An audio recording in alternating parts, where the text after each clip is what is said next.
one.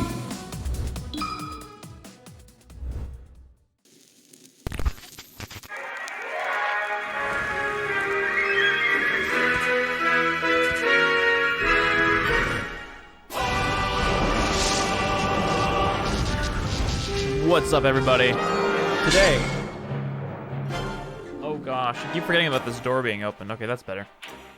We'll be talking about freemelee, the hashtag that's been annoying every Nintendo social media employee, you know, the intern that was just minding their own business, tweeting about Nintendo stuff, scheduling social media posts on Sprinkler, and they get a torrential downpour of freemelee hashtag responses.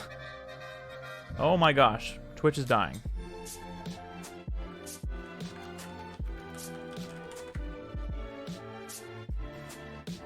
We good, Twitch? We good? We good, dude? Dude, let's go! Dean! Thank you so much. I almost had a stroke today because I thought I sent a link to an Angus Young Funko Pop I want for Christmas to my extremely conservative aunt who very well could disown me for listening to bands like AC/DC, Kiss, etc. How's your night, Snavid? Really good. Thank you, Dean, for the 7-month resub, dude. I appreciate that. I'm glad that you just nearly avoided a tragedy. That's definitely a good thing. Is my stream back okay? It like dipped down for a bit because Twitch was being weird, but hopefully I'm doing okay now. Well, you guys can see me and hear me and everything. Yeah, so we'll talk about the freemelee stuff in just a second. But first, I want to say hello to Toady in chat. I'm going to say hello to Regal. I'm now officially watching 2 streams at once. Holy snap. Welcome in. We have Link in chat. We've got Charles. Hey, Space Chicken. Let's go with the 5 months. Hey, Matt. How's it going, dude?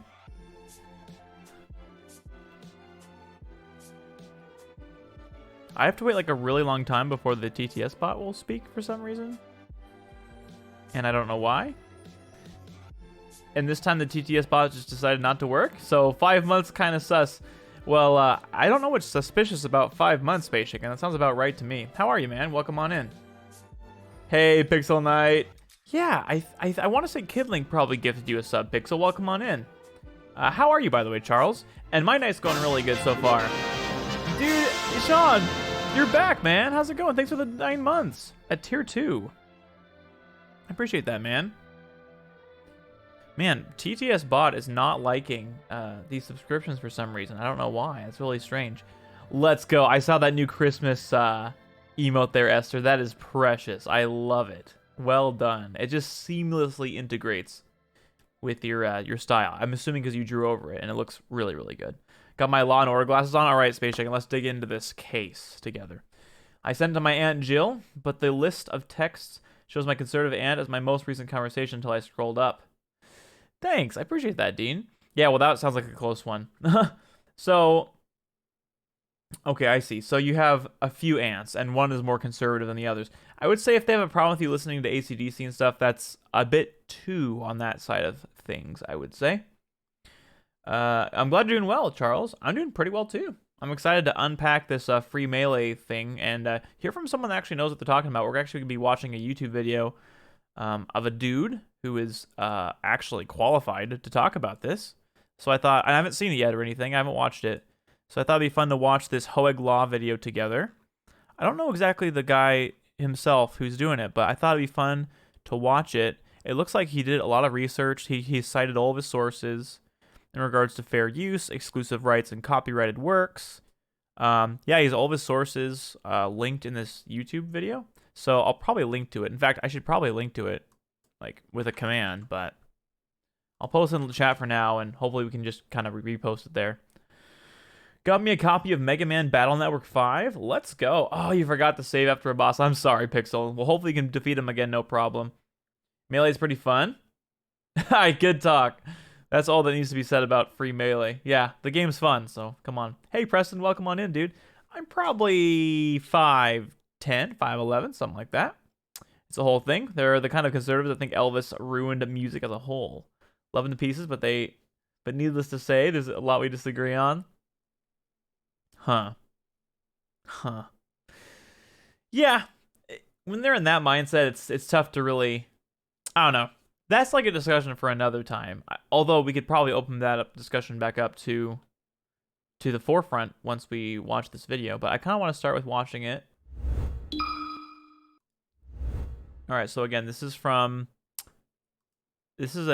I guess what Hoeg Law does is they cover various topics that come up in the news and things, and so I guess I got a request for they got a request for covering this. So let's see.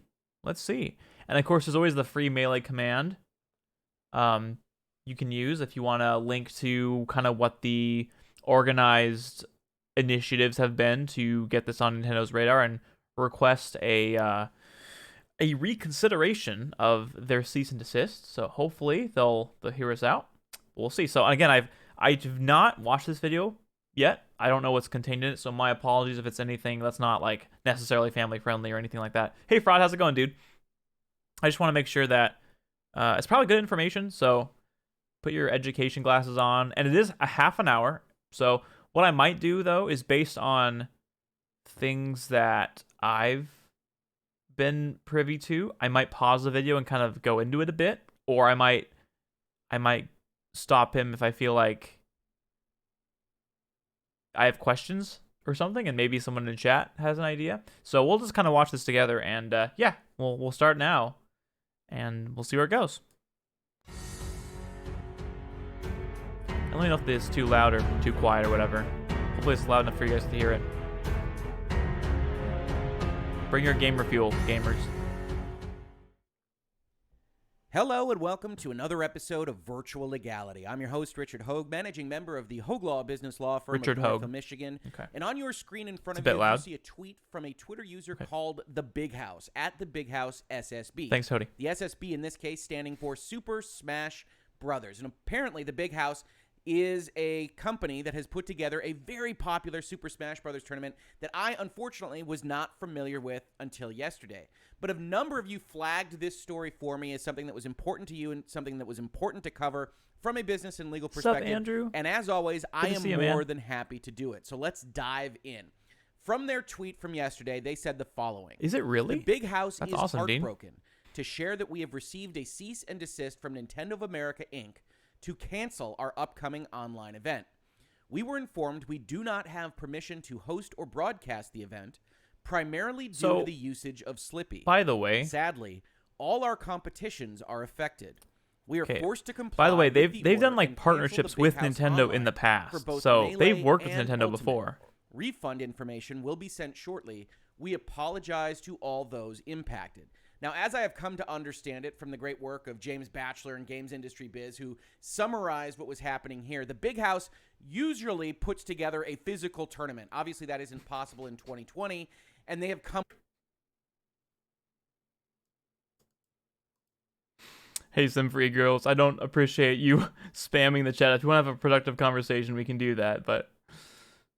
up against certain restrictions from Nintendo that they probably didn't anticipate. Or as is subtitled here, the Big House's first online competition scrapped due to modified Melee that enables smoother online play. Nintendo Hey, Bruce, has blocked welcome. an independent Smash Brothers tournament Matt. due to the organizers' use of mods and, according to the platform holder, illegal copies of the game. The Big House is an annual U.S. Smash Brothers fan convention that's been running since 2011. Due to the coronavirus pandemic, the 2020 event was set to take place online, running from December 4th to 6th. The tournament was to focus on Switch titles, Smash Bros. Ultimate, and fan-favorite GameCube outing, Smash Bros. They spelled Melee. favorite wrong. The They'll give 'em a latter pass. launched without online functionality, which means tournaments often have to rely on Dolphin, a GameCube and Wii emulator, with fan-made modifications. One such mod is Slippy, that you saw referenced specifically by the Big House, which was Thanks for the released follow, Bruce. earlier I this appreciate year that. and improves the online infrastructure in a way that makes it smooth enough for competitive matches. And So the Slippy Big is House, amazing. which usually gets together physically. You guys can use the and Slippy probably command has these matches without if you wanna needing learn more to about use Slippy. the same kind of emulators, the same kind of mods, because if everybody's standing in a room with a GameCube controller, it's easier to just handle. have to spell and it you can right. comply more specifically with Thanks, the Essie. copyright laws that we're going to talk about as part of this video. Couldn't do it in 2020. came up with a solution to use the Dolphin, an emulator of a GameCube. You said it, Bruce. And a specific modification to that Exactly, emulator fraud. called Slippy that was going to allow them to have the online connectivity necessary to actually run a professional tournament. All good so far. Nintendo obviously objected to that, and we can see in this statement that Patrick Shanley at pshanley88 on Twitter put forth from Nintendo that was indeed the exact issue that they had. They say, hey, Nintendo appreciates the love and dedication the fighting game community just saying has that. for the Super Smash Bros. Series. You always got to look They're out when a just corporation saying that. starts their statement with a, hey, we love you. Don't forget that we love you, because we're going to say some stuff. We have partnered with numerous Super Smash Bros. Tournaments in the past and have hosted our own online and offline tournaments for the game, and we plan to continue that support in the future. Unfortunately, the upcoming Big House tournament announced plans to host an online tournament for Super Smash Bros. Melee that requires use of illegally copied versions of the game in conjunction with a mod called Slippy during their online event. Okay, so I'm positive he's gonna get to this, and I'm sure lots of people in chat already know this, but, and I'm not a lawyer. You're not claim to be one, but what they're saying is like just factually untrue. Using Slippy doesn't necessitate you to use an illegally copied version of Melee. That's not remotely true. Obviously, when it comes to ISOs, which are the digital file formats for discs, you can back up your own Melee discs. If you own the game Smash Melee, there are a number of ways you can use. You can use a PC. You can use a modified Wii. There's a good number of ways to just take your own ISO and back it up in an ISO format for yourself, which then can be used in conjunction with Slippy. So while they might argue about the legality of Slippy, right? I don't know as much about that, but I do know that the actual ISO, obtaining the ISO, is not illegal at all. And there's been plenty of court cases to support that. I think the one that comes to mind is what's the name of that toy company that won on the issue back in '92? I can't remember the name of it, but it basically talked about how like ROMs and ISOs, they're perfectly, I mean they're it's like private backups. It's perfectly fine to use. So again, we'll see what he says about it, but that's kind of like my initial problem with what this message is saying. Oh, Pixel Night, gaming tournaments are very fun. I definitely recommend going to one at some point. We love you, but we just don't want you to have fun. Yeah, we love you is the whole Nintendo appreciates the love and dedication of the fighting game community. That is so not true. And I hope that he brings this up, but back in 2013, they literally just try to cancel it, like a huge tournament. Like basically Melee raised a ton of money to get involved in a really, really big tournament, and then Nintendo said no. Just no reason. All physical GameCube and Wii consoles and physical discs. Even at that time, Nintendo was not a fan of it. So, anyway, this reads very disingenuous to me. Nintendo therefore contacted the tournament organizers to ask them to stop. They refused, leaving Nintendo no choice but to step in to protect its intellectual property and brands. Nintendo cannot condone or allow piracy of its intellectual property. I like to see one source that was encouraging people to pirate a copy of Melee. I would like to see one shred of evidence that somebody involved in the tournament scene, like a staff member of the tournament scene for the Big House, encouraged people to do that.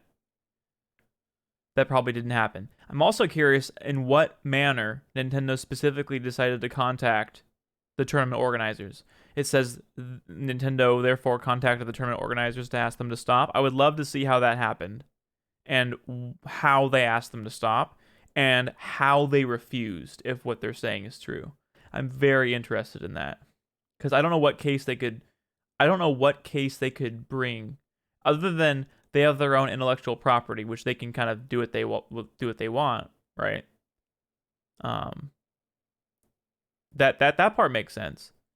I understand from wanting to protect their intellectual property if that's their stance on it, but the whole illegal copies part is really, really weak.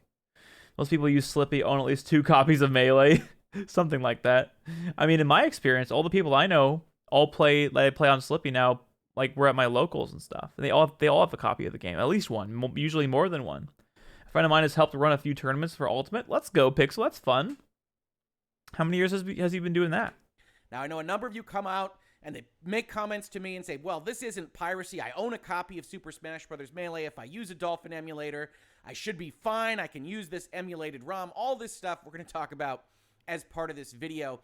Ultimately, even though we're going to have that discussion about emulators and we're going to have that discussion about code infusion and game genies and all this other stuff that has been brought up in my mentions and elsewise, I want to tell you that in my opinion, that's all a bit of a red herring. And we will get to that in the second half of that video if you want to skip ahead. But basically, Nintendo is going to reserve the right to cut these things off under copyright, under the software licenses that we have talked about, without needing to get into the nitty-gritty about illegal copies, whether ROMs are okay, whether emulated ROMs of games that you own are okay, whether Slippy is okay, and that is all a bit of a distraction. It is clearly, however, the reason why Nintendo is taking this action against this particular tournament organizer, and so it is still a worthwhile discussion to have. Which leads me to a Reddit post that was brought up to me a couple places in my DMs on Twitter that I think is important. You can see here, this is from a Reddit user called Snake, I believe. It has 3.3 thousand points. A lot of people looked at this. You've been doing it for a long time then, Pixel. And so I do think it's important to discuss here in Virtual Legality. So let's just go over what this person said. It says, what's wild to me is that this is a very scummy cease and desist letter for multiple reasons. Emulators have gone to court at least 4 times and are legal in the U.S., Code injection modification is legal in the US. Game Genie went to court for this. Slippy is a modification of an emulator that uses code injection. In both cases, it should be legal due to prior court cases, and Nintendo has yet to try to shut down a stream due to not having asked permission since EVO 2013. They've had ample opportunity to hit the top streamers since the pandemic started. They haven't, and this particular Reddit user thinks that's important. I'm not a lawyer, but I have a feeling that a court case could beat this cease and desist.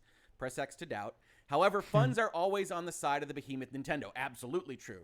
They would then be able to set a precedent by winning due to having better legal support that would haunt all scenes in the future. Now that last X'd out. And it's something that we've talked about in Virtual Legality before. Even if you have a great fair use argument, even if you have a great non-infringement argument, even if you have all these court cases behind you, the unfortunate part of the justice system in the United States, absolutely, but also elsewhere around the world, is that if you are well-resourced, if you have a big chip stack at the table, as I usually put it, you can put pressure just from money and lawyers and time and resources on the other party to settle, to get out of here, to take their tournament down, even if you have an ultimate loser in court, because getting to that point where you are asserting a fair use defense, where you are otherwise going to win your case if you're the big house or someone else, will require time and money and risk that you probably can't afford. So that's exactly correct. But you heard me say I doubt that a court case could beat this cease and desist.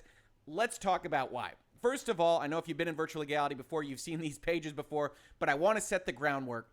A copyrighted work is the exclusive property of the creator of that copyright. For this purpose, we are talking about Super Smash Bros. Melee. Nintendo created it, so Nintendo has the exclusive rights to reproduce it, to prepare derivative works, focus on that one, to distribute copies of the copyrighted work, to perform it publicly, which is what we talk about when we're streaming things like tournaments, when we are putting things on online servers and sending them out across the world. Nintendo has the exclusive right to do these things with their software, and the only way that you or I or the big house or anyone else gets the right to do this, to send things out on the internet, is if Nintendo gives the express permission to those parties to do those things. Now, there is one major exception to that, which a number of you always bring up and is sometimes applicable. Fair use. The fair use of a copyrighted work is not an infringement of copyright.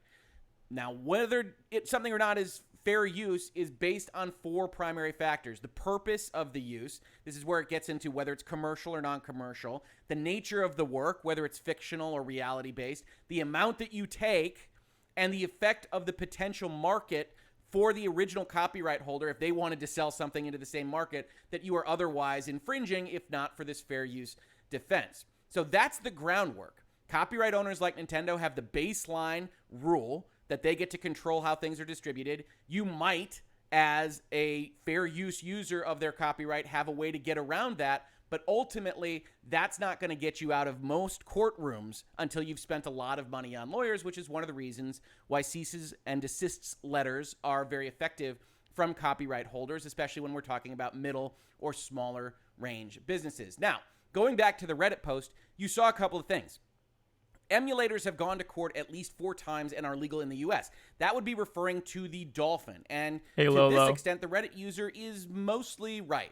If we go to the Wikipedia page, and I don't recommend doing legal research on Wikipedia, but it's a useful summary, and hopefully I can help guide us through some of the issues that I have with this framework. Just in the United States. Just so you know, dude, we're talking about like the legal ramifications of using emulation and like streaming, using emulation and streaming games that bigger companies own. Yeah, dude. Yeah, we're learning a lot so far. This led to an effort by console manufacturers to stop unofficial emulation, but consistent failures such as Sega versus Accolade, Sony versus Connectix, and Sony versus Bleem have had the opposite effect. According to all legal precedents, emulation is legal within the United States. Now, that is a bit too bold. If you actually go and you look at these cases, you go and you look at Sega versus Accolade, which was all about Accolade effectively reverse engineering the Sega Genesis to make their own cartridges that go into a Sega, and they win that case. That's allowed. They can go and reverse engineer it. And importantly, the court says that on the matter of reverse engineering as a process, where disassembly is the only way to gain access to the ideas and functional elements embodied in a copyrighted computer program, and where there is a legitimate reason for seeking such access, disassembly is a fair use of the copyrighted work as a matter of law, set an important precedent. That precedent was then used in the Sony and Connectix case, where the court once again held that, hey, sometimes you need to break into the BIOS, and the BIOS is attenuated enough, it is separated enough from what needs to be protected by copyright that we aren't going to prevent your competitors from going and breaking into that BIOS and reverse engineering it to some extent. That's all important, and it is correct that the end result is that the creation of an emulator, for the most part, the reverse engineering of the way software and operating systems function is generally allowed. This is how you get Apple Macintosh computers against PCs back in the day. This is how you get all these various things that are having the same output but aren't based on the same inputs. So to address what you're saying, Pixel, actually, when I can buy the official version, but if I can't, I use an emulator. So that's an example of actual piracy. So if you obtain software like a game and you don't actually own it, and you're buying it from someone who's illegally distributing it, that's illegal. If you have purchased the game and own it, but maybe you don't have the console for it or whatever, and then you back it up yourself and then use it for an emulator, that's perfectly legal. So I just want to. And Preston, I'm sorry that the game's not going the way that the Cincinnati Bengals would want. Being said, the act of creating an emulator and actually emulating a copyrighted work are distinct under the law. That's why you get this little bit extra here from this blue part in the Wikipedia entry. Unauthorized distribution of copyrighted code remains illegal. I would go one step further and say the actual use of copyrighted code in a format that wasn't delivered to you is, at bare minimum, a gray area. And I know a number of you are going to come into the comments to this video and say, no, I should have the right to dump whatever I got from that CD, to take it, to move it over here, to use it over here. And that may well be the case. What I can say as a lawyer is that that hasn't been litigated to the maximal extent of the court system, and that right now you would have a tough time finding a lawyer to tell you it was a slam dunk, and that you would definitely win on that argument. So any use of an emulator is in that gray area, is problematic, even when the reverse engineering itself is generally allowed. So emulation is legal is a bit too far, even for a Wikipedia entry. The creation of the emulator, the reverse engineering of the software is legal. What you do with it, okay, then things get dicey. Then we get to code injection, right? And he brings up the Game Genie case. And Game Genie is a great case. I highly recommend checking it out. It's Louis Galoob Toys versus Nintendo of This is America. it. This is what I was the Game thinking of. Genie case isn't super useful to what we're talking about here for the following reasons. So basically, they base this entire case on the concept of derivative works. If you look in the discussion here, they say the Copyright Act of 1976 confers upon copyright holders the exclusive right to prepare and authorize others to prepare derivative works based on their copyrighted works. They ultimately find that the Game Genie doesn't do this because the Game Genie does not physically incorporate a portion of a copyrighted work, nor does it supplant demand for a component of that work. The Game Genie is useless by itself. It can only enhance and cannot duplicate or recast a Nintendo game's output.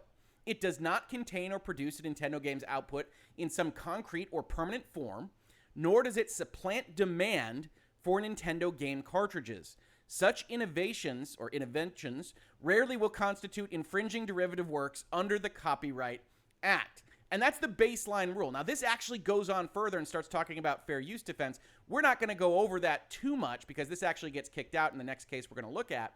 But you'll note here that there were important things that they also considered as part of the fair use concept. Game Genie users are engaged in a non-profit activity. Their use of the Game Genie to create derivative works, therefore, is presumptively fair. Now, sometimes the court goes a little bit too far on these kinds of questions, and we'll talk about commerciality in the next case generally. But ultimately, what this says is the Game Genie is a dumb thing that goes and takes in code, changes it a little bit, and spits it out, and can't do anything without the cartridge itself. The Dolphin might be the same. The Slippy modification might be the same. I don't know. You don't know because we didn't make the thing. We don't know how it was created. We don't know how much was reverse engineered, how much was stolen from actual Nintendo code. We don't know any of these things.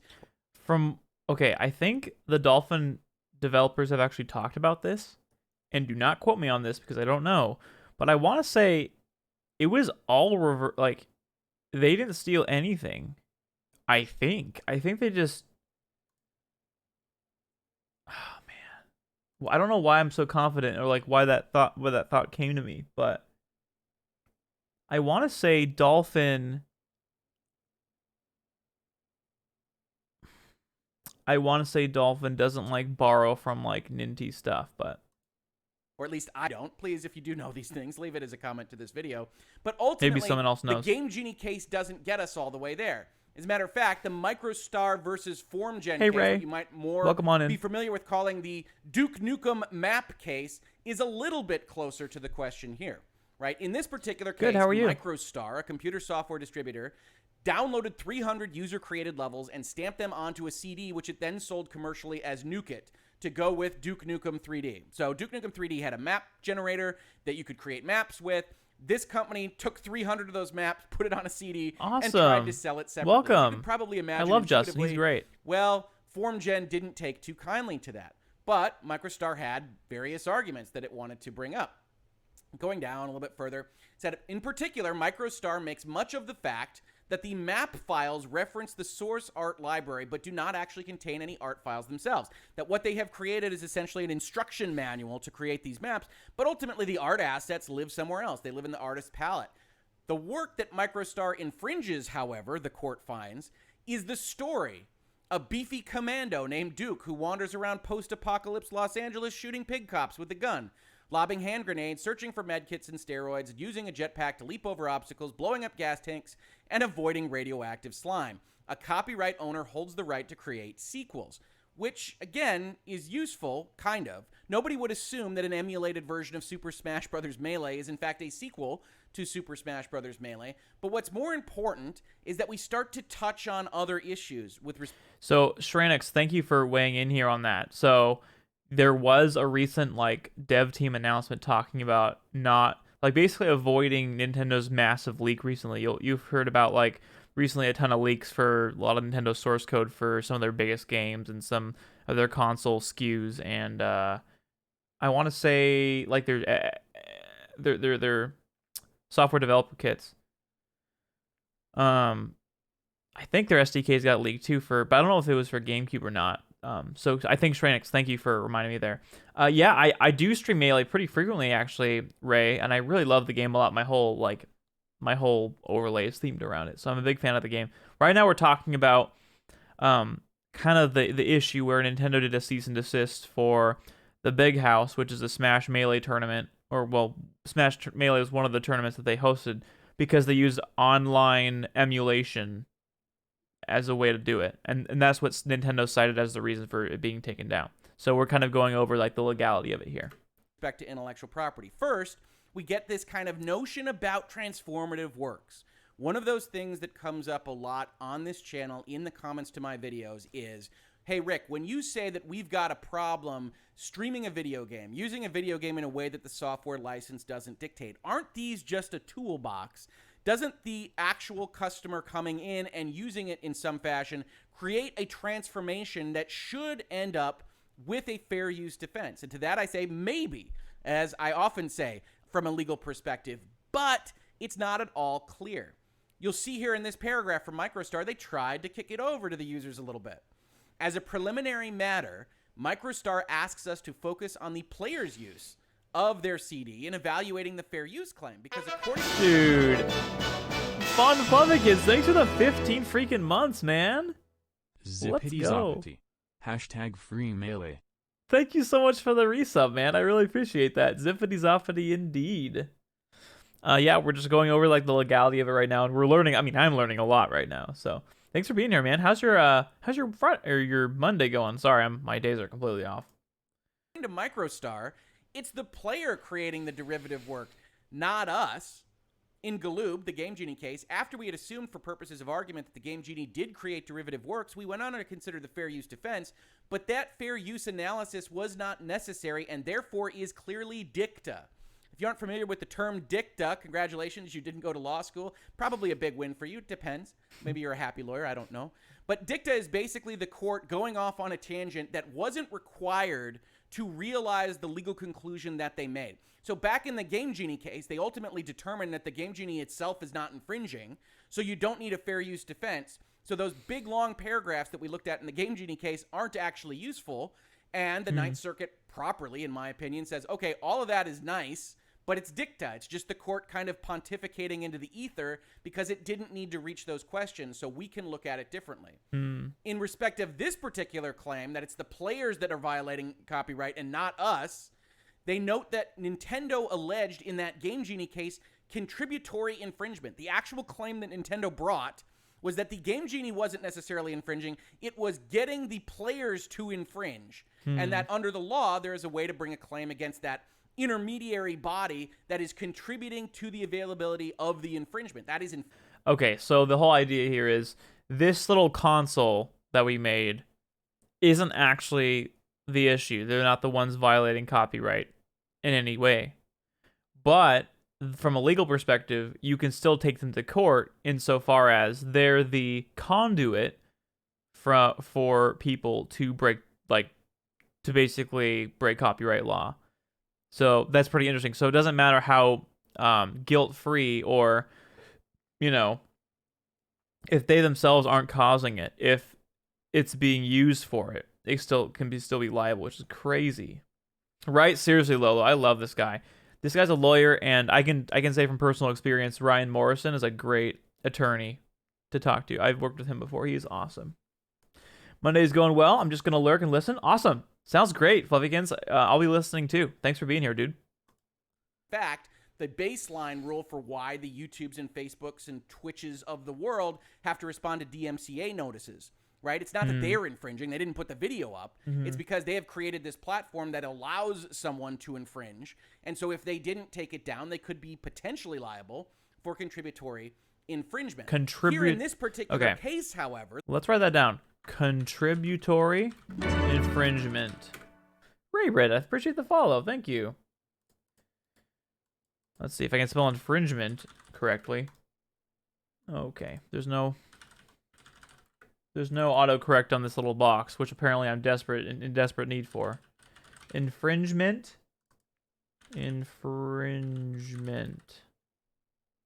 Wow, this is... I have to Google this right now. I'm gonna have to Google this right now. Alright, there it is. I could have sworn I typed that, but oh well. Okay, contributory infringement.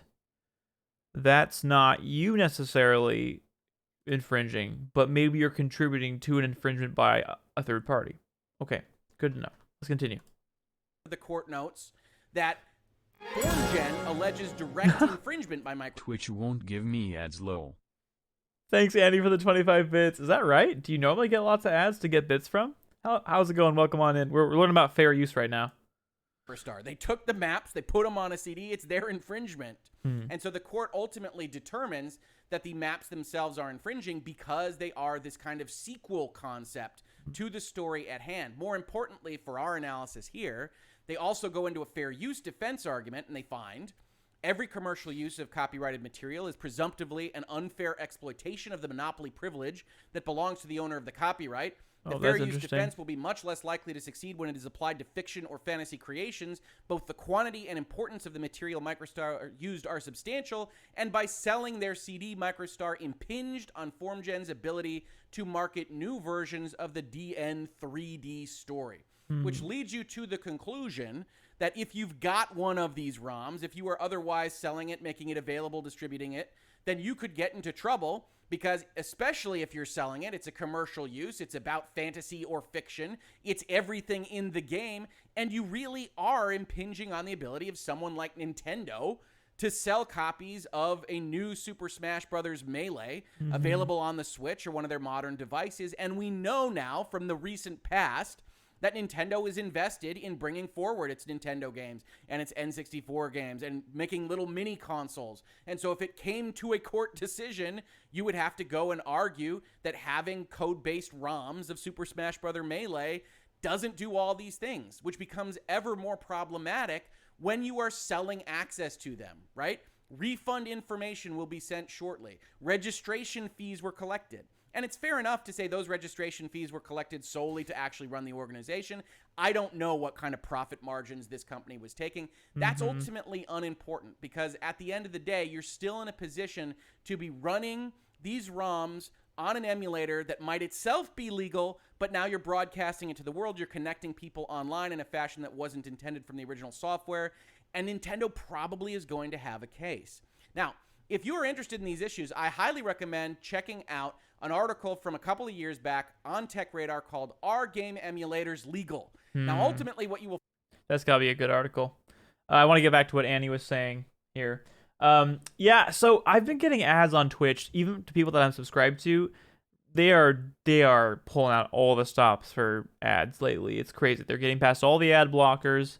They're being played. There's like 7 of them in a row to people that I'm already subscribed to. It's absolutely out of control. So I've used an alternative Twitch viewer website. My goodness, what is in my eye? And that's helped a lot to block the ads. But as far as official means to improve, I'm not sure, Annie. It is pretty bad right now. Isn't that dangerous, though? What about the devs who didn't intend their software to be used for piracy? Those devs are taken to court because people found a way to use said software for piracy. How would it be their fault if they weren't conscious said use of their software was possible? That's a really good point, Lolo.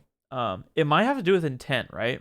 So, if you made a toaster and hackers figured out how to hack your toaster and distribute all the Marvel films from that toaster, I very much doubt that the toaster company would be held responsible for that because a toaster is not intended to be a file sharing device. But in the case of the Game Genie, it's possible that its purpose as a device is to play games and from other, like that's one of its purposes. And it could be argued that the developers had foreknowledge that people could ostensibly use it to, with pirated software or whatever. So I think it has to do with intent, and then also probably categories, anything that's internet connected, like in internet. What do you call it? Internet Service of Things? SaaS. I can't think of what the full title for SaaS is. Software as a service. In that world, it can be exploited in so many ways that I think what you're saying, Lolo, is right about being dangerous, but I think it has to do with if they had anything to do with it in terms of having a knowledge of it as they were making the product. So hopefully that makes sense. But good thought there. How's it going, Zug? Yeah, we're kind of going through this video right now and learning a lot, and we're just going to be discussing it for the rest of the time. Cough N64 Mini. I want that, Pixel. You're a Zelda with N64 Mini would be amazing.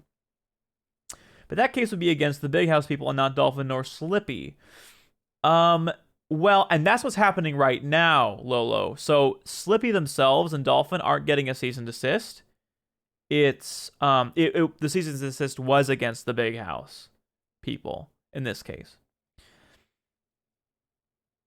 No, I haven't, Zug. Can you please link it in the chat? We'll review it. We'll definitely review it if you can post it. And yeah, so Dolphin for sure is legal. We know that for sure. Christy, thanks for the 10-month sub. I appreciate that. Hey, David, quick question. Yeah? What's your quick question, Christy? What's your quick question? I can't believe it's been 10 months. Oh my goodness, it's almost a year. That's absolutely wild. Thanks, Christy, for the resub. I appreciate that. How can you hack a toaster? I mean, you can hack anything that's connected to the internet, you can hack. And I would say, like, like smart fridges? Smart fridges, I know this because of Anthony, are some of the most easy things to hack ever. So, all right, we will go over this twit longer. Ooh, okay, we'll look at that in a bit. I can't speak to like how family friendly the content is, but ooh, thanks for the 25 bits, Christy. Have you ever thought about streaming before? I kinda have this feeling you would be really good at it. Thank you. You know what? I might give it a shot. That sounds like a fun endeavor. I think I might give it for a spin. Try it out for a spin sometime. I know 10 months seems like a really big number. Thank you, Zach. We'll look at that after this video. Thank you. Find if you read this article is as it describes here. Emulators are sort of tricky, legally speaking. And that's exactly right. If you actually go and you look at this article, you'll get a lot of maybes. You'll get a lot of, well, emulators are legal, but ROMs aren't. Distribution Thank you, probably Christy. isn't. Thank you. Commercialization has an issue. And yes, we've got a lot of cases that say these things are broadly okay. This is a follow-up, but Fire. maybe not Appreciate for that. you individually. However, if you're an individual and you're running a game, then maybe they won't bring a claim against you because that tends to look bad for the Nintendos of the world, etc., etc., etc. Which leads me to why this is all a bit of a red herring. Thank you, Very Zug. important, interesting discussion. It's certainly important to Nintendo, and it's why they are taking this action right now, but ultimately a red herring because of the following. Going back to the Reddit post, we see this last bullet. Nintendo has yet to try to shut down a stream due to not having asked permission since EVO 2013. They've had ample opportunity to hit the top streamers since the pandemic started. This bullet comes from a place that I see a lot in my videos that is wrong on the fundamentals. That copyright is the type of claim that you need to bring against everybody in order to defend the copyright's existence. What's the most interesting thing you've seen this week, Pixel? Gonna hack my neighbor's smart fridge and turn the fridge temp for 34. Yeah, D, no, that's not what I mean. They can basically, because smart fridges and like just things like that have really, really bad security. So they can basically use your smart fridge that's connected to your network in your home to connect to your other devices and then get data. So it's not like that, Dean. It's actually like very serious. But the meme and the joke was very good. I don't want to diminish from that, but I did want to take a bit further and explain like why like smart devices like that are bad. A documentary on the Japanese Spider-Man TV show. Sounds pretty interesting. I believe this comes from the very true notion that if you don't defend your trademark out there, that it can become diluted and you can ultimately lose the protection that the trademark otherwise offers you. That is not the same case for copyright. You can waive copyright infringement against everybody but that guy. And you can find that guy and say, I don't like you for reason X, Y, or Z. I don't like the color of your hair. Or in this particular case, I don't like that you are now making public the use of this emulator, the use of this modification, and it doesn't matter why I don't like it, right? The red herring is largesse, which we've talked about in this space a lot before, which is why I bring up this tweet from Reversal at ReversalX7, who said, hey, did I just get banned on Twitch for Age of Calamity, which hasn't released yet? We've received a notification of claimed infringement with respect to your account. Here are the details. You have infringed on this particular broadcast of Age of Calamity. Copyrighted work. The reported live channels are currently streaming gameplay videos of Nintendo's copyright-protected and unreleased video game Hyrule Warriors Age of Calamity in violation of Nintendo's rights. And this is where the rubber hits the road. This is what we have talked about in this space at length. I did a video about Final Fantasy VII Remake earlier this year, putting restrictions on whether or not you could stream it if you got a copy of the game before its official release date, as they were dealing with logistical issues from the 2020 pandemic. I talked at length. Yeah, actually, there's someone I follow named Miss Kylie, and this is actually really interesting. She streamed Age of Calamity. I think she used an Australian Nintendo account, I want to say. And she streamed Age of Calamity a little early. And her Twitch account got temporarily suspended or something. She was gone from Twitch for a few days. And get this, she's a Nintendo partner. Right? She's a Nintendo partner. She used an Australian account, I think, to get Age of Calamity a few hours earlier than the rest of the United States or whatever it was, maybe a few days, I don't know. She played it and then had got one of those same notices herself and was terminated from Twitch for a few days. And then when she on her stream back, when she continued the game, I think it was today or yesterday, whenever I talked to her, I was like, "Hey, sorry about that." And she was like, "Hey, yeah, it wasn't my favorite, but I'm a Nintendo partner, so." And I'm just like, that is crazy. The AOC bans were some of the things that, in my opinion, never had founded basis of why, because it was legitimate time zones. Is that... Sorry, what is AOC? Sorry. Let's go, Pixel. You made up for it. Good job. So anyway, I thought that was really interesting. Oh, Age of Calamity. Okay. Thank you. Yeah. Pretty stupid, right? Pretty stupid. Thanks for clarifying, Lola and Nessie. About whether or not Among Us, one of the most... That's how they treat their partners. Imagine how they treat their enemies. Right, Fraud? Yeah. Popular streamed games this year is actually being streamed, quote-unquote, illegally, because the licenses under which people purchased their copy of Among Us don't actually provide for streaming. Now, as part of that video, I said, hey, the Among Us developers are thrilled that you are streaming it. They became popular. They became rich. They are functioning as a company. Exactly. Because you all decided to stream their game. And my main argument is that developers like the ones behind Among Us need to start putting in their licenses the right to stream, so that streamers aren't left in the lurch and having to operate in this gray area that allows for the various companies to come up against them. How do they do that? Well, if you go and you look, and all I could find in terms of end-user license agreements from the Nintendo side of things was the Switch family. So this doesn't necessarily apply to your purchased copy of Super Smash Bros. Melee, but we can assume that most of this language would have been the same even back then, that when Nintendo actually sells you a bit of software, it is done on the following basis. Subject to the terms of this agreement, you may use the software, content, and data that came with the console, or that is compatible with or authorized for use in connection therewith, including any updates or replacements to that software, content, or data that we or our authorized providers make available to you. The software is licensed, not sold, to you solely for your personal, non-commercial use on the console. You may not publish, copy, modify, reverse engineer, lease, rent, decompile, disassemble, distribute, offer for sale, or create derivative works, there it is again, of any portion of the software, or bypass, modify, defeat, tamper with, or circumvent any of the functions or protections of the console unless otherwise permitted by law. Yeah, I skipped it a little bit, but the DMCA, that one that you are familiar with in respect of copyright takedowns, also has a non-circumvention clause that is used by these particular platform holders, the creators of commercial electronics in general, to have another argument against reverse engineering that really didn't exist in the same fashion in those cases that we looked at prior to this part of the video. Yeah. Pretty interesting. Pretty sure the denizens of heck are treated with more mercy than Nintendo enemies. Yeah, Dean. I'm getting that sense also. Sonic, whoa! Thank you so much for the resub. I don't know why it's not come up on the screen. That's really weird. There it is. That took a really long time. Sonic, thank you so much for the resub. I appreciate that. Wow, I can't believe I have forgot to give you my lovely sub. Sonic, thank you. Welcome back, man. You've almost got a gold badge now, my dude. It's been that long. Hey, silly. How's it going, man? Good to see you. The one thing that irks me to this is how Nintendo is so rich, but out of touch with their community. Well, I think that's partially... So I know there's a cultural thing, too, where in Japan, I know like modding and like emulation and those sorts of things, right? Those are definitely looked down upon to a significantly higher degree than in the United States. So that's part of it. It's partially a cultural thing.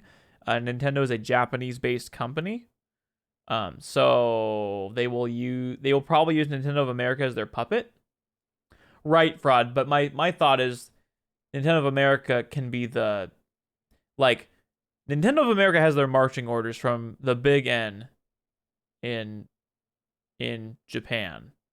And because it's probably more convenient to use Nintendo of America as like an agent, as a legal operating agent, rather than trying to use international copyright law or something. Yeah, exactly, Radzo. That's what I'm trying to say. So, what do you mean you're a magnet, Pixel? You may not copy. You may not publish, copy, modify, reverse engineer, lease, rent, decompile, disassemble. Yeah, that copy is interesting. Nintendo shut down Nintendo of America. Okay, Papa. Nintendo shut down Nintendo of America. Okay, Papa. Yeah, let's see what they say about this here. Now, that being said, you look at that, you see that license, you might not like it. I understand if you don't.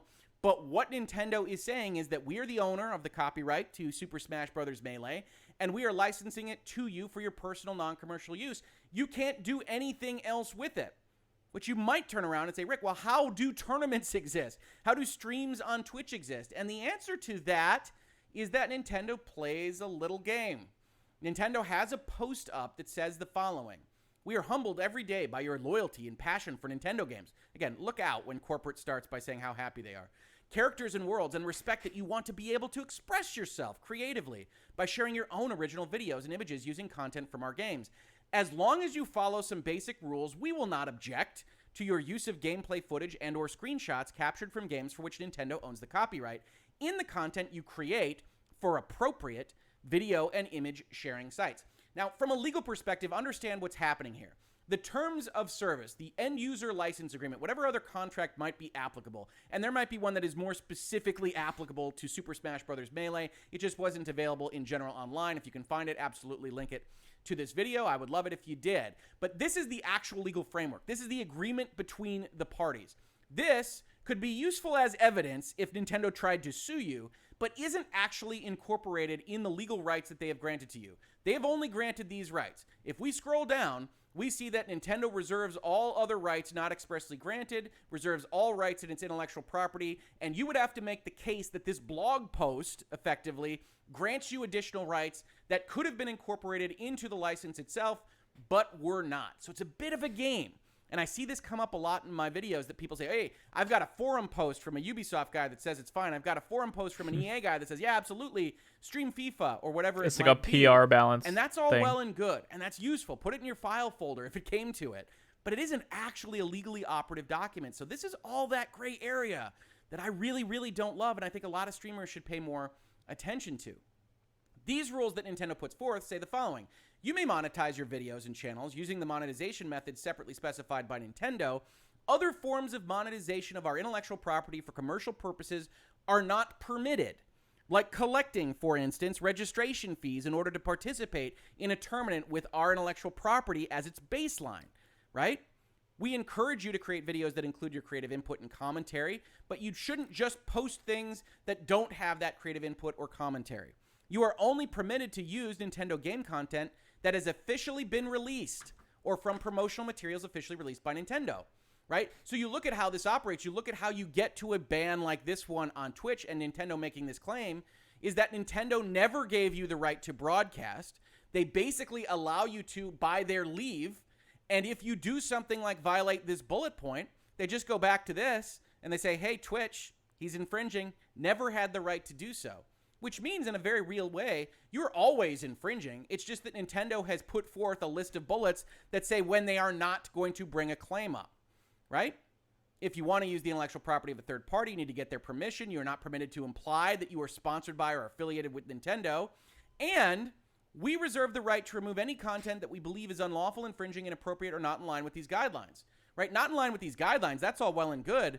but we reserve the right to remove any content that is infringing is always going to be everything. Yeah. Nintendo puts forth this big, long document, and yes, a court would probably look askance at it if you brought it up as a defense and Nintendo was trying to make an example of you. So you would have some evidence, but you've already spent $100,000 on lawyers by the time you get there. And Nintendo ultimately squeezes in this last bullet, we also reserve the right to remove anything, period. And for most small creators, even medium-sized creators, they're going to get a cease and desist order like the Big House did, and they're going to say, okay. So why did Nintendo move on this? Well, Nintendo clearly looks like they had the right to move on it, even if it gives them bad PR, which I think this will. But why did they move on it? They moved on it because they could.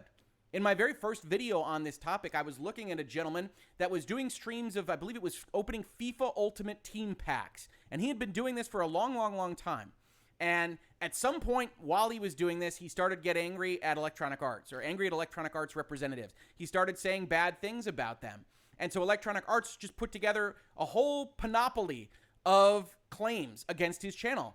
Every single time he had broadcast FIFA, it was infringement. And he said, I don't know what to do. And I did a video on it. Because it's very important to understand that in most cases, outside of very specific licenses, like that for League of Legends or Minecraft, that specifically says you can stream, then ultimately you are relying on this license that gives you personal non-commercial use of the software that you've otherwise purchased. And at any time, Nintendo can say, hey, you know what? We don't like something about it. Wow, that's crazy. Hey, Skater. Hi. I enjoy supporting you. I believe in all that you are doing, friend. That's all. Less Skater than Goat. free. Thank you so much for saying that. That's really sweet of you. I can't believe it's been 11 months, almost an entire year, Skater. Oh my goodness. Thank you so much. I really appreciate that. It's good to have you here. How's your Monday going? I know you were saying that your week's a little rougher than it could have been because you don't get to have your Friendsgiving. So Esther and I kind of have an idea around that. Don't know if it'll work or not, but hey, hopefully you can feel better. If I worked for EA or Nintendo, I would be like, guys, it's not a big deal. What do you mean, Luigi? It is really dumb, Kirby. So I completely agree. Hey, Kizumi. The thing I don't get is when a streamer streams a game, isn't it basically giving that game free advertising? Oh, exactly, Kizumi. Yeah, that's what's so silly. Is like, and that's why the Among Us devs were thrilled, right? Although it's technically in violation of copyright law, like in the strictest sense. Do you think they care about that? Do you think they would like find all the big streamers and try to sue them, or like do cease and desists of their content? Yeah, I don't think so.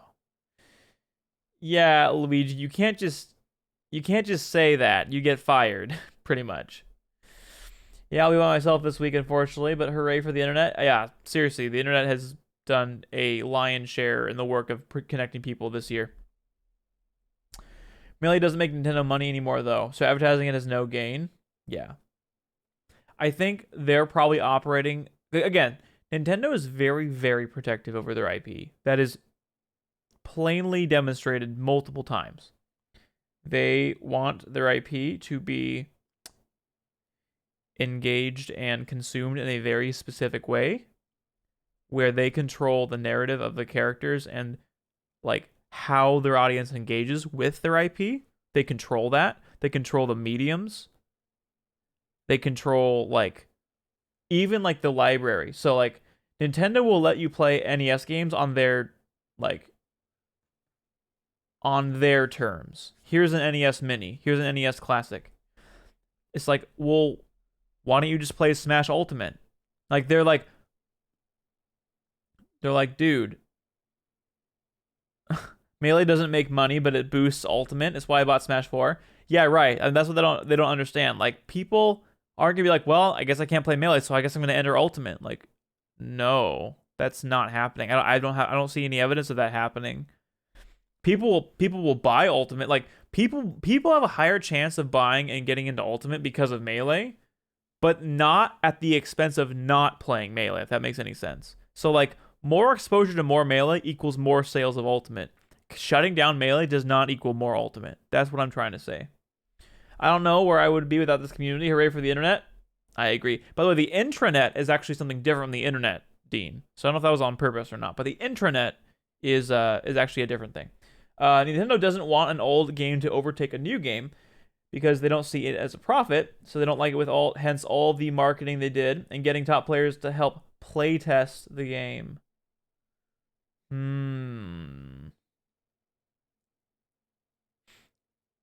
Interesting. I want to read that twit longer that you posted, Zug. Imagine being mad that people like your game. Yeah.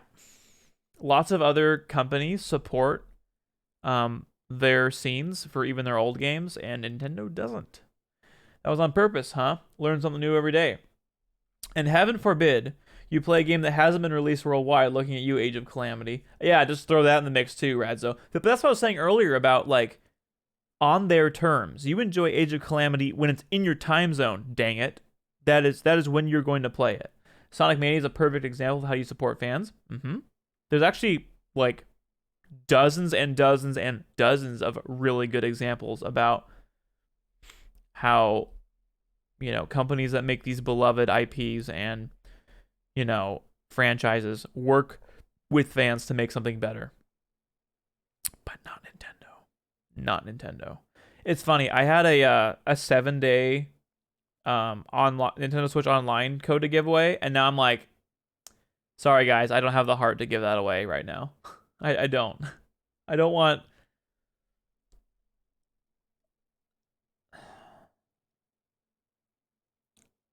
I'm thinking about just like canceling a bunch of like my pre-orders for. I not that I have a ton. I think I have like 2 games pre-ordered. I think I'm gonna cancel Pokemon Snap pre-order. I'm gonna cancel Metroid Prime 4. Probably not gonna do anything, but because you're definitely pulling money and interest away from Ultimate. Yeah, that's not happening. So if Melee isn't making any money, why waste money on lawsuits of people enjoying the game? Well, it's not. Well, because for one thing, they have money to throw around, and they. Again, this is more about setting a precedent, Kizumi. So if they set a precedent where they're okay with this happening, in their view, they're losing control over their IP, and control over their IP is their top priority, basically. It's like the only thing they care about. And if the only thing you care about is control of your IP, and you're seeing instances of people doing things to your IP that you don't like, you're going to crack down on those to set a precedent. So that's what's happening right now. I think free mods and improvements to games are fine. If you have to pay for it and it's not created by the company, then it's not okay. Again, you can say that all you want, Pixel, but that's not grounded in any kind of legal framework. That's just an opinion, right? Makes me mad how big leagues like Sega, Bethesda, and others will support fan games, projects, and any of the sort, but Nintendo will shut you down. Again, it is a culture thing. Nintendo is obsessed with their IP and controlling it, and they're obsessed with the control over it. Imagine buying a company that bought another company and rename your company to that company. Looking at Infogrames and Atari. That just ruins the whole idea of a company. I mean, what do you mean by that, Kizmi? I don't necessarily agree with that. Case the Electronic Arts guy, it was, we don't like that you're being mean and you are presenting a bad face for the image of our brand. In this case, it's probably very similar. They use the argument that it's piracy, and they might win that at the end of the day. They might not. There's certainly a lot of case law going each direction, and as that Tech Radar article says, it's a gray area. It's tricky. It certainly is. Actually using a ROM on an emulator is much more tricky than building one. But regardless of whether or not they would win that case, they almost certainly would win the case that they never gave anybody permission to broadcast or to run a tournament using Super Smash Bros. Melee. So this fourth bullet, although it makes intuitive sense, and I understand why people bring it up both on Reddit and in my space, doesn't actually matter. Nintendo reserved the right to bring an infringement claim, to issue a cease and desist when they chose to do so. And really any broadcast that isn't personal use, regardless of whether or not it actually complies with this or not, is infringement. And if Nintendo decides that they don't like what you are doing, they can bring this up. The only real recourse that we as users have, or if you're a big fan of the Big House or Super Smash Brothers, is to make sure that actions like this are bad public relations for the company at issue.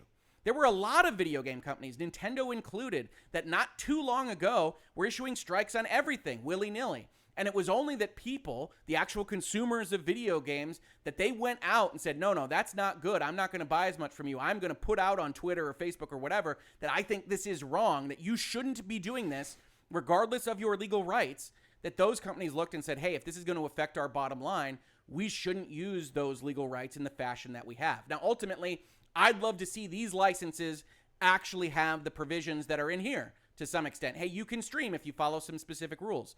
Until that happens, though, streamers are always and forever going to be operating in this gray area.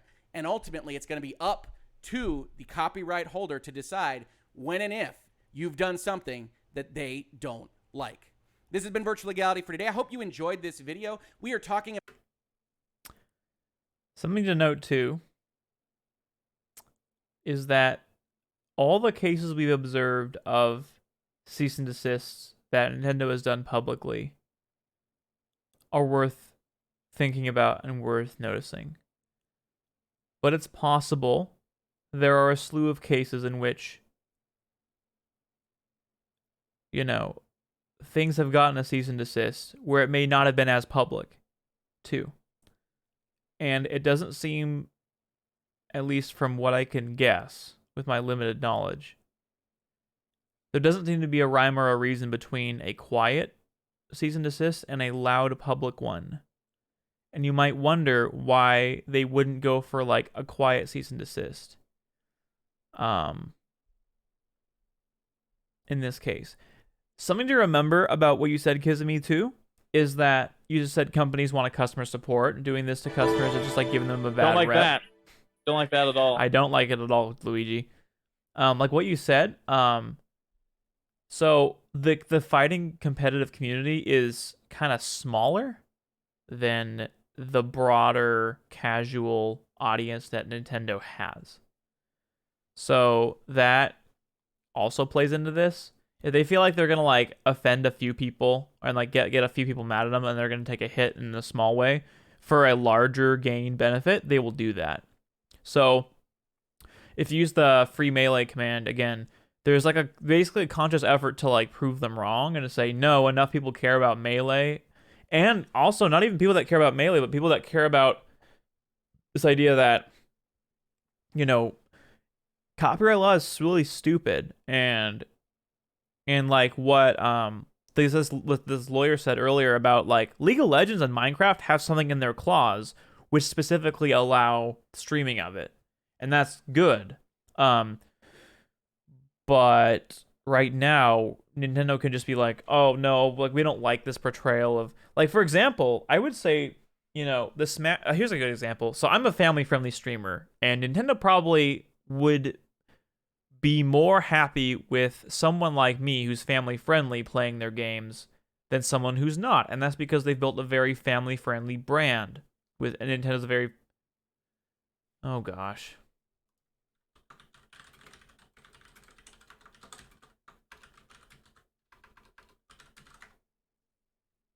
all right, I should be back hopefully.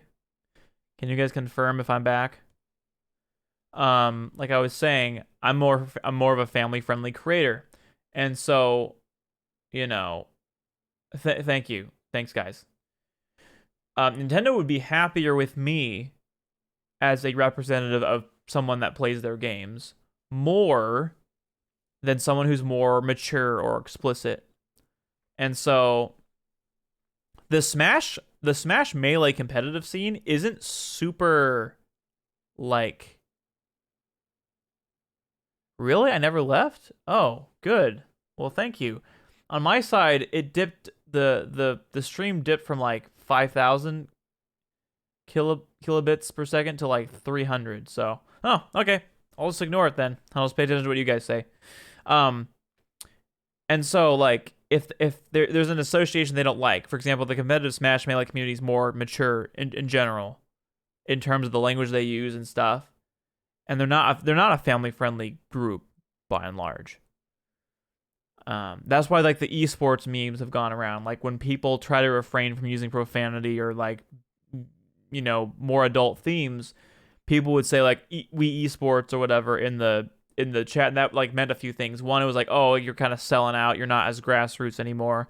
And secondarily, it was like, oh, we're at this like, we're at this standard where we have to like refrain from using bad language and stuff. So anyway, all that to say, Nintendo's probably not a big fan of that kind of image. They want the family friendly kids kind of demographic, and they're comfortable with that. They've had to they have had to agree to this whole competitive thing, kicking and screaming a bit.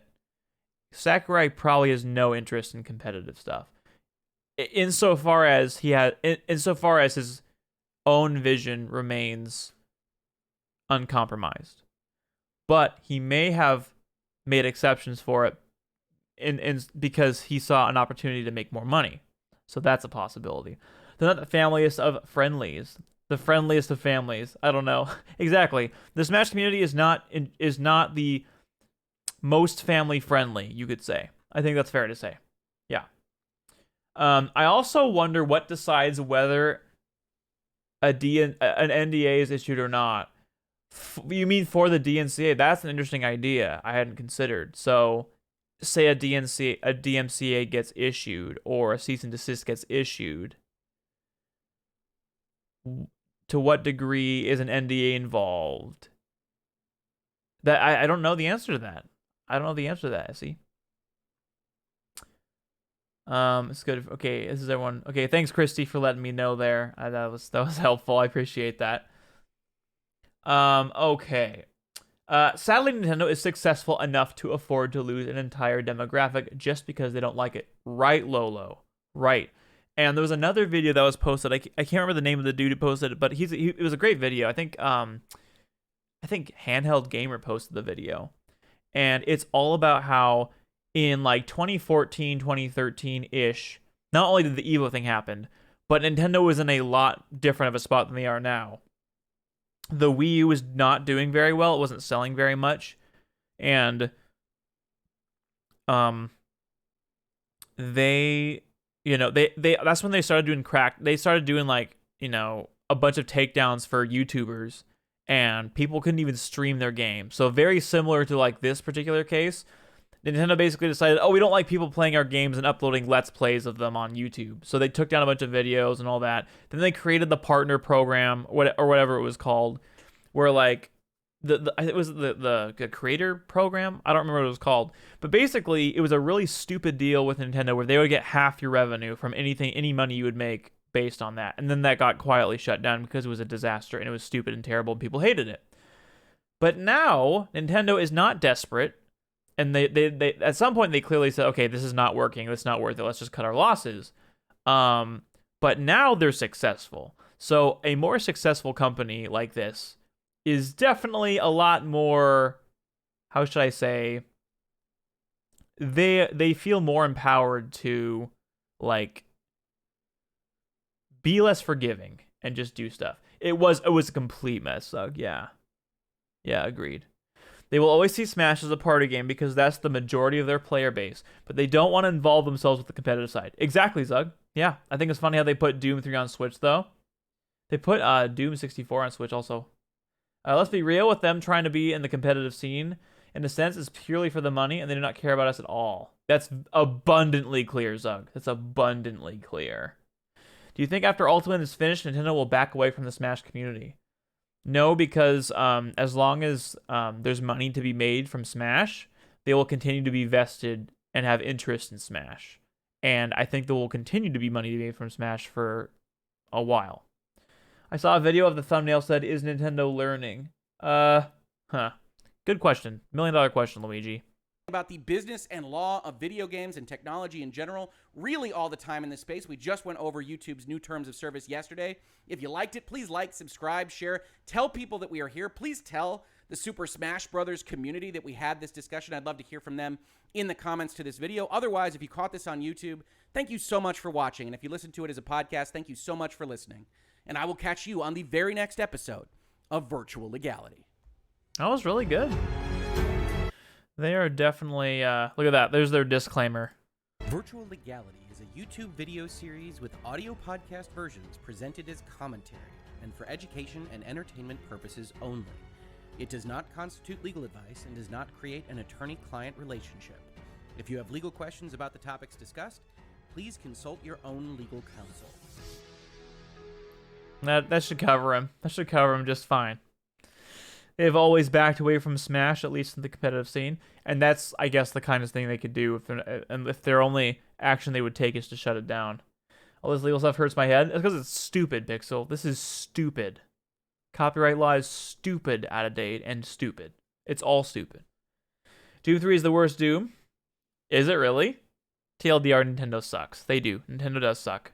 They're great, and they also suck at the same time. They suck in certain ways, and they're great in certain ways.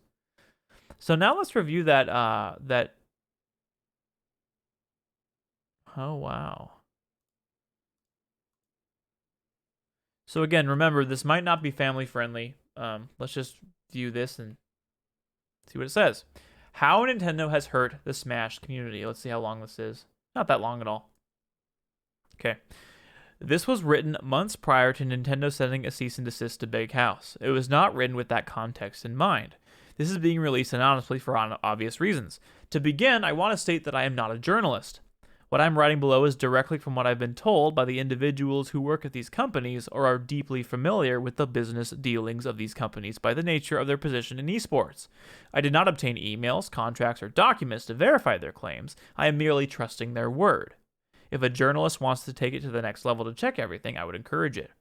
I also want to point out that what I write below does not just include Melee. Most of what I am about to describe applies to Smash 4 Ultimate, even Brawl as well. All Smash scenes have been held back by Nintendo's actions. I'm writing this for purpose. Maybe they should include Project M also. I'm writing this for the purpose of making the community at large aware of the things that I and many other members of the community have been aware of for years, but were simply unwilling to talk about publicly because of the hope that Nintendo would make something happen. That hope is pretty much gone for now. Gone for me now, so I feel completely okay with sharing what I know. For the longest time, it's been known that Nintendo has wanted to avoid supporting the Smash esports scene in a way that helps us grow past the grassroots level. Nintendo is this entirely that. Nintendo is this entity that for cultural or financial reasons has simply chosen to not get involved in the esports with Smash, at least not on the level that publishers get involved in most major esports. We've heard quotes from top executives at Nintendo many times about their disinterest in competitive gaming. We accept this because it's their intellectual property and they can have whatever vision they see fit for it. However, Nintendo's stance feels less innocent when you understand that they also deliberately prevent other entities from helping our scene through various action or inaction. Furthermore, these acts have gone on while stamping their names on our grassroots events or inviting a few of our personalities to their events. We regularly get a smidgen of hope that they're taking steps in the right direction, but no significant changes ever take place.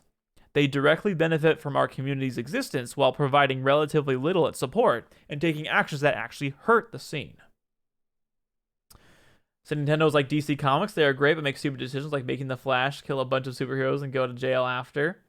Somehow the devs of Doom 3 made the Super Shotgun, the workhorse of any Doom game, super sluggish, made the spread of bullets way too wide, making it inaccurate.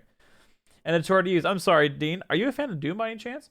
Alright, sounds good, Lolo. Enjoy your food, my friend. Thanks for the lurk. I appreciate that. This note is written to shed light on the different ways Nintendo has stopped the scene from growing. As a part of this community, you deserve to know why many top players and influencers in the Smash scene have known for years. The only reason I speak on this now is because I feel we're now at the point where we have nothing to lose. In the past, we'd be afraid to speak publicly because there'd be some hope that we were so close to having a real esports relationship with Nintendo, only to have that opportunity consistently slip away. Third-party entities that have attempted to work with Smash. Here's another heading for another part. There are several entities that have attempted to work with Nintendo to create events for Melee, Smash 4, and Ultimate. The following are just some of the bigger esports entities that were brought up to me.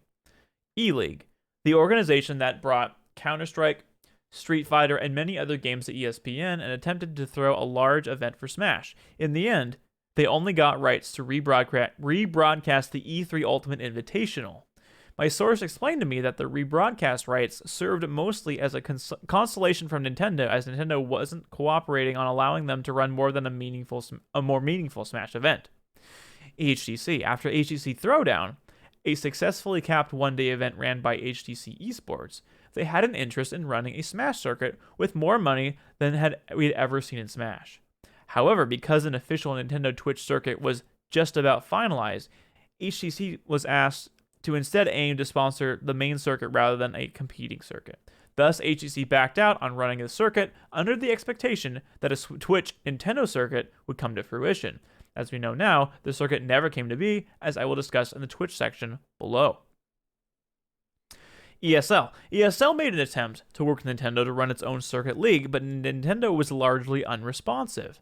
They tried making meaningful contact with the company, prepared decks to sell the idea, but it couldn't go anywhere, as Nintendo would not respond. I think it's interesting to note that Nintendo was willing to have Splatoon on ESL. To me, this shows that Nintendo will support scenes that don't thrive on their own, like Splatoon and ARMS, but they won't touch Smash, because they can hang back and reap the benefits that we create as a grassroots community, essentially letting us do all the work while doing nothing to help us get bigger. I would say, too, that ARMS and Splatoon are a bit more like were made with more competitive intentions, it seems like. MLG in 2015, MLG held an event with Melee, later Smash 4. According to my source, MLG did not continue working with Smash Melee after MLG Anaheim in 2015 because Nintendo wanted to charge a $50,000 licensing fee per event, over double the asking rate for Street Fighter 4, a much more modern game at the time. This practice to me seems like a way to effectively shut down Melee to MLG without directly preventing them from running it.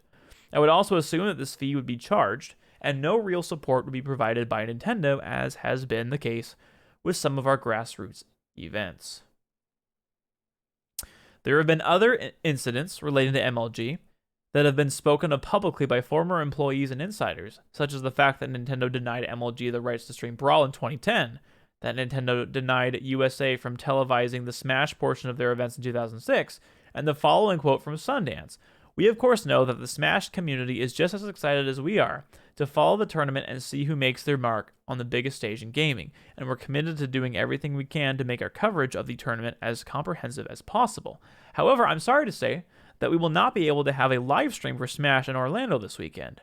In order to stream something like this, we will have to secure live streaming rights from the game's publisher, and despite our best efforts, we have not been able to get permission from Nintendo thus far. We kept the conversation going all the way down the wire in hopes we'd get an 11th hour approval and could still stream the event, but unfortunately it didn't happen. I know this is disappointing news, and believe me, we don't like it either. There's just no way around it. A company of our size simply has to play by the rules. I know a lot of you guys have seen local Smash tournaments streamed online and are probably wondering why we can't just do the same thing. The answer is because we are a real company with real visibility and real things to lose. We can't fly under the radar like a local tournament can, nor would we want to. I think that is very an important part of what I've read. I think that's very, very important. While the MLG era was a very long time ago, the impact of those decisions hit the scene the most at a point where it was just starting to thrive and would have effectively shut us down had it not been for our revival in 2013 due to the EVO, the documentary. By the way, shout out to the Smash documentary. If you guys don't know, the sequel to the Smash documentary is being live streamed. I want to double check the dates. I want to say December 11th through the 13th. Samox himself, the creator of the Smash Brothers documentary, has confirmed it. And you guys should all check it out. It looks really awesome. Yeah, it's called Metagame. That's correct. Thanks, Fraud. Appreciate it. If it wasn't for the huge support from the EVO 2013 and the documentary, I think Nintendo would have had a hard time, or Nintendo would have an easier time shutting it all down. And Esther posted a link to the Smash doc. Let's go. Red Bull. Initially, it was Red Bull, Twitch, and Nintendo in talks to start a circuit similar to Red Bull Proving Grounds for Smash, a circuit where monthly tournaments would take place across cities in the United States. And at the end of the season, the top players from each locale would come to compete in the championship event. Red Bull did much of the legwork to get it to launch, but it was Red Bull that effectively cut from the conversations and the deal altogether. So that was Red Bull, okay? Twitch and a later removed Red Bull. Twitch and later removed Red Bull had been in negotiations with Nintendo to run a sanctioned circuit for Smash. Ooh, say that 7 times fast. including Smash 4 Melee starting around 2015.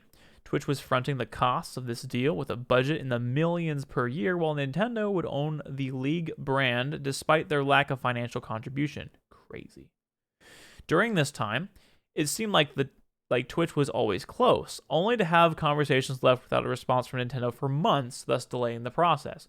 Eventually, around early 2018, after 3 years of man hours and efforts to appease Nintendo, the parties came to an agreement. This wasn't just a verbal agreement or an agreement made in good faith. It was a written contractual agreement meant to kick off the circuit for both Melee and Smash 4.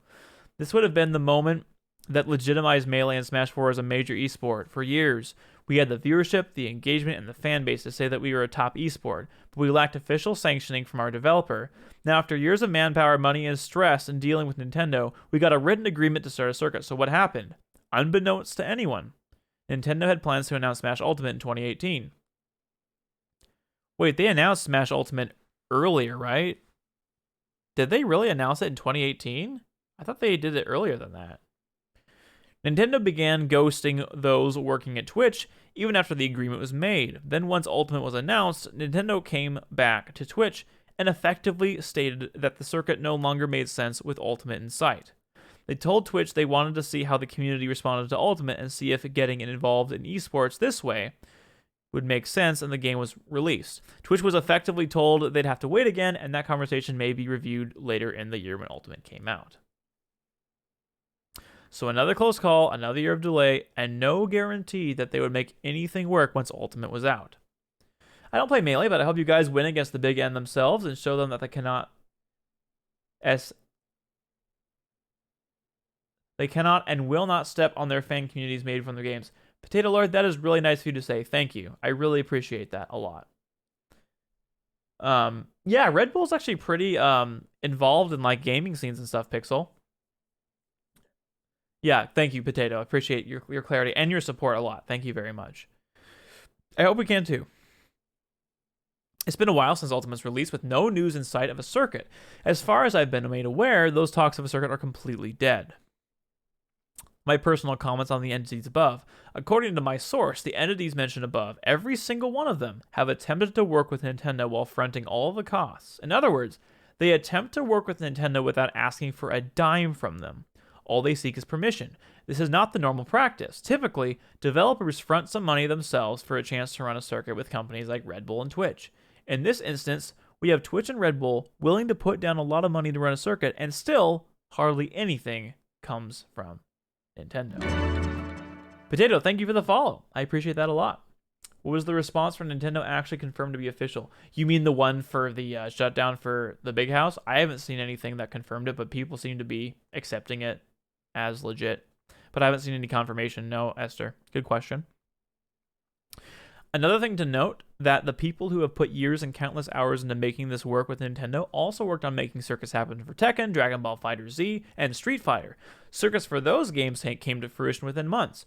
The negotiations were much more simple, yet with Nintendo and Smash, the process has taken over 5 years and counting. At a certain point, it becomes clear that Nintendo doesn't want Smash esports to happen, but they allow people to think it will. If you'll allow me, I'd like to give my personal thoughts on what all of this means.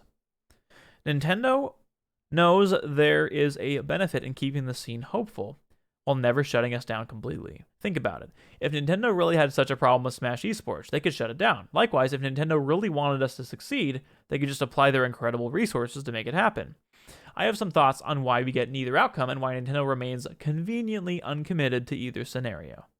Shutting us down completely would be very bad publicity. At this point, we as a community have enough of a voice to influence the actions of major corporations, including Nintendo. It's a marvel of the internet. They famously reversed their reprehensible decision to shut down Melee stream at EVO 2013 after we raised close to $100,000 to fight breast cancer.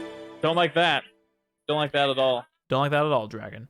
We caused a ruckus on the internet, and 5 hours later, we were back on stream at EVO. The effects of that moment ring out today. I remember being part of it. It was crazy. We're way bigger now, and they know how loud our voices are. Perhaps that is exactly why they dip their toes and pretend to help the scene. Maybe they don't want to help us grow and get louder. Maybe they don't want us to spend money on the esports thing. Maybe they think competitive Smash differs from their vision for the game. Fine. However, while all that may be true, they simultaneously do want what our voices give them, marketing, a whole lot of free marketing. It makes sense when I think about it. They're always feigning support, never really providing it, never really stopping us either. Kind of seems like stuff that me and a lot of my friends do, actually. This whole thing is just an unnecessary show of power. That's what it seems like, Dean, but I think we're going to find some more insights here near the end here. Want to see if Nintendo will do the same for Ludwig's Melee tournament. Good question. They would be 6 feet PR. Man, they would be 6 feet PR trouble. Sorry, what do you mean by that, Zug? Looks like it's no longer just free Melee. Save Smash is trending. Wow. Save Smash, huh? Now, you might believe that Nintendo doesn't really need our community to sell games. That's probably correct. However, does it benefit them to allow us to exist as we do? Oh, gosh, yes. I think it's very clear that Nintendo benefits from the influencers that the esports community has created. Heck, Nintendo has even used those influencers for their invitationals at E3 to help promote the game. Look at it this way. Imagine a world where Smash esports wasn't a thing, and Nintendo releases a Direct. You'd probably have quite a few people watching on their computers in the privacy of their homes, and when it's done, they shut down and move on with their day. What we have instead are those very same people replying to eSam's tweet, sharing Leffen's video, playing HBox's reaction on repeat.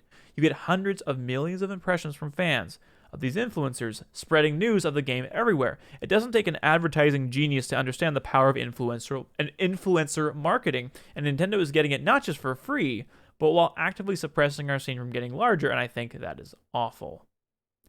The effects on this scene are being felt greater than ever before. Companies don't have the same enthusiasm of working with Smash that they used to, if they're even trying to at all anymore. As far as I know, ESL and the E-League have nothing in the works for us, and Red Bull has resorted to clever workarounds to help us out on events without getting the hammer from Nintendo.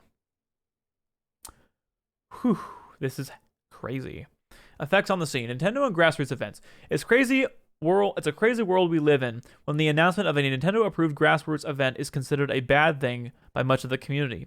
It's a near guarantee that UCF, Slippy, and Project M won't be present. I spoke to a few TOs to get some insight as to what comes with a Nintendo partnership for an event. From my conversations, the benefits include allowing events to use their brand, which adds legitimacy to sponsors and potential attendees. The event won't get a cease and desist. Not that it would be likely to begin with, but this partnership guarantees that it won't.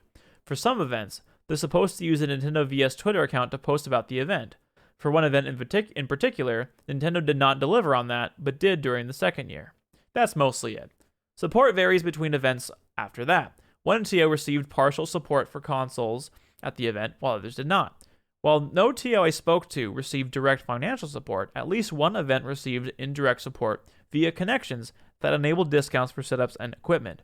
However, every Splatoon setup was provided by Nintendo at every event they were a part of. That is interesting.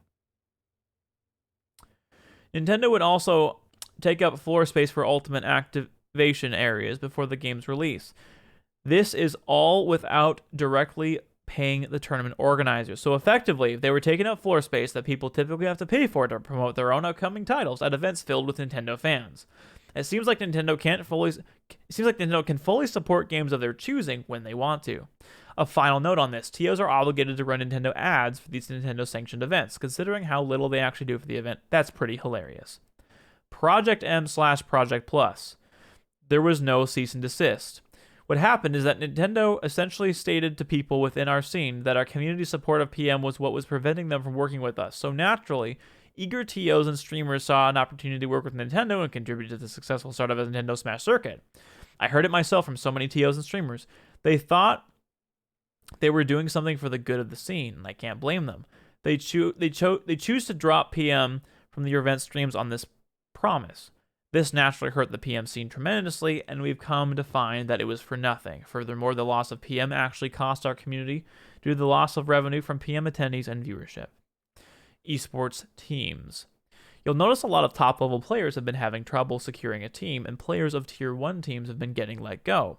A long time ago, teams were hopeful for Smash. There was a surge of player pickups because the crazy level of fan engagement paired up with the hope for an eventual Nintendo circuit that never came to be. Teams have begun to understand that Nintendo will never support the game, and have thus had to make the difficult decision to drop several Smashers over the last few years. Crazy. Closing thoughts. Keep up the passion in protecting the Smash community. Every single part of the community has been held back by Nintendo. While Nintendo is powerful, I truly believe that our love for the various Smash games is strong enough to allow us to continue on for years, even decades, into the future. We've survived for this long despite many hurdles, and we can overcome the new ones too. Wow. Yes, Splatoon's referring to the game, Charles. They do a lot of like competitive Splatoon stuff, from what I understand. Ryan Garcia shouting out Smash, is that right? Wow.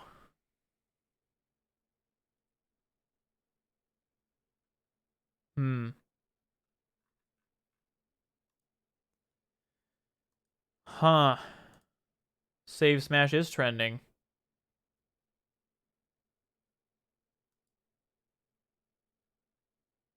Hmm.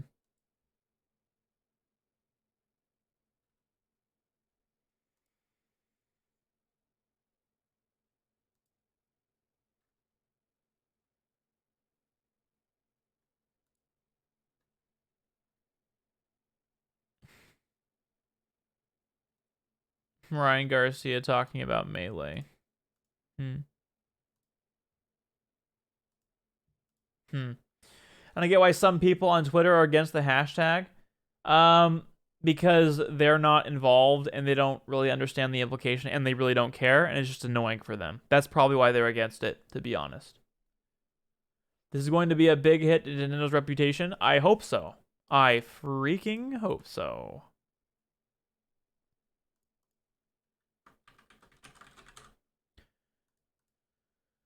Save Smash.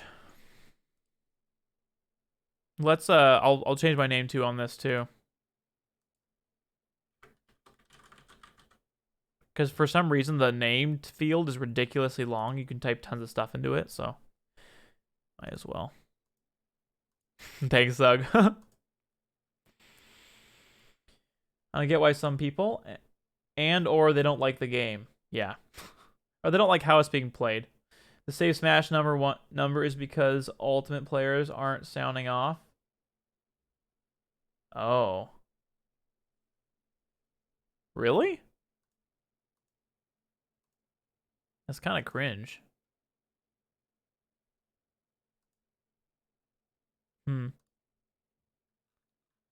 I love talking to people on stream while at the same time I'm seeing you guys interact with me on Twitter. This is kind of cool. I don't get this feeling very often. It's pretty surreal. This feels worse than some of the stuff Marvel has done. Really, Pixel, what has Marvel done? Look at the tweets under the tag. Thanks for the follow, Kizami.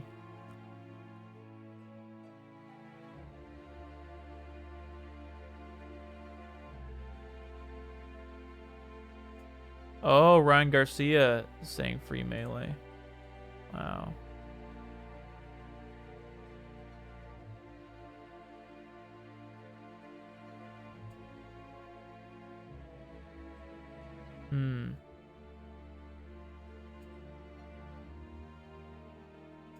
This is cool. Oh, don't worry about it. I don't blame or fault anyone for following or not following me at all. Aw, thank you. Thanks, Dean. I appreciate that.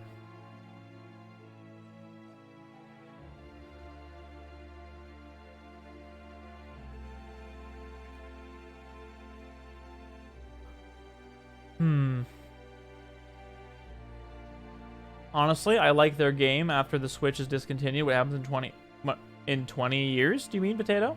I'm heading over to PlayStation. At least they don't punish their fans. Yeah.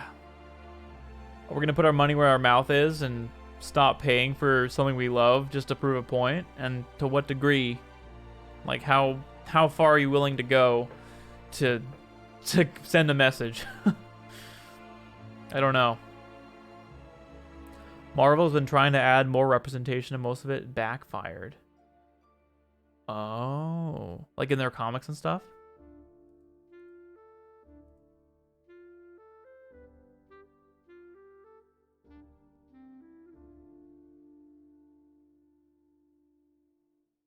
One thing I've been doing is I get I get a notification on my phone every time Nintendo of America tweets. And so I always reply with Free Melee for like every single tweet they do. And it's funny. One thing about marketing is you always look for things that are effective for marketing because that's your day all the time. And one thing I've noticed is if you're trying if there's a very, very popular account on Twitter or even on Instagram that would align, like their audience would align well with mine, like, or not with mine, with yours. What you can do is get notifications, so as soon as they post, you post something. But you have to be really clever and think of something different, and then you get a ton of reactions. So that's great and all, but Free Melee, please. That's the difference between saying that's great and all and just the hashtag. I'll show you this. Okay, so this is Free Melee. There's only 5 responses, but that was within like a minute of the tweet. Free Melee. That got 39, but that was even closer to when the tweet went out. If I include an image, check it out. More engagement. This was like 3 minutes afterwards, but because it hasn't had an image associated with it, I got more engagements. So, hey, D-Combos. Aww. That's nice of you to say. I'm glad you used the lowercase g, though. Lowercase g is important in that sentence. I put that date because who knows how many years the Switch will continue to. Oh, I see what you mean, Potato. Elite Boss, thanks for the follow. I appreciate that. Welcome on in. I appreciate that a lot. And D-Combos, welcome on in. How's your Monday going? Free Melee. That's great and all, but Free Melee, please.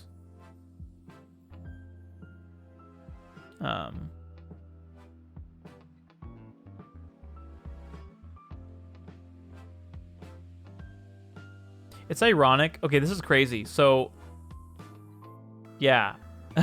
So I was posting about Melee and stuff for my birthday, and then my birthday's only like, what? It's only like a week before Melee's birthday, so. Ups and downs? Gotcha, D-Combos, gotcha. Well, I'm glad you have some ups. That's more than some people right now. So that's good news. He's been playing us like fiddles. Who is Radzo? Hey, Strawberry Forest, what's up? More people saying save Smash? Yeah. Maybe I'll include both.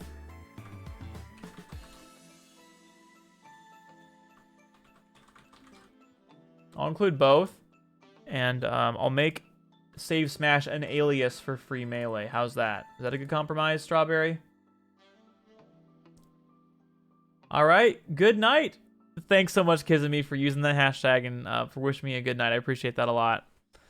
Yeah, let's add save Smash to the list here. Okay, just don't load for no reason. That's epic.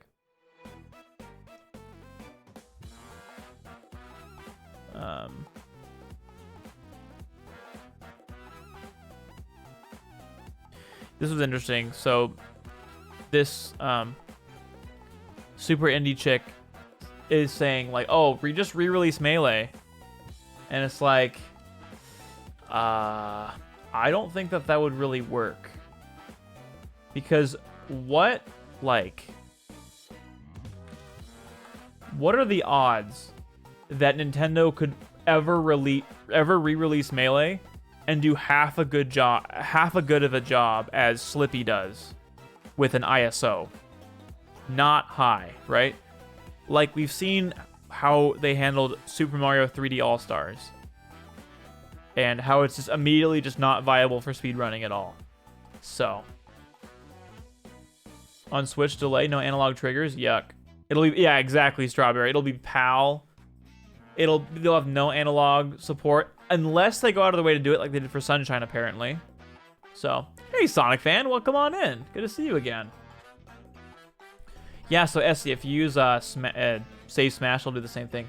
To be honest, you and your team with Melee HD did better than what Nintendo would do to Melee. Well, yeah, I mean, from a visual standpoint, that's definitely possible. But, I mean, that's the thing. Nintendo has the resources to do more. But they just don't. Now that I think about it, there's only 2 times with really good representation in Marvel. You know what, D. Kimball? I like seeing your streaming email notifications. You got a serious game plan, and I like your stream style, especially... Wow. Especially since that post a few months ago with your formal highlight. You've got a partnership with someone, I swear. You have great layout skills. D-Combos, thank you so much. That is really sweet of you to say. In my, actually, my melee overlay, let's see if is it overlay? The overlay command. In my tour, I think I acknowledge each element of it. And I've actually changed it a bit from then. But basically, a lot of the elements you see are a combination of stuff I've pulled and made, stuff that have commissioned Triptech to work on. He's done a great job. Things I've grabbed from Melee's through emulation just to get higher resolution stuff. And then I have recently actually let's play the song again. I recently commissioned on Fiverr. Lisa was her name. She did a great job. Oh, format, not formal. Oh, weird. A format. Well, that's a derp. Thanks, Christy.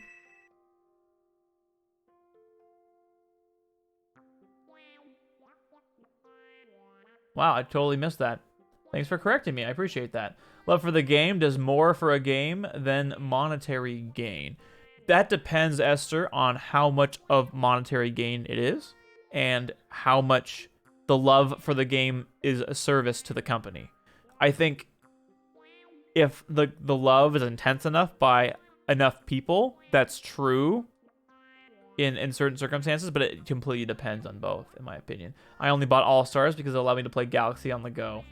To be fair, I think Galaxy on Switch is a better version than the one on Wii.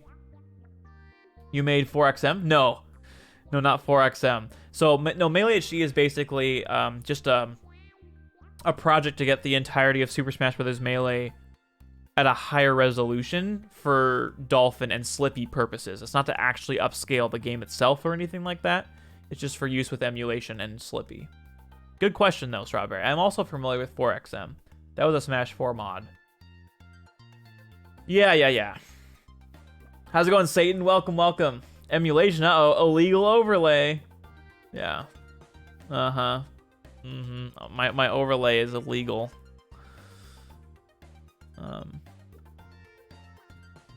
Aw, thanks, Dean. That's nice of you.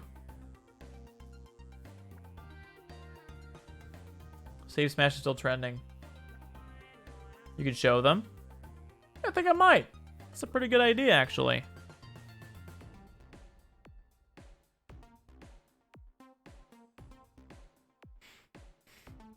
Yeah. All this is true.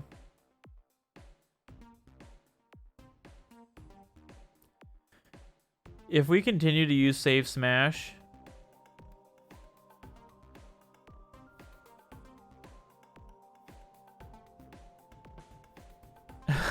Sorry I messed up the tag. I was emotional. I feel that.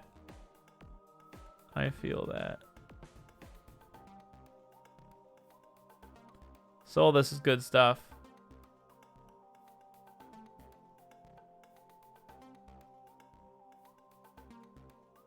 I think the wrong attitude is to say like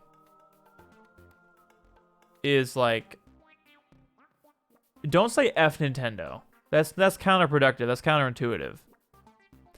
Dude, let's heckin' go.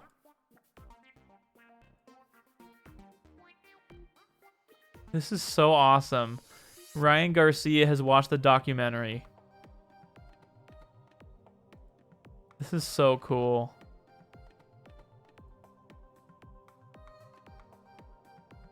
Wow. This is wild. Say is my dude. We IRL friends. Good shiz, D. Kimball. Sorry if my comments are not totally readable tonight. Grammar hard today. I dig your attacks on tweets. D. Combos. Man, I am very happy to get to know you. You and Satan seem like awesome people. So thanks for stopping by and chatting up a stream. You guys are awesome. Hey, Carl Dacius. How are you, dude? You came at a really good time. I want to show off the HD stuff that we've got so far. Aw, Kirbyst. Thank you. All right, guys, so check this out.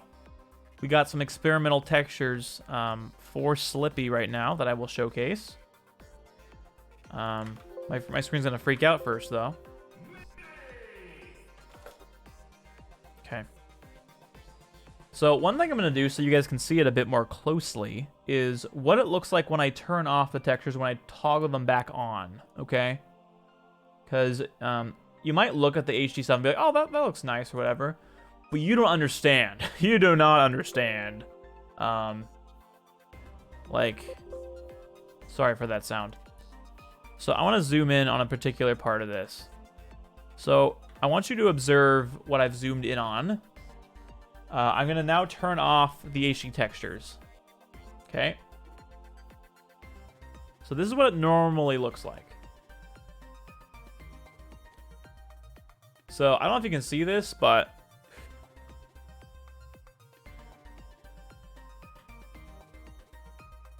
that's an image, and it's very low res. You know what's funny is this was actually looking a bit better than I thought, but you can still see like the graininess of it. But, and by the way, Radzo in chat is a key contributor to this project. Key contributor. Yeah, right. So it's pretty grainy, but then as soon as I turn it on, check this out. Boom, crisp, crisp, crispy, crispy. Can now do 90% of Iron Man. The solo. Hey, what do you mean, Dean? Hey, Strawberry. Yeah. So that gets better. Okay, it gets better. So again, I'm gonna turn off the HD textures. All right.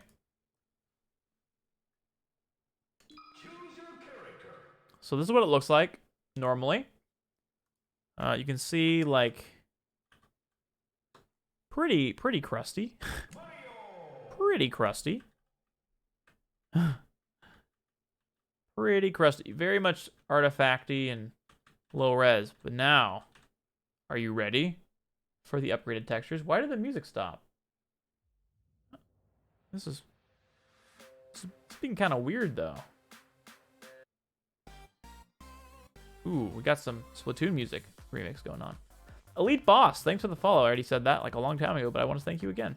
All right, so check this out, guys. Here we go. Drum roll, please.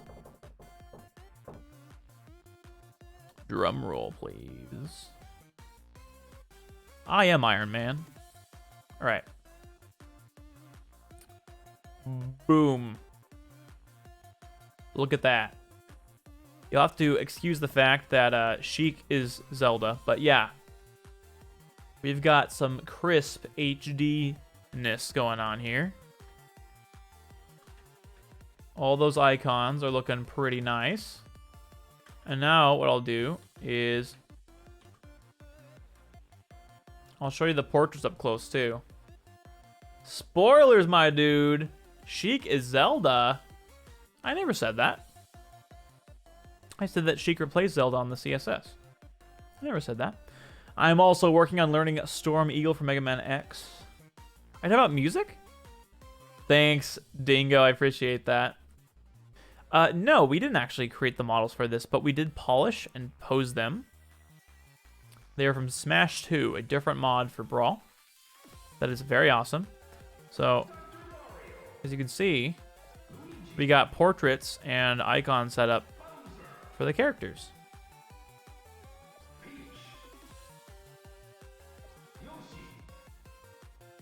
They've never looked this high def before on Melee.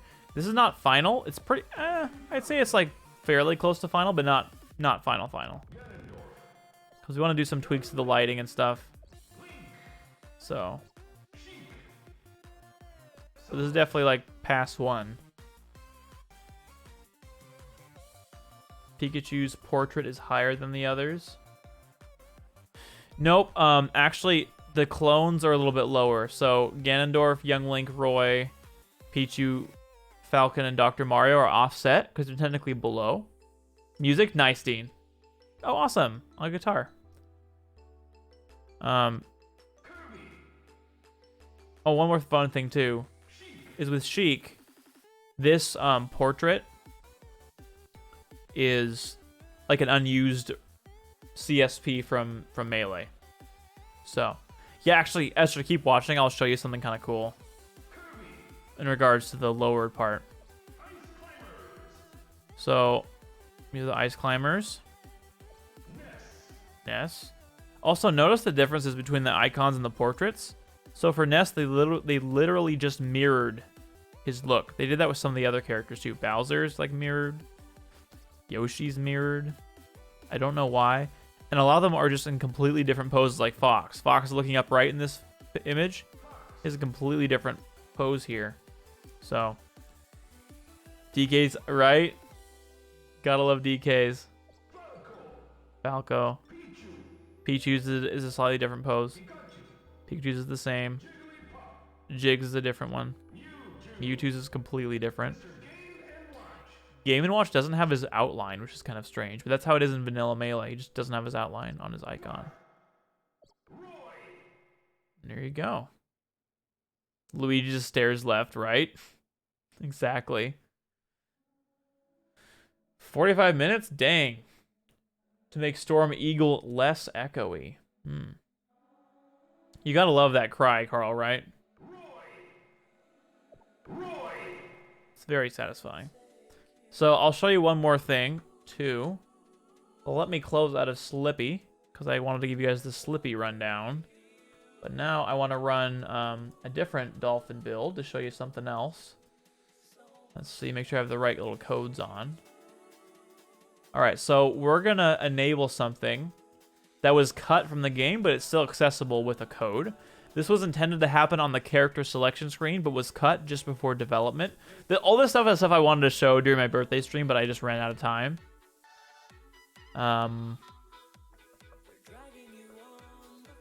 Let's see. Okay, so if I load the game, and we got the NetPlay community settings on. So check this out, gamers. Oh, you know what? You might not be able to catch it so, upon first load. So I'll back out of the menu and watch carefully. Okay, so maybe you didn't catch that. So I'll go back and show you again. So watch when I first enter the CSS. What happens?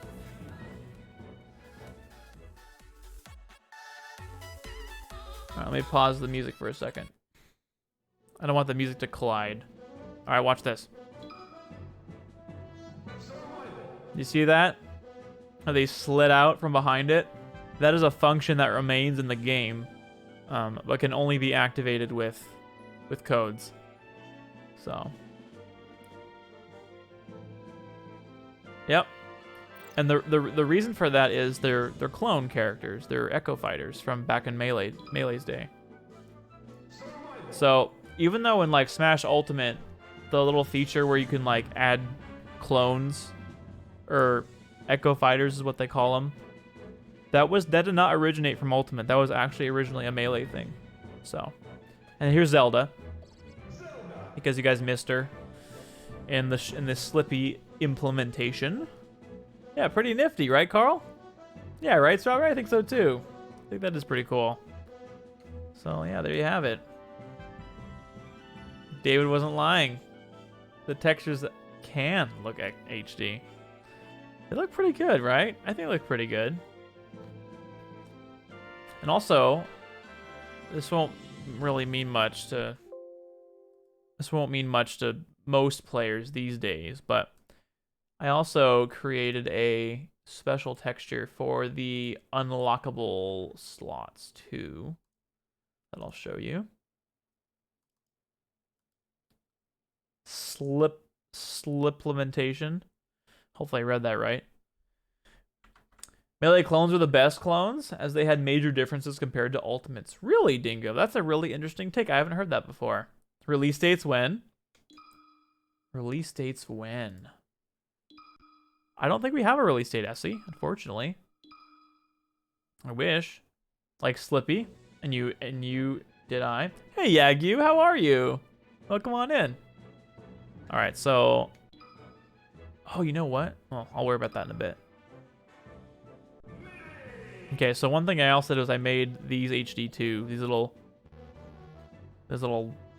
unlockable slots.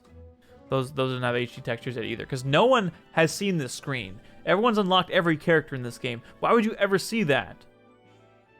Well, because if you're a freaking weirdo and you like to speedrun the game from a fresh memory card, maybe you would see that screen. Release high definition audio.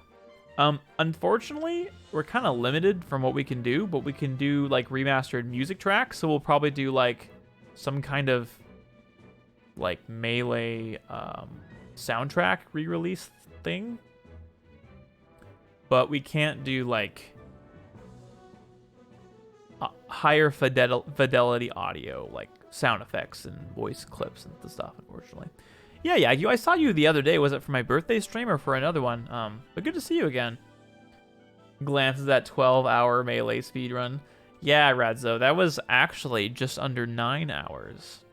The stream itself was 9.5 hours, so almost 10 hours, but it could have been 12 hours. And you were there for almost the whole thing. I have not forgotten. Isn't it funny that Jigglypuff isn't under Kirby? That way it could slide out as well. Yeah, it's funny how, to that point, Carl, it's funny how conditions for what constituted an Echo Fighter have changed from game to game. So, obviously, Luigi was considered an Echo Fighter of Mario, and Jigglypuff was considered a joke clone character of Kirby in 64. And then Captain Falcon and Ness were the true, like, unique, unlockable characters. So... You hearing this, Mr. Audio Guy? That's right, Carl Datius hears all the audio from around the world. It's kind of like Spider-Man because he gets overstimulated because of his spidey senses.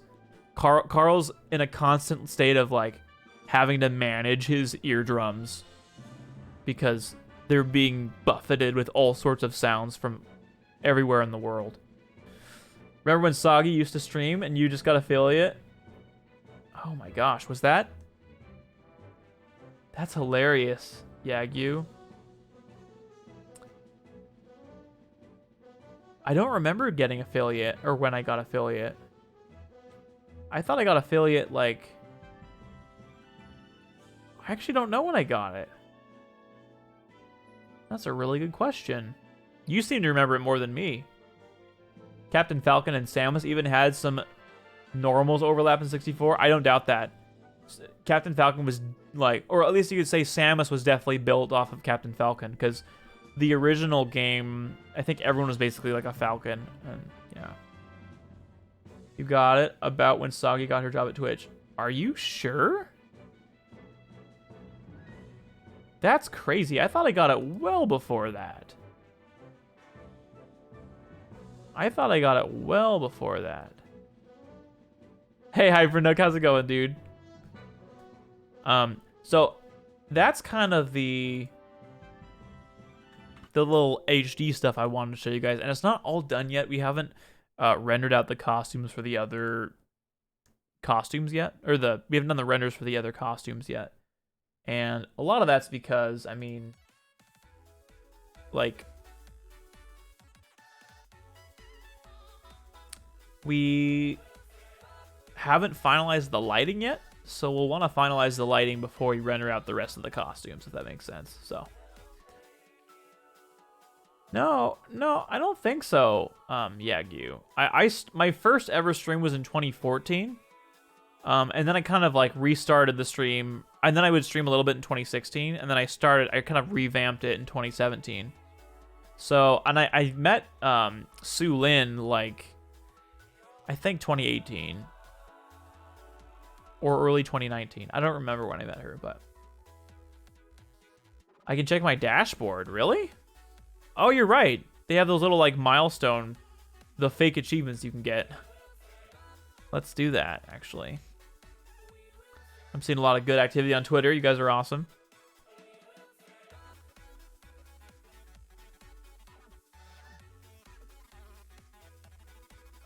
Yeah, I think you are, Yagyu, but I remember those seem like different times.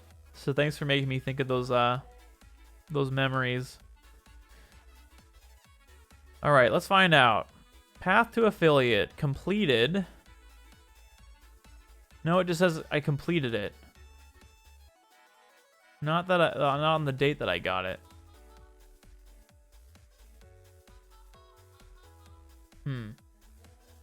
A different time. I'm lagging too much, so I'll go have a great... All right, later, Yagyu. Thanks for stopping in. Appreciate you being here. I really love everything you have done with the HD project. Thank you, Carl. I really appreciate that. Smash 64. Everyone gets the same leg nair thingy. Yeah, the sex kick. Everyone has the same nair, pretty much. Good. How do you think you did on your last final? That's great stuff, Hyper. I feel like David had it well before that as well. Yeah, I think so. Imagine being late for stream. Ooh, we got some Bowsy theme. Oh, an email. You're right. I should look for that.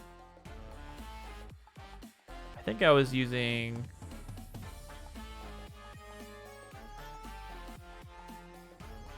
Let's find out here.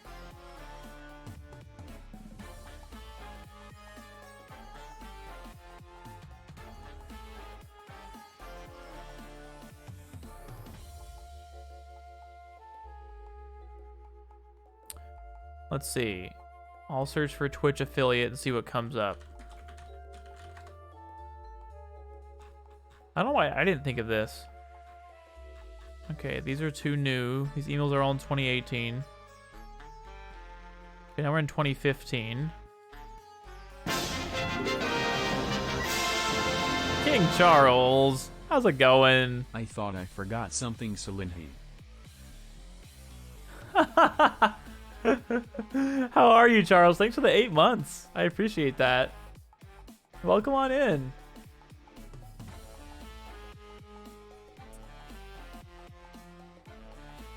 Bop, bow, bow. Your laptop's on fire? Oh, a video. Nice. What kind of video was it, Hyper? Thanks for all the hype, guys. I appreciate it. Really good, King Charles. We just went over some free melee talk. We've been looking at Twitter, and we watched a really informative video about copyright. It sounds kind of boring, but it was really fun, actually. Can we get free Thick Nick trending on Twitter? He's not being held captive or anything. Just want it trending. Perfectly understandable, Dean. If you get it started, hey, I'll do what I can. Okay, here we go. I have my... Okay, so in June 26, 2017... I was trying to get my my tax information validated. Holy Charles, dude! Thank you so much for the 360 bits.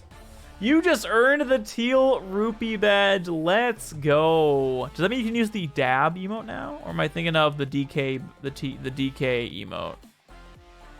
Congratulations. That is Pog. Another feeling of laptop's about to explode. Just DK, nice. Dude, congratulations, Charles. Dabs 10K, gotcha. Wow, incredible. Thanks so much, I really appreciate that. Okay, so... Oh, this is funny. This is about Justin TV usernames. After we launched the ability to change usernames, the logical question was, when are you going to release the Justin TV usernames? We're excited to say that for affiliates, that day is today. We're publicly releasing the nearly 30 million inactive usernames that were associated with the Twitch predecessor, Justin TV. That was on November 14, 2017, my birthday in 2017. That is pretty funny. So, I want to say, Andrew. I agree with Charles. Hashtag free melee. Thank you so much for the additional 200 bits, man. I appreciate that so much. It's good to have you guys here. Thank you. Appreciate the free melee sentiment there.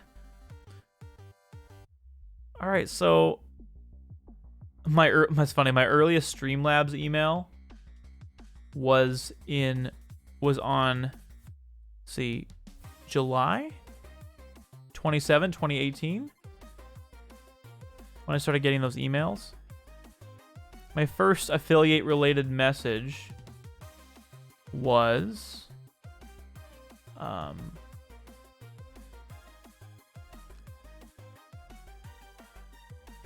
Okay, so I think I got affiliate status in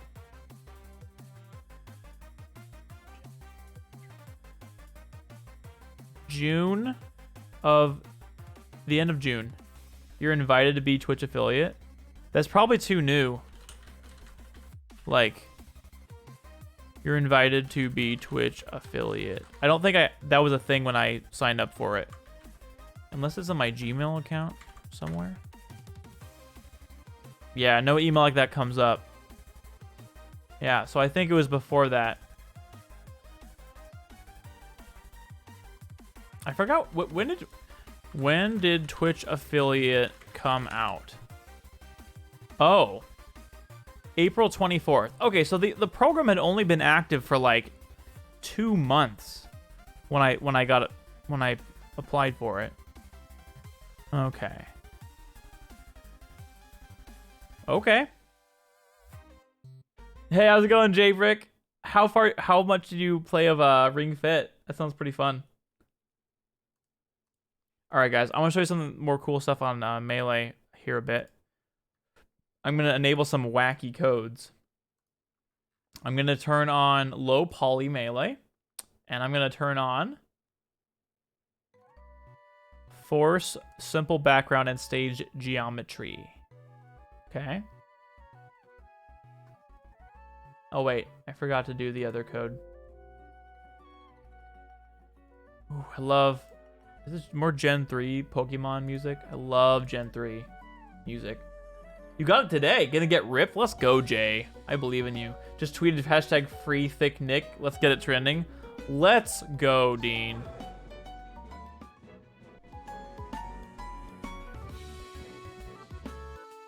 Okay. Okay, wait. Before I launch the game, I want to turn off the in-game music. So we can listen to it. Okay, get ready for this.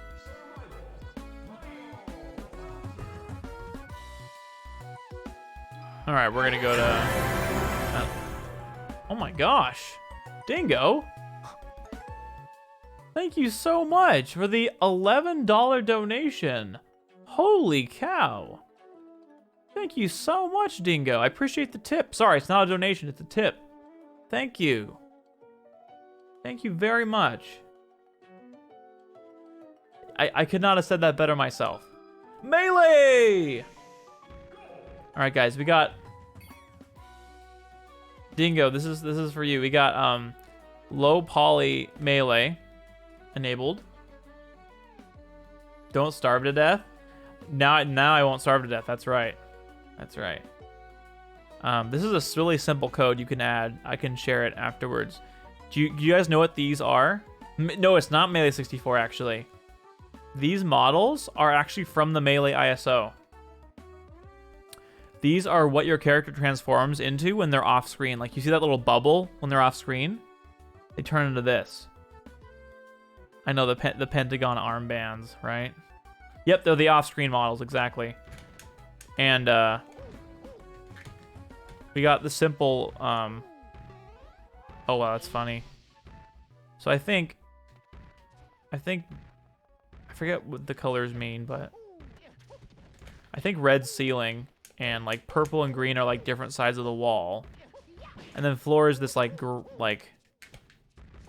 manila color. Save resources and such. Yeah, exactly.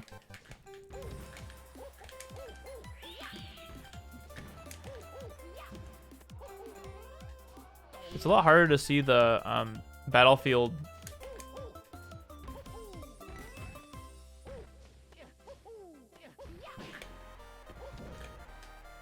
It's funny though when you go to like a more complex stage. Like watch this. Look at like Grinstar depths. Blue and green are wall jump. Oh, possibly. Yeah.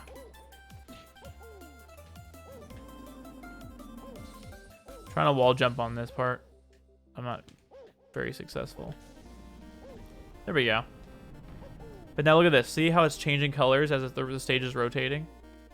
So depending on whether or not the stage is rotating, the colors of the panels change.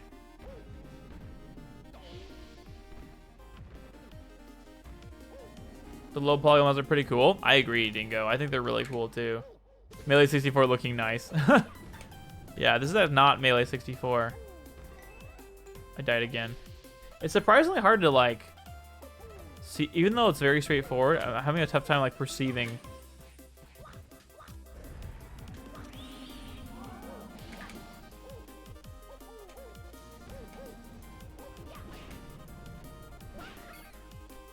So these are all fun codes you can enable really easily in Dolphin.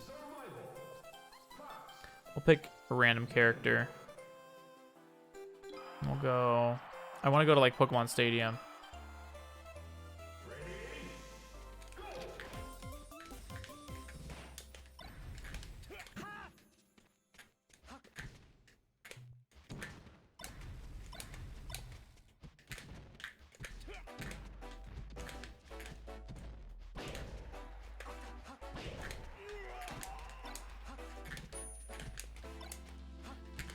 Rank the Smash games from worst to best. One more thing about this too is you should be able to play this way without desyncs. I think. Allegedly. We might try it in a bit.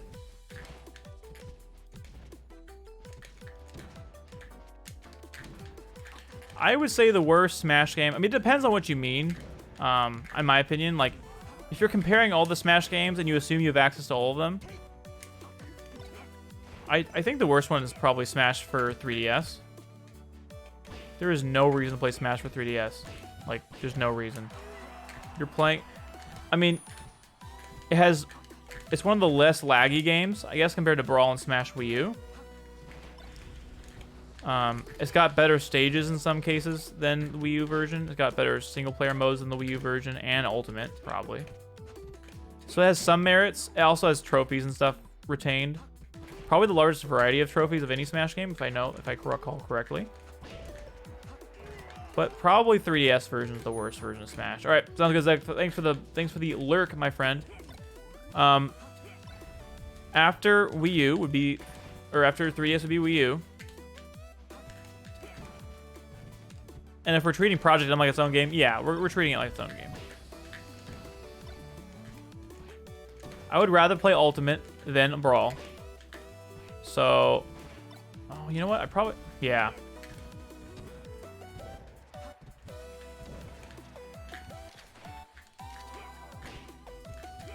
Also, like, Smash 4 had, like, ledge trumping and stuff. Oh. Yeah, I haven't updated the goal yet. We actually passed the last sub-goal. Look at that victory screen. That's hilarious. Oh, man. It doesn't move his mouth or anything. Then, so basically we have Smash 3DS, then Smash Wii U, then we have Brawl. Then I would put probably a tie between Smash Ultimate and Smash 64. Then Project M, and then Melee would be number 1. Excellent, excellent question. Thank you for asking. Let's go try Donkey Kong! How's it going, Eva? Welcome on in. Thanks for redeeming the DK. You did. You did it, Try. You redeemed the Donkey Kong. How dare you, David? We have Smash Run. Smash Run kind of not worth it, though, for bad controls. Oh, yeah. I mean, well, I guess you saw the transformations right there. That feels really good. I'm glad, Try. Really good, Eva. Really good. We're just playing some Melee and chilling. I want to see more characters in low poly mode. I want to see crazier stages. Let's go to Mute City. Oh, that's going to be a weird one. Because the ground's going to appear randomly. Eva, thanks for the follow. I appreciate that. Thank you.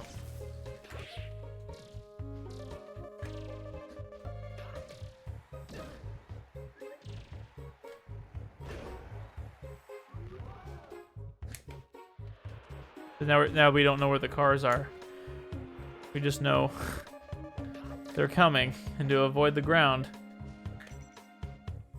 Yeah, now playing works, Essie, and well, that's funny. It actually makes it easier to see in some regards. That's where you die. You can use song also if you'd like. Mewtwo low poly doesn't look too bad. You haven't seen the front of his face though. No, you're right. It doesn't look that bad. Marth looks. He looks like an N64 character. That's what I love about this. They look like fairly high poly N64 characters. That to me is like why I don't get why people say GameCube and N64 look similar. Because the 64 and the Wii have a lot more similar power than the 64 and the GameCube. And that's like, I don't know, very obvious to me. Yeah, Pokemon Stadium. Yeah, that's what I think too. Try it. Remind me of that too. Very astute observation. Very astute observation. Fly Me to the Moon is an awesome remix, Radzo. I love the Bayonetta one.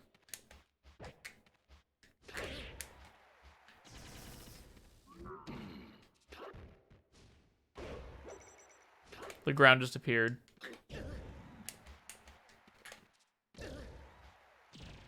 You can see like random little particles in the background. I love that. Might be the only person who likes spirits more than trophies. Whoa, really? I mean, hey, more power to you, but can I ask why? Spirits overstay their welcome. They're trophies. You can learn about the characters, and there's these rich 3D models you can look at, and there's like good for trivia. I love trophies. Who gave you these test stages? A simple code, Fraudkins. Yeah, this is where I impersonate Beta 64. You guys are looking at the beta of Super Smash Bros. Melee. These are the really early promotional models for all the characters. And for some reason, this part of Jigglypuff is just tan for some reason. And it's funny, I'm sure it references the same textures, but it's just a lower poly version of the model. And these were all test stages. Oh, I forgot. This is Great Bay, so this is the turtle. This is the turtle right here. And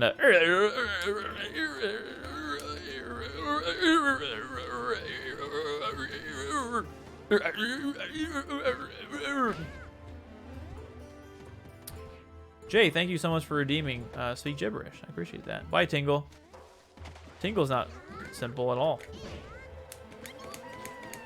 I want to see what Pokemon Stadium changing platforms looks like. We were at Pokemon Stadium a bit earlier. They just kind of rose out of the ground.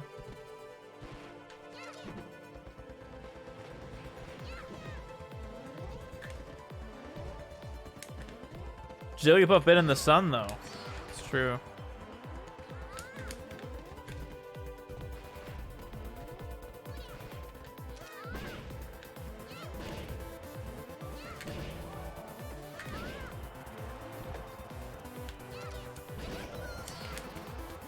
Okay, so I miss learning more about these characters, and that's the reason I like trophies, but I like spirits from a gameplay perspective. Really?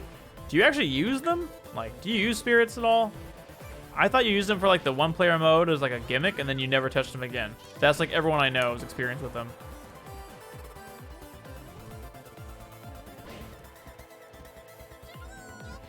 I would have liked spirits if the spirits were more stylized. I mean, like, not just PNGs. Then Smash U has over 100 gigabytes. Wait, what? I'm gonna wait till 2030 when a group of people mod spirits to be placed with trophies. Let's go try. Yeah, the Wii U version would have so much. Or Ultimate, I mean, not the Wii U version. Yeah, that would be crazy. They're just JPEG files ripped from Google. Some of them are, yeah. Some of them are, yeah. I don't know. Spirits are just so lazy. I don't know. Not really a fan. We're looking at low poly Ganondorf and low poly Falco. Let's change it to be 2 stocks instead of 4.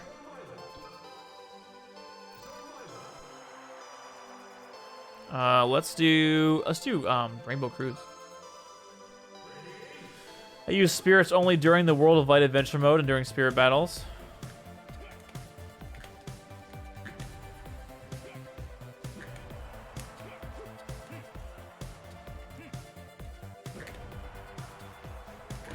This guy's not even gonna survive like 15 seconds into the game. Bruh.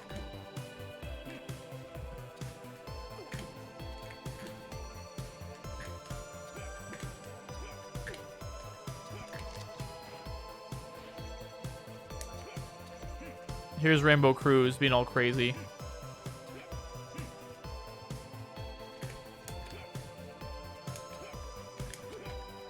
I like the simple stuff a lot.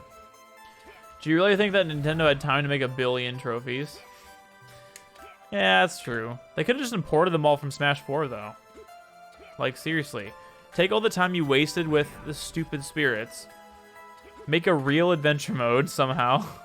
Make it like Melee's adventure mode. That'd be way better than what the stupid World of Light thing. Import all the trophies you made in Smash 4. Make some new ones for the new series and stuff. No problem. Or just don't include a one-player mode that sucks. Like, don't include one at all. They did make this game in essentially 3 to 4 years. That's true. So just heavily borrow more for Smash 4 then. That would have been easy. Subspace and Melee mixed. But don't make it as long as Subspace. Keep the cutscenes and like that part from Subspace. And make it more like Melee Adventure Mode. The gameplay and like the levels and stuff. I like World of Light from what I played. I 100%ed it. It's completely overrated. Way too long. It's just an event match that's less fun, basically. Imagine making the game and having to go through a bunch of characters deciding which ones would be spirits, what image to use, what rank they would be. Yeah, right, Jay? I feel like that would take a long time, too, and it just wasn't as fun. I like that Rainbow Cruise background is blue. A blue screen without text, yeah. It's the blue screen of death. That is what that is. I was hoping for Subspace Emissary Adventure Mode and Ultimate. I like a long game, but not too long, like World of Light. Subspace Emissary is too long, too.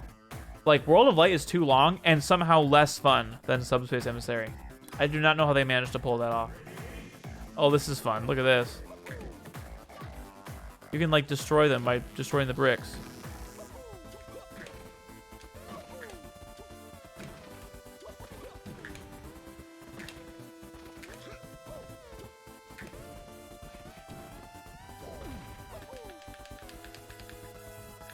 I like these low poly models.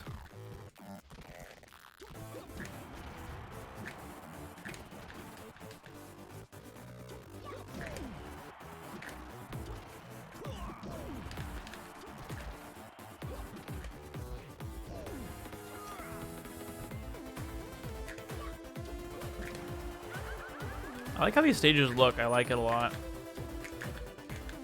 I like the idea that you can play with them too, like on Slippy online.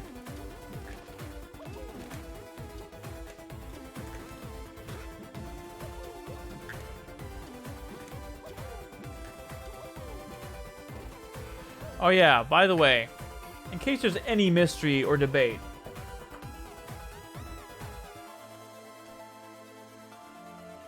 oh, what's this I have in my Nintendo Wii? Super Smash Bros. Melee for the Nintendo GameCube. Oh wait, that's not the only copy I have? Wait, really? Are you serious?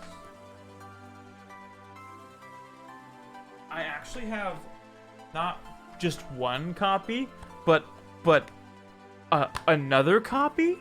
You're saying I have 2 copies of Melee that are physical and that I purchased? Wow, crazy. They're physical and they're real. Wow, nuts.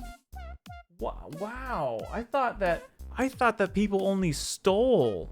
I thought ISOs were only people that stole the game and didn't own it legit, but weird. I have 2 copies of the game. Whoa, wild. Oh yeah, and there's also, I want to show this off. I got this in the mail today. They're Super Smash Bros. Melee battle cards. They're like little collectibles. They're from the official Nintendo official magazine. And there's 52 cards in them. 1 for each character and 1 for each stage in the game. Your computer's not the greatest for Dolphin? Gotcha, try. That's too bad. Are the low poly models and stages compatible with Slippy? Yeah. If you're having a tough time running it, you could try it and see if it has less resources on your PC. You can give it a shot. I could share the code with you afterwards. I wonder if there is a way to keep the stages normal while also having low poly characters. Yeah, there is. I have them both on. I can turn them independently off and on. Yeah, they're battle cards. How'd you put the ices on the disc? I know, right? It's a crazy feat to be sure. It's a crazy feat to be sure. Keep the stages normal. Yeah, so I'll just show you this. Here's let me put my headphones back on. Okay. So if you hit properties, you'll see I've got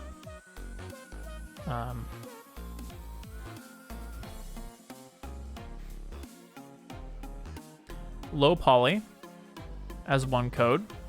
And then I have 4 simple backgrounds and stage geometry as a separate code enabled. So I can have just low poly models or simple background geometry or both. And currently I have both enabled. I used to have these Mario Kart Wii trading cards. What? Cool. I didn't know that, Try. I love old promo stuff like that. I'll show you guys the cards though. They're actually really cool.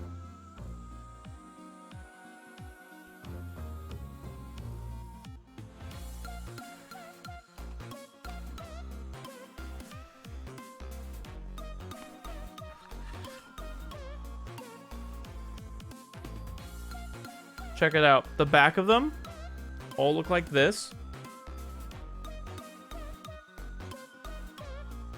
And here's the front of them.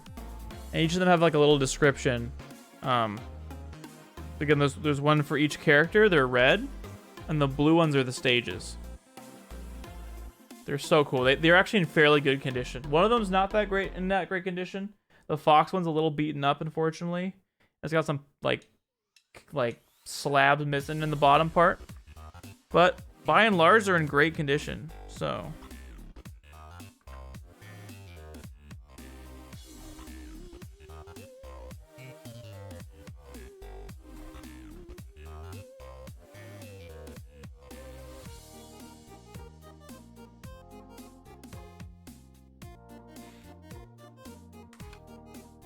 okay.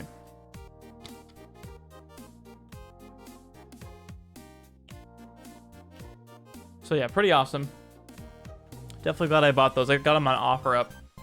I bought Melee at my local game store that sells old games, and it was the most expensive one, being around $35. 2 to 4. $35 is cheap for Melee, dude. You got a good deal. Handle them carefully. I'm doing my best, Try. Thanks, Matt. How's it going? Welcome on in. Fox easy to combo, right? No mystery there. Fox probably deserves it. Exactly, Esther. You know what would be sick? Turning all the textures to silhouettes for characters and then having simple stages backgrounds. We can just have Melee light. That's actually a crazy idea. I like that. It's obvious that Fox would be beaten a bit. Yeah, that's a good question. If you join my Discord server, I'll include the codes for those.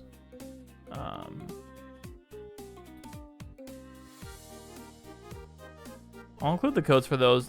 Actually, I'm gonna set myself a reminder to post it in the games chat.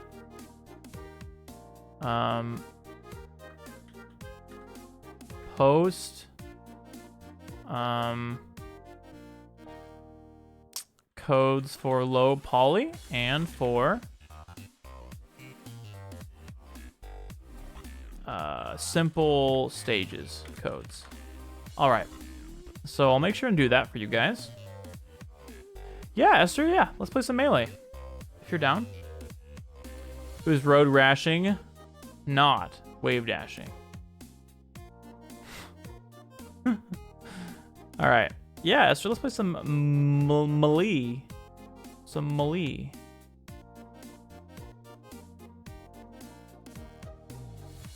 And if you guys are a subscriber or a VIP or both or a mod, you can add music to the song queue if you would like.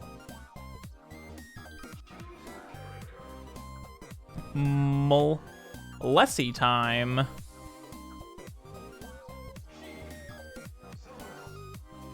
I'll do random. We'll do Ganon to start. We'll start a queue up. We'll start a queue. Hey, Shranix, welcome. Welcome, welcome. We're playing some Melee games right now. 5-5. Thanks, Essie. Use join if you'd like to join the queue. Mollify does not equal melee. What is mollify? Use exclamation point join.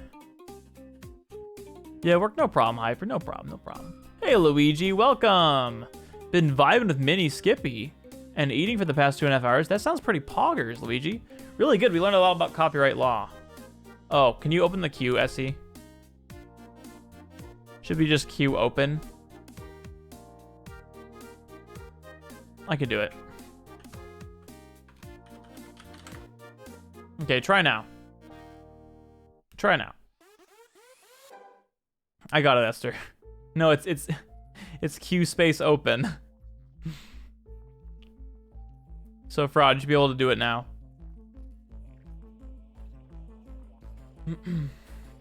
There you go. You're delayed. Oh, no worries. No worries.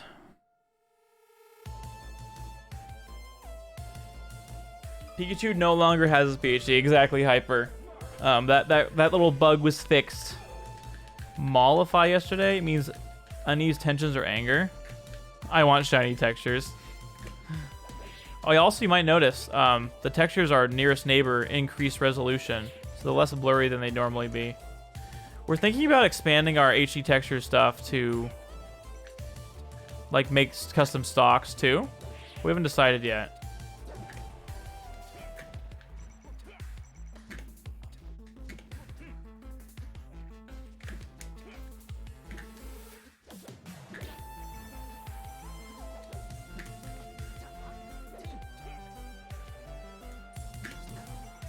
Esther is ready.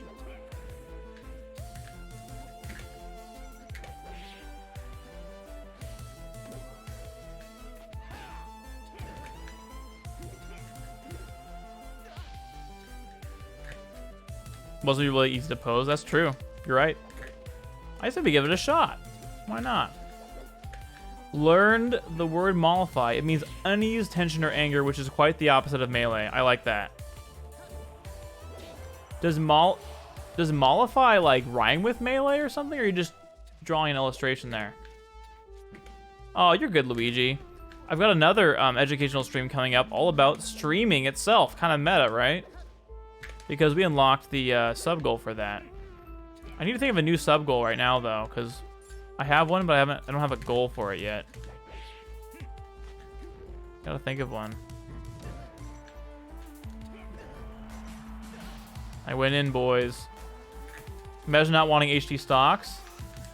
Ah, yes, I want lower quality. It hurts my eyes. Sometimes if something's too high fidelity, that can actually hurt your eyes. So the opposite can be true sometimes. Unfortunate. It's an alliteration. Ah, you're right. It is an alliteration. The words do alliterate with each other, don't they? Wonder how the stocks will look in HD. Oh, dude. They look pristine. I'll tell you that right now.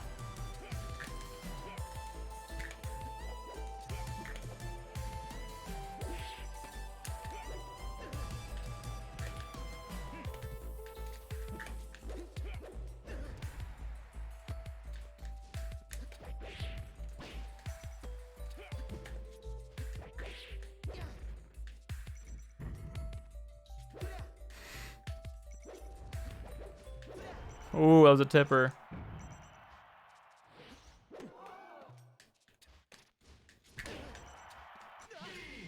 David, make the next sub goal be the promised Mario Brothers stream with your dad.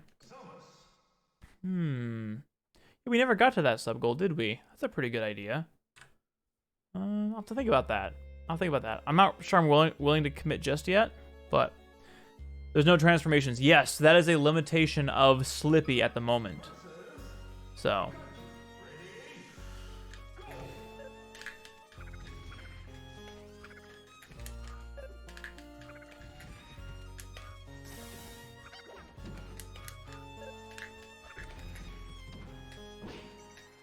That was actually perfect. I love this music, man. Something about Pokemon just hits different, the music.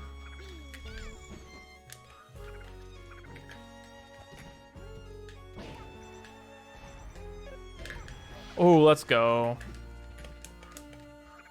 What do I need to pay to get the textures? Well, it'll cost you nothing when we are finished.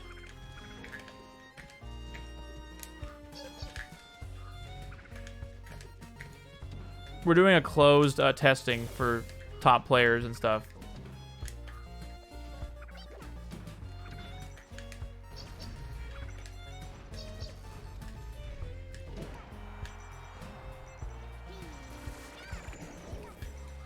Melee HD could also do those poses before each match in Slippy Classic. That's true.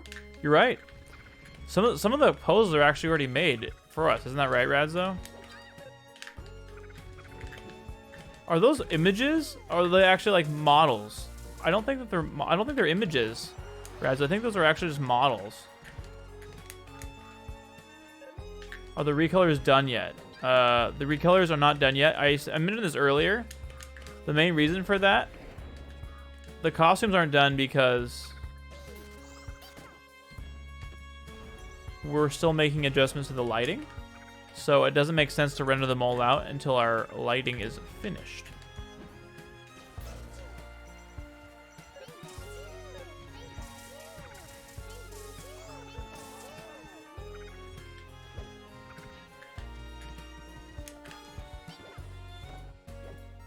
No, I guess that's true, Radzo, but like, how would you extract the poses from Melee?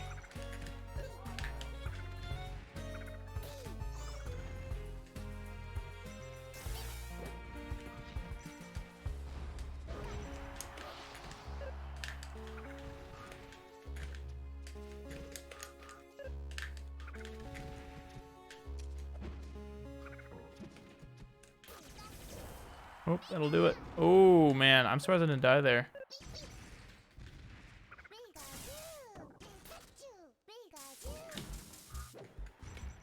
Oh, I love this one.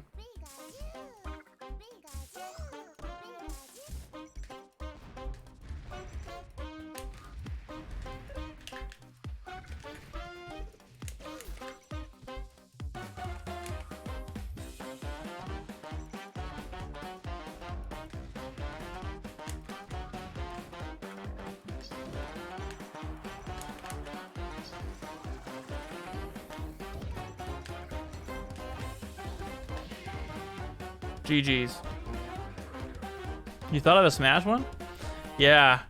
Sometimes I get a Samus groove, and then I just go. But it does not happen all the time. Before we move along with this idea, first we'll need to know if they're models or images. Thankfully, we can dump textures. Yes. I honestly think they are models, but we can still check. But I do think they're models. Alright, new random. Let's do... Oh, Peach. My Peach ain't that good, I gotta admit.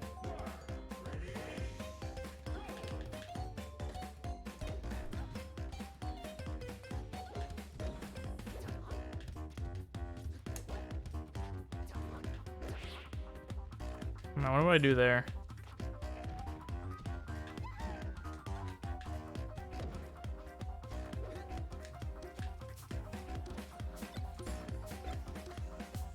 That was weird. Was that a tipper? Goodness.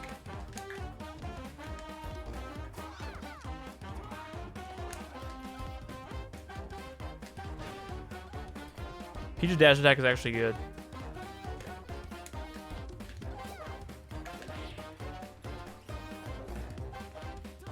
That grab range. Oh, and I was right on the tipper too. I do not know what to do against a grab like that. I'm too light, too floaty.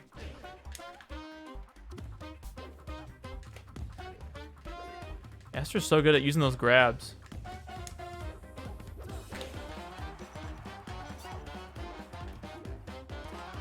Couldn't just float over and grab the ledge like I wanted to. Just do SR, yeah.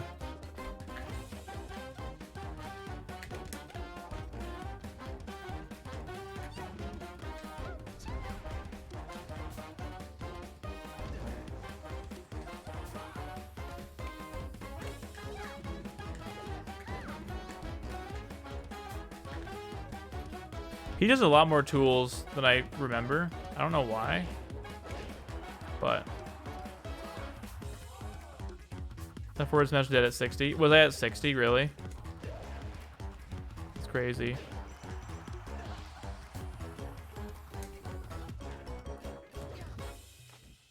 Oh, she grabbed me first. That's crazy. Oh, that was a Stitch face. Oh my gosh. I need to actually look for them.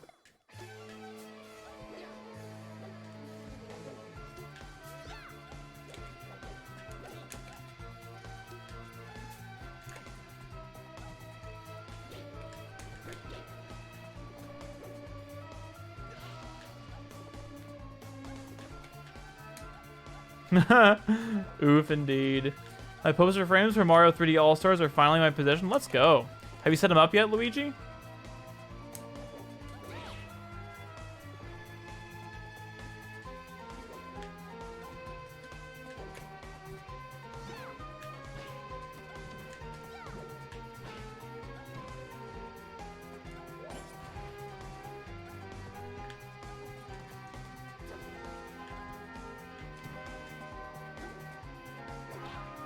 Darn, I was supposed to do a nair there.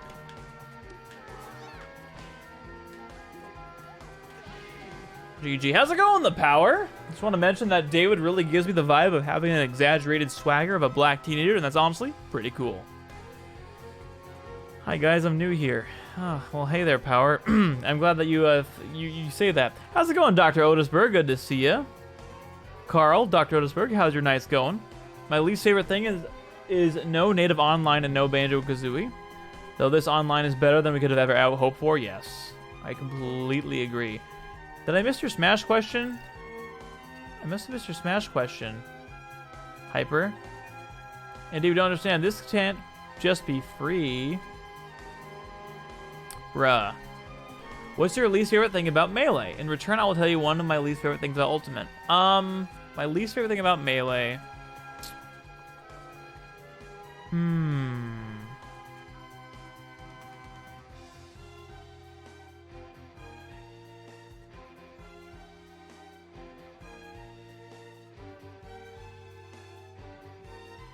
My least favorite thing about Melee is that I wish Game & Watch had all of his L cancels. I think that's so stupid that he doesn't have all of his L cancels.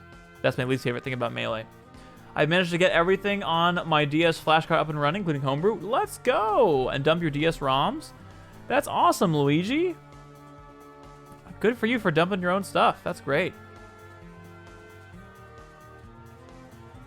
Not yet. Plan on setting them up, though. Let's go. Welcome back, Lolo. How was it your meal? GameSpot could have just removed black from the sentence and it would have been just fine. Let's go, Matt. Love to have you. That's asking David who his least favorite kid is. It is very similar to that. When is the HD texture pack coming? Since I now have Slip, I need his hee. No confirmed date yet. Oh, Esther, are we done? Are we done playing, Esther? Oh, gotta restart. You disconnected. Okay. What the? Okay, thanks. I just now read that. It was great. You could never go wrong with Chinese. Ooh, what kind of Chinese food did you have? That sounds delicious. Game & Watch should have had the same shield size as everyone else. Yes, I agree with that. That's actually almost better than my answer. Either the L cancel or the shield on Game & Watch. One of those two things. Or my least favorite part about Melee. All right, what's your least favorite thing about Ultimate? I'm very curious. You need to find... Oh, I meant like, I'm glad that you're looking into doing it. I didn't mean that you did it. My bad. My bad.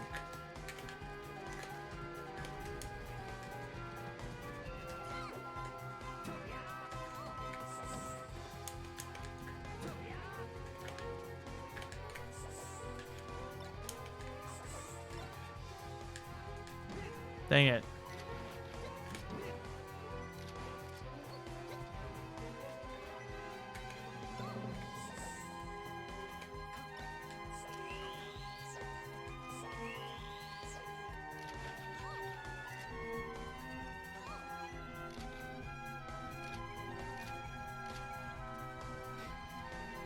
Good night, everyone. Have a wonderful rest of the stream and a wonderful night. Good night, Andrew. Thanks for sticking around and hanging out. As always, you are fantastic, very supportive, and a comfort to have on the stream, so thank you so much. I appreciate that. Both L cancel on the shield. I agree with that. Have an amazing evening, Andrew. You're fantastic. Thank you again for the bits. I really appreciate that.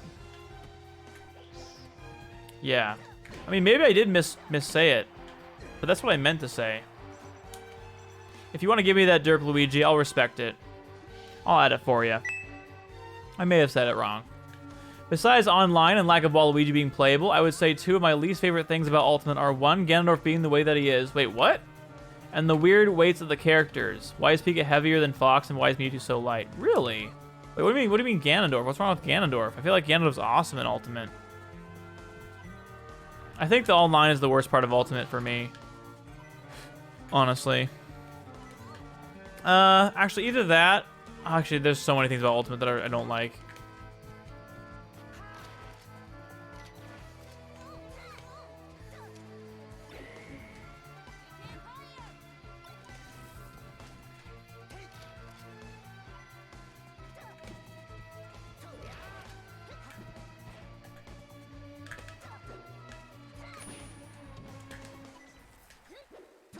Oh no.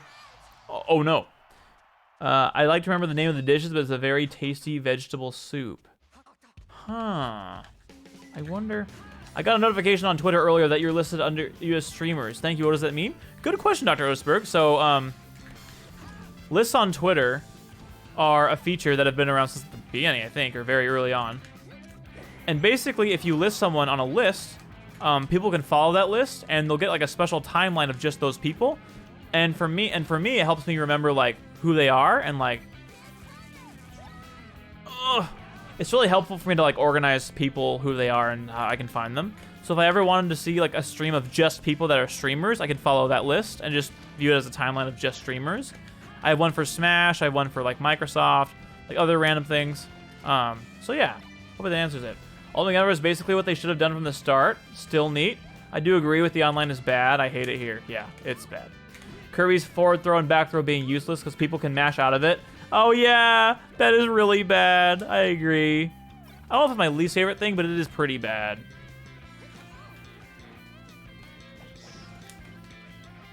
Is this a Sonic theme? That's what it sounds like. Let's go! It worked!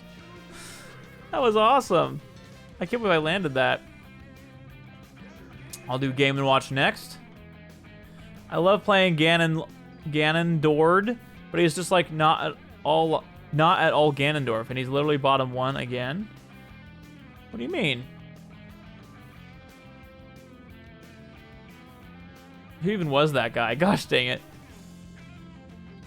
Ganon Ultimate is fun since now he can use a sword. I think that is a fun aspect of him. My computer's being silly. Skip me in the queue to the other computer stuff. No worries, Matt. We still have fraud before you, so no, you have got a little bit of time, Matt. Don't worry about that. Thanks for giving me the heads up. I appreciate it. Ganon's hard for me to play as well. But that might be because my skills than how he controls. Huh. I like Ganondorf in Ultimate. I don't know, it just makes me a little upset that my man's uses no magic at all. Why not have teleport? Is it his entrance? And the amount of blind spots he has in the sword are just insane. Yeah, I know some people are kind of like salty about his non-magicness, but honestly, it's never bothered me. I would still like some beautiful mix between Ultimate Ganondorf and Mage Ganondorf. The simplest way I could find to dump my own DS ROMs requires that I have my DS connected to a Wi-Fi network, and since the DS has outdated Wi-Fi connection settings, I'm going to see if I can get my friend to set up a passwordless hotspot for my DS to connect to. Oh my gosh. Yeah, good luck with that. That sounds kind of like a pain. I did it! Melee and Ultimate Ganon are the best Ganons I've ever played. I love Melee Ganon. Hey, Dia, my mom said hi and that she'd love to play Melee with... What? Alex's mom? Well, hello. Thanks for watching me. I'd love to play Melee with you also. Oh, nice. I don't know if I stream enough to justify being on that list, but I do appreciate it. You are a streamer, and streamers that I like go on that list. So you are there whether you like it or not, Dr. Otisberg. In fact, there is only one way to remove yourself from the list, and that's if you block and then unblock me, or keep me blocked, and that would remove you from the list. Thanks for the lurk, Annie. How is your evening going? I personally love both Falcondorf and Melee and Swordorf and Ultimate. Both are 10 out of 10. I could not agree more, Carl Dacius. After playing Ultimate, it just reminded me how much more fun playing Melee is. I completely agree with that, Esther. Learning to get better and new tech is actually super fun. Melee is super deep and technical and fun. And Melee is fun, a fun distractor. But it has its own merits. It has its own merits as a game. But you're right. ultimate is Smash Melee is just one of a kind.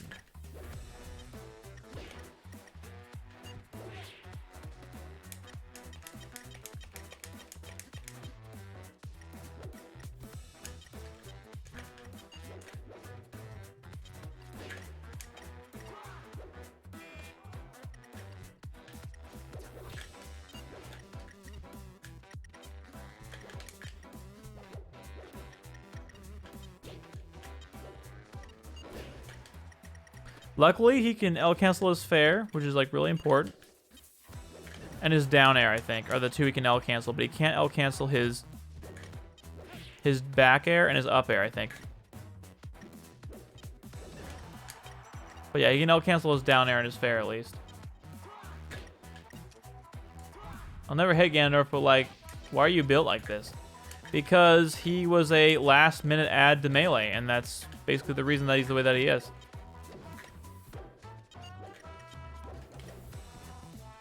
That's the actual technical reason. Bizarro Flame is the main reason why I played Ganon in Melee. Yeah, Bizarro Flame is a sick Ganondorf. Oh. Nope. Esther, that was really good being patient and waiting before you grabbed the ledge. My mom heard your voice and ran to my room saying, "Is that David?" That's awesome. I'm glad to hear that. Thanks, Alex, for sharing that with me. I actually genuinely love it when I get to talk to like the families of the folks that I hang out with every day, because that wouldn't happen any other way, you know what I'm saying? I think that's super fun.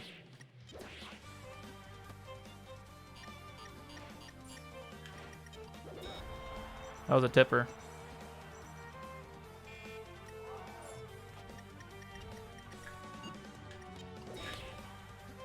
I'm following these side smashes, man.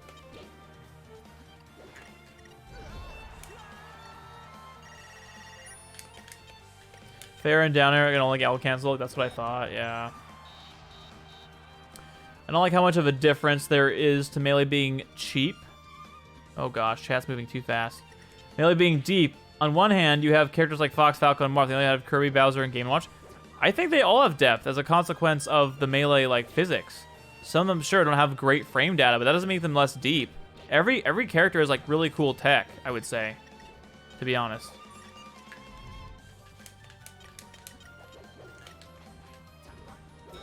Like, even Game & Watch is cool stuff. I mean, I'm not good enough to do it, but maybe a bit of a pain, but it's not as much of a pain as entirely modding my 3DS. That's fair. I guess you have to pick your battles, right? He scares me. I live in fear. Who, Fraud?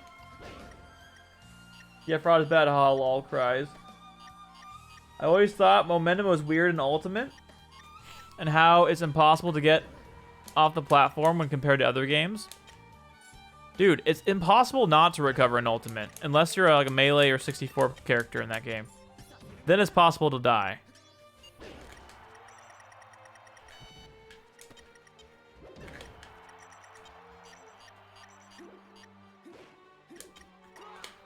Poggers. Fraud is one of the best people I've ever played. His Captain Falcon is swag. Dude, Fraud's a very good Melee player. I love playing him.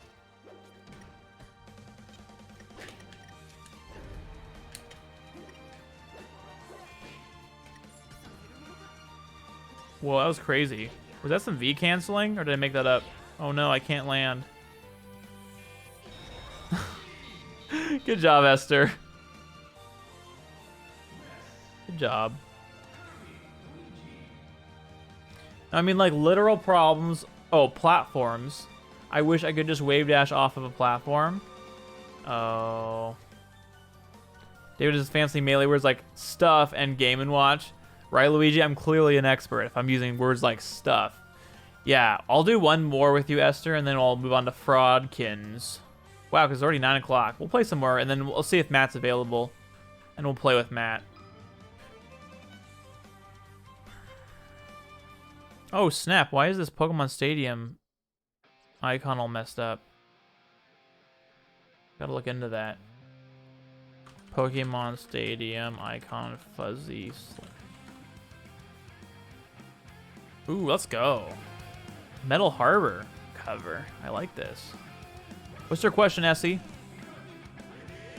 On a scale of noob to pro smasher, I'm generally curious where you'd put me. It depends on what you mean by pro smasher. Do you mean like amateur pro? Like I put myself on amateur, pro amateur level. Oh crumbs. You're higher level than most people I would play on net play regularly, like in my modding days.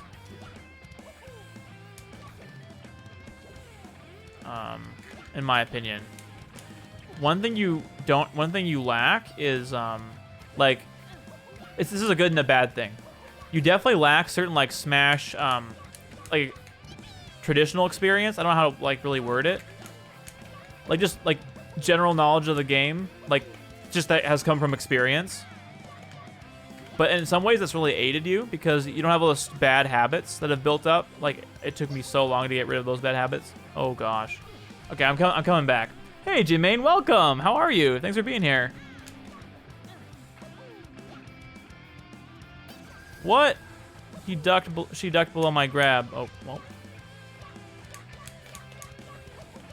So like I would say you're definitely the best person.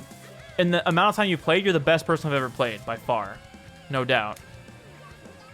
Like, it's very unlikely that you'd be this good by now. But there are gaps in certain ways that other people wouldn't have just because they grew up with it or whatever, you know?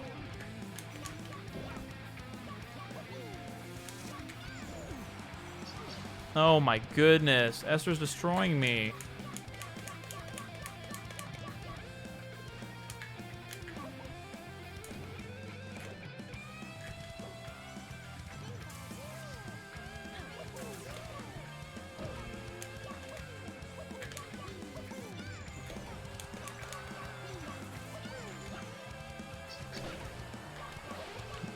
There we go. Excited to hear about what happened at the tournament. Yep. It's not great. So that's what the free melee stuff's about.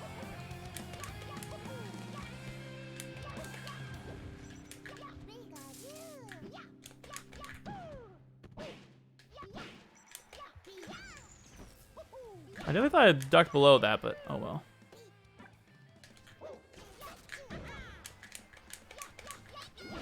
In that instance, Esther, I don't think a smash attack would have been the best. If you did a tilt, that would have been better, because side smash is a little too slow. One thing you could do, Esther, I just thought of this, with your Pikachu, is do more side tilts. Side tilt's really good, especially for keeping off stage. Yeah. Save smash is trending. Let's go. I love this Youngtown song. Let them know on Twitter. Let's go. All right. Let's do Q next. A, B, C, D. You ready, Fraud? 9, 4, 6. You're playing my Luigi. Gotta save Smash Dingo, no doubt about that. Yeah, exactly, J-Main. There's a petition. There's being vocal on Twitter. If you use the link that I posted earlier, you can view a list of the things that people are doing and see if you can contribute and help. I've done some. So yeah. Wait, I forgot I have to torture David. Wait, what do you mean, Hyper? Why? Why do you torture me? Every character I use in my Smash game, my brother would say the character is top tier just because I would always win, and your brother John's about playing characters that are... That's hilarious. Even when you play low tiers, it doesn't matter. That's called a salty loser. The Schmovement brothers. Oh. One to total noob and fraud. I don't know. It's kind of hard to put you like that. Oh my freaking word. Fraud's at 69.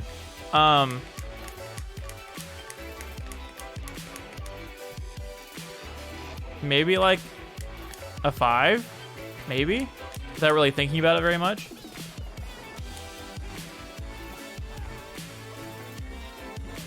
Oh my word. I thought I had a jump still. Awesome. J-Main, thank you. I appreciate that.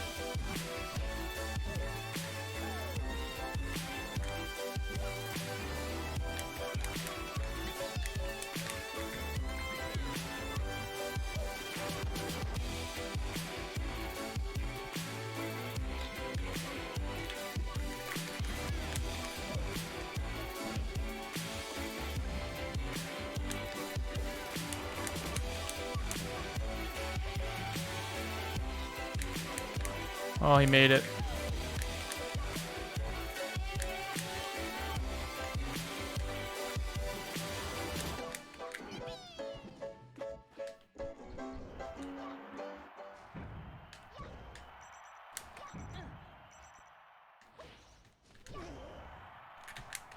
I'm surprised that hit. Really appreciate that, Jay. That's awfully nice of you.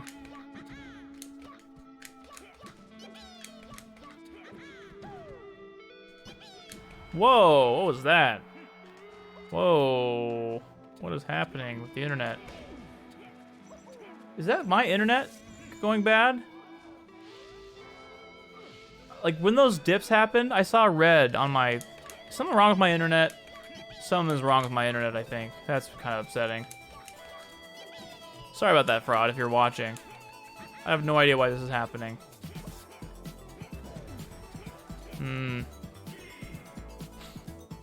There was a little buffer, yeah. Stupid internet. Thanks, Annie, for letting me know. 1/5 of the way to VIP, which is good because my gift sub is gonna die this week. No. The video buffered. Thought so, Ryzone. I know, gotta love that stomp.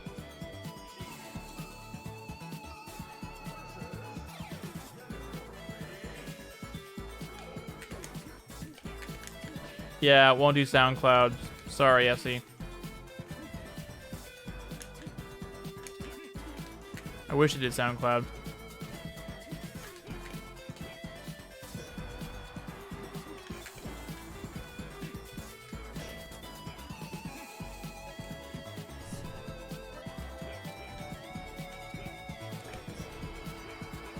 Oh, really?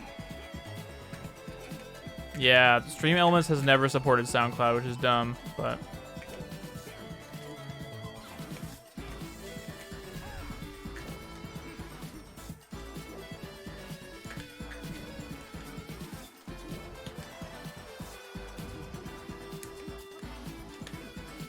How did he get away from that? Bruh.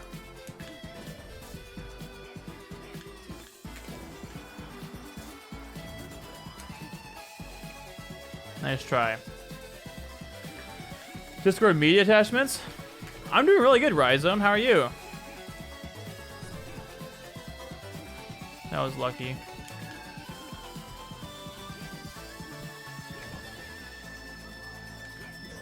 I spot dodged for no reason.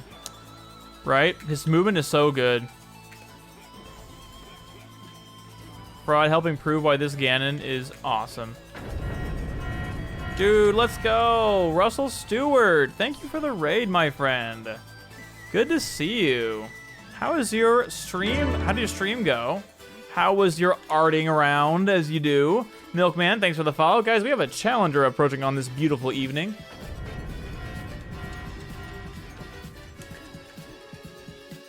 Thanks so much, man. Thanks for dropping on in. Well, it won't be here that long. All right, gotcha. Well, no worries at all. Tom, welcome. Hex, welcome. Pawn, please, welcome. We have some awesome people in chat. I do like myself a good Russell Stewart community, I must say. Oh, gosh. Fraud just barely made it. He gave me the ledge already, by the way. Laria, thanks for the follow. I appreciate that. Amazing notification. I'm glad you liked it. It's a fairly new thing. I mean, we've had the challenger approaching me for some time, but not the profile picture too. Ooh, that was lucky. Oh man, Fraud's... He's just teasing me. Die, my dude. The Uncle Punch transparent HUD thing is so nice looking, right? I completely agree, JJ. Also, welcome, JJ Slider. I'm glad you noticed that. figured we'd be catching you on the tail end. Yeah, you know, I'm going a little longer today. Having a good stream, having a good time. We talked about copyright law, so that was very exciting. JJ, thanks for the follow. I appreciate that very much. If you want to stick around for after this game, I want to show you guys something I've been working on in regards to Melee that's actually artistically relevant. I'm sure because Stuart has a pun in his literal Twitch username. He doesn't mind if I make a few puns about art myself.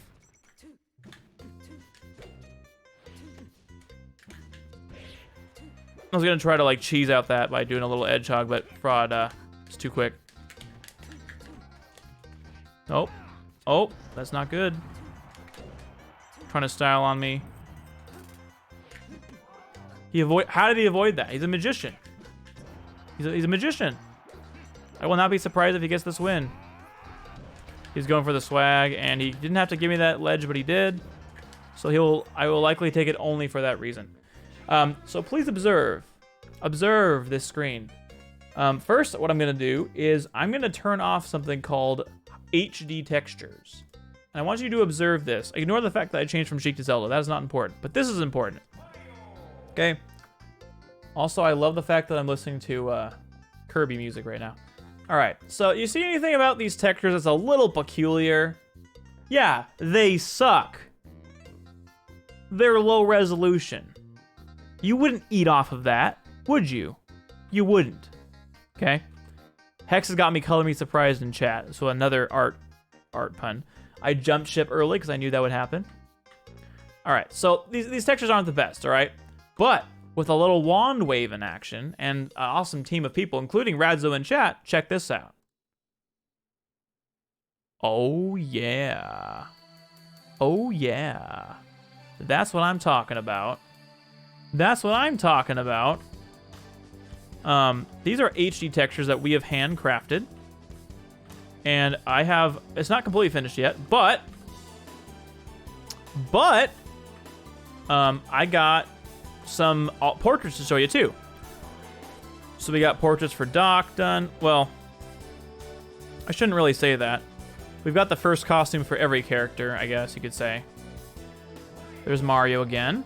Thanks, JJ. Lit, spicy, so beautiful. Thank you, Hyper. We got Bowsy. Peach. We got them for every character in the game. Blue Purple, thank you for the follow. Welcome on in. Slippy's looking good. I gotta download it. Blue Purple, 100% do it. Use the Slippy command in chat, and you will be directed to a download of it. We got Sheik. Normally Zelda would be there. Look how HD and gorgeous it all is. It's a spectacle to behold. You would eat off of those, you would eat off the HD textures. Thank you, Luigi. Radzo's done some amazing work, I have to say. Pretty cool, right? Pretty cool, right? I think it looks pretty amazing. I think it looks pretty amazing. So that's all I wanted to show you guys. But I'm glad you like it, because keep in mind, Stuart, like these are like tiny resolution normally. So we like increase them about like 4 times or something, and re-render. We like polished all the models and rendered them and stuff using Blender. So that's what we did in this instance. Please don't eat off characters, Luigi. For sticking with this game, someone was fantastic to watch. I used to just play my brother on LAN. But we're across country now, so it feels like it's not meant to be. Blue Purple. If you've ever used Slippy, I can tell you it almost doesn't matter where you are at all.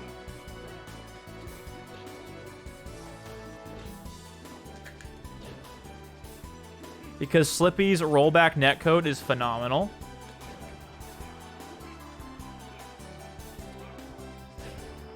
You've made them as I remember them now. That's the idea. I've done something very similar with the opening cutscene. I actually used AI upscaling.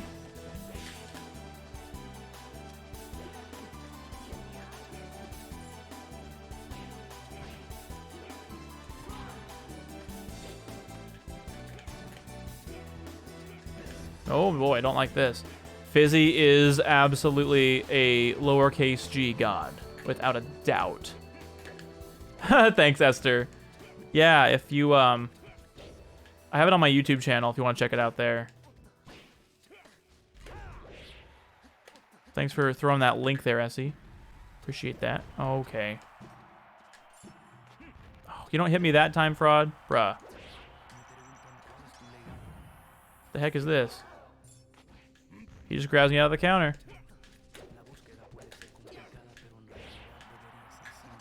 What is this?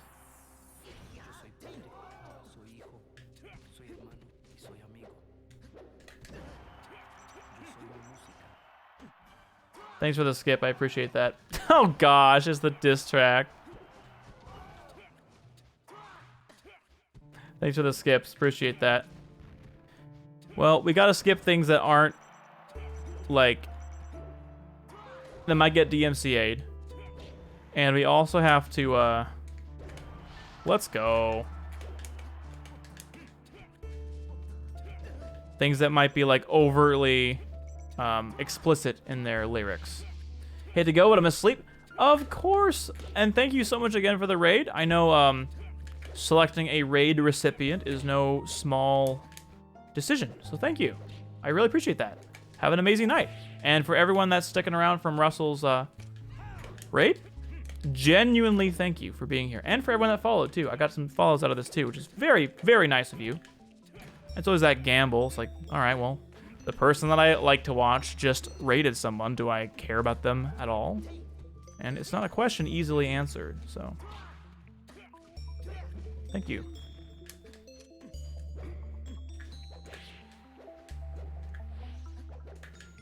Instead of those two side tilts, I could have been charging a side smash that I would have missed probably. Oh gosh. Yep, you destroyed me. Thing is, Frost Ganon is so good, if I don't play Sheik, I will die. Who is my favorite player to watch? That's a great question, JJ. I enjoy watching Mewtwo King Sheik a lot. I enjoy watching PPMD when he plays. Who else do I like watching? I like watching Mango. He's classic. I'm bad with all the characters that he plays, but I like watching him. How about you, JJ? What are your favorite ones to watch? I've never used Slippy, but I know Ultimate isn't cutting it for us right now. Not remotely, Blue Purple. I could not agree more. Was this whole thing an excuse for you to segment into talking about the About Toon Melee HD intro on your YouTube channel? You sneaky little Jones man. You caught me red-handed, Luigi. You caught me red-handed. All right, J-Main. Thank you so much for hanging out and being awesome as always. You have a phenomenal rest, my friend. I will now show you how terrible my Falco is. Mango and Nun? Nice. Nun is also fantastic. Oh, yeah.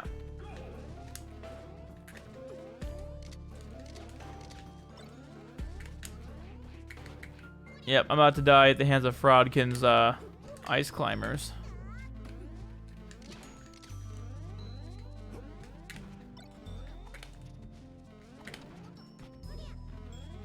Using Nana to grab Universe Brain.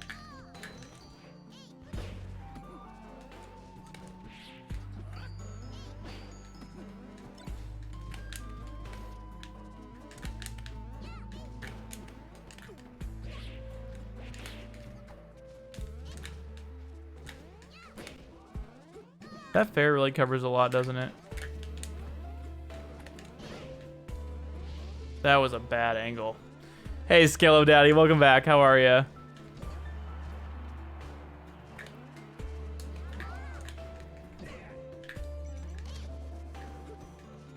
How does Fraud avoid all my hits?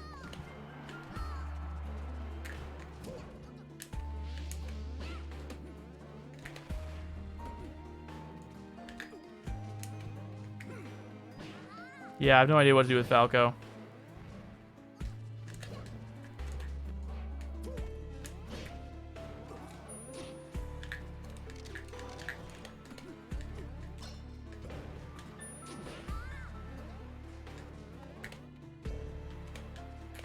Well, I get with an up tilt. Really good, actually. Pretty heckin' good, Skeleton. How about yourself? We're all doing great. Well, thank you. I like to think so too. I actually like Mango and H-Box. Unlikely combo, for sure. 2018 and 2019 tourneys used to leave me conflicted. Oh, man. Especially if you get involved with all the drama, right? I'm getting anxiety just watching this being played. Ah, the old days. Wait, what do you mean by that? Anxiety. Did you used to play Melee?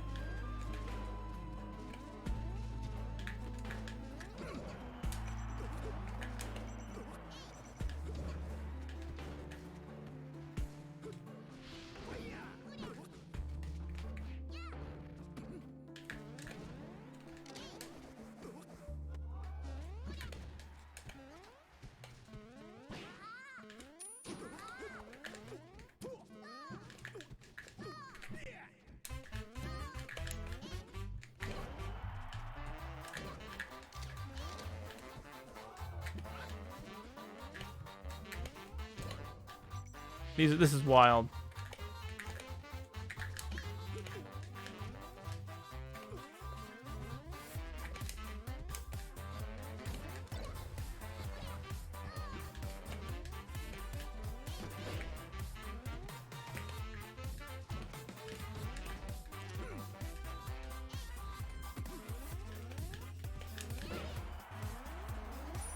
Oh, dang.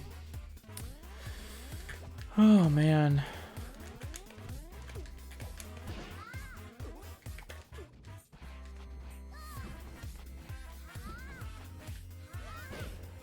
Wow. That was an amazing end prod. Good job. Good job. I used to play Melee with my brothers. I never got too competitive until Ultimate. My brothers and I would give each other dead legs when you were losing. Jeez. Now I get why you have like PTSD and secondhand anxiety from that. That does not sound great. I tried not to follow the drama, but the crab at that one tourney was just too freaking funny. Yeah, throwing a crab at him, dude. I'm playing as your dude, Ryza. Let's go. You're a Falco dude. I like that. I like that.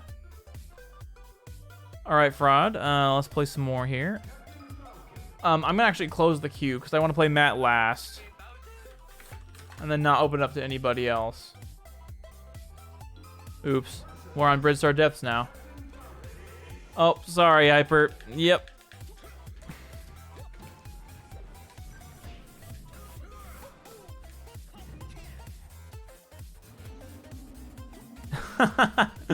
This freaking stage, man.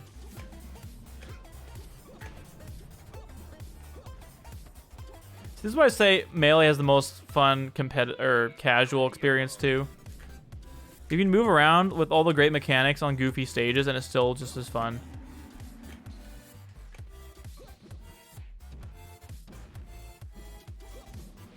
Like, look at that goofy shenanigans, man. A crab, right? Like, where did they get the crab?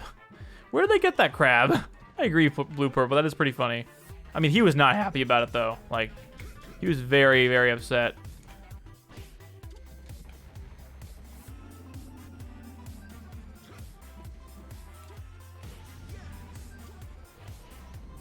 Oh!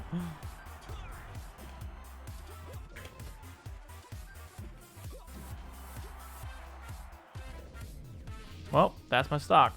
How long were they holding on to the crab? Did it have his own bag, right? So many questions. So many questions.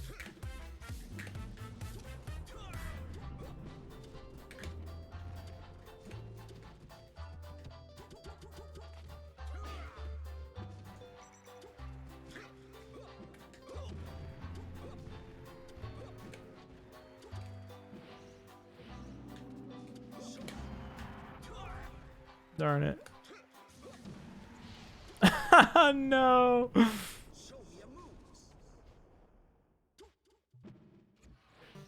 Oh no. Shellfish to give it to himself. You're right, Essie.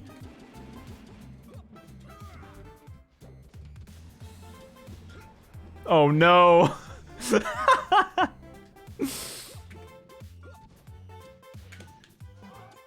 That was so goofy. Oh my goodness. Play Dr. Mario. In the moment he was pissed, but I really liked his reaction after the crab eating stream. He did a crab eating stream? Oh, that's funny. I didn't know that, Blue. The funny thing about the crab incident was the person who threw the crabs had a seat reserved for the crab. There was a photo shown on Twitter. Wait, really? So he planned that all along?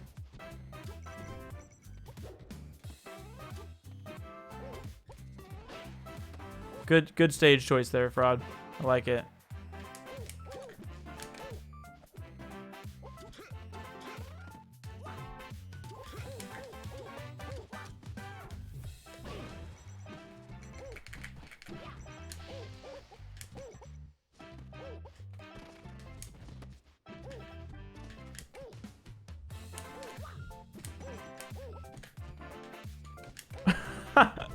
Just messing with the ice physics. The kicks to the side. The taunt to get bodied, right? It's like karma, man. You don't taunt unless you want to die. In my case. Anyway.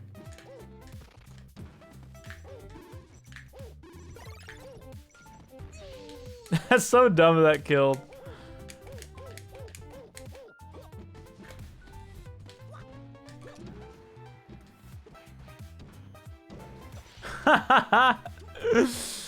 Skello, have a good night, my friend. Thanks for hanging out. It was awesome to have you again. Good night.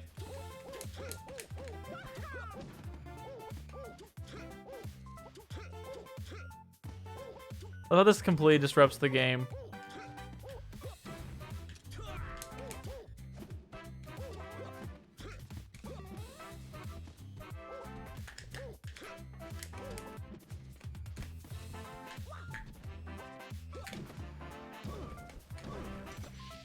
Dang it.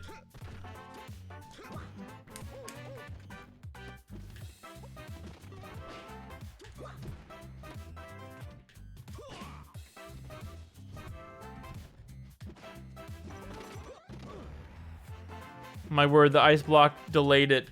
The hurt box to hit me.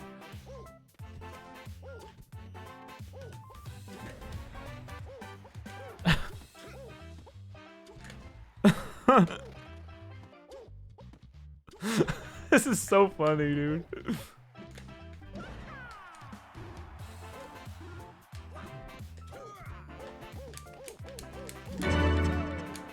Blue, thanks for the follow, Blue Ninja. I appreciate that. Free melee, my friend. Play free melee.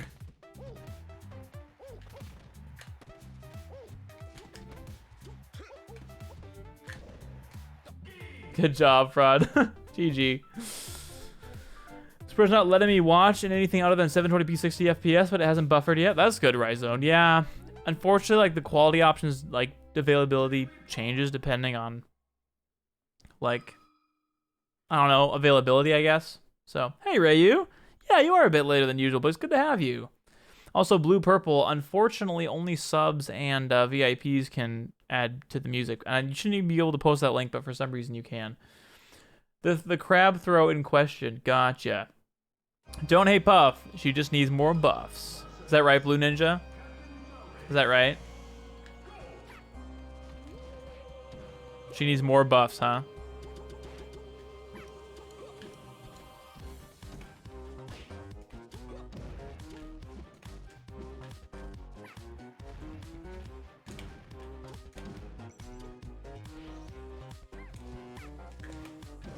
Oh man, that was bad. Oh gosh. No, affiliates do get quality options sometimes, Esther. Not all the time.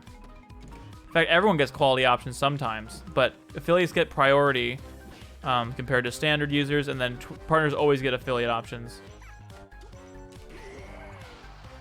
Oh, so lucky. Huh.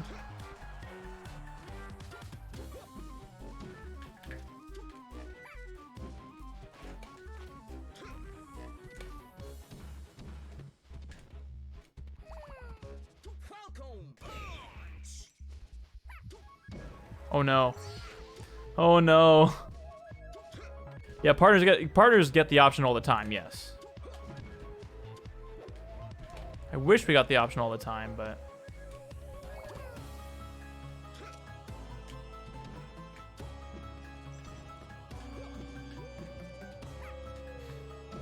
oh gosh. Let's see if I can take this back, or if he's just gonna kill me, because I already have 63%. I tried. That would have been awesome.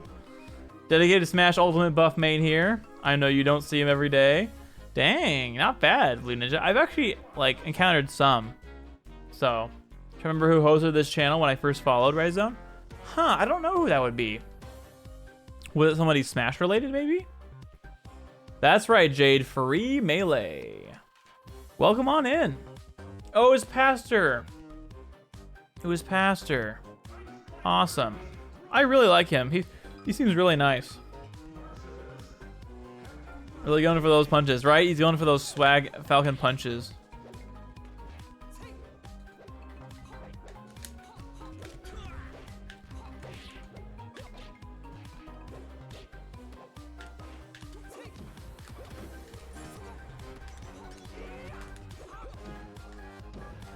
Uh-oh.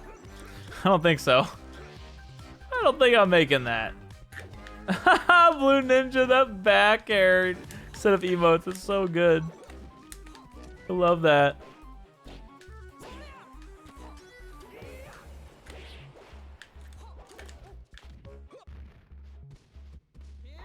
Oh my. Currently moonlighting in both streams. Ooh, is Pastor live right now?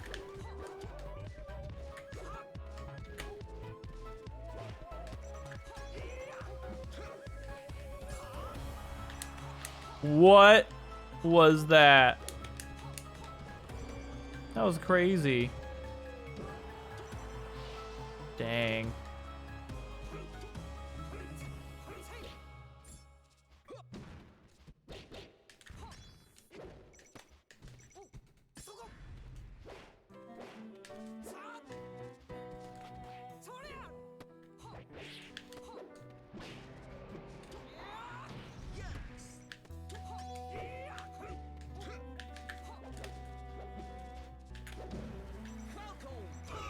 Ooh, that was beautiful. Good job. Invisible ceiling, is that what that was, JJ? I was wondering if that was invisible ceiling. Isn't it funny how I'm a huge Nintendo fan, yet my two mains in Ultimate are the two Microsoft reps? Banjo is not a Microsoft rep, he's a Rare rep. Let's make that distinction, Luigi. Hello, Evan, how are you, man? Welcome on in. The reason I used to play around in the world in college, whoever loses moved on a character and has to drink. It was a lot of fun. I'm glad you had that experience, Blue. That sounds fantastic. Hey, Silver. It's been a minute. Good to see you again. Those Chrono games someday, right? I've heard a lot of good things about Chrono Triggers. Welcome back, Skater Goat. Good to see you. I got ICG'd into the blast zone. I couldn't jump out. Yeah, you did. You got invisible ceiling glitch. I totally saw that. That was insane. I was like, why? Like, Roy's counter should not be this good. Yeah, seriously, Silver. Good to have you. Ooh, we got Roy's our boy. Get ready to watch a stellar Roy, guys.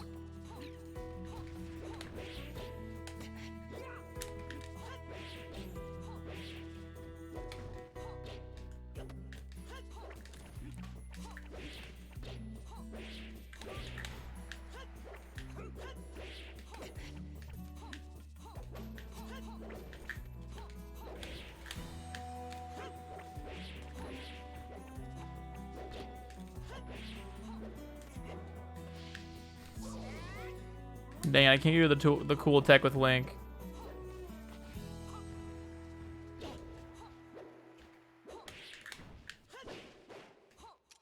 Wow, that was awesome. Roy's our boy, not a toy. Fraud, you're so good with Roy, dude. I love it.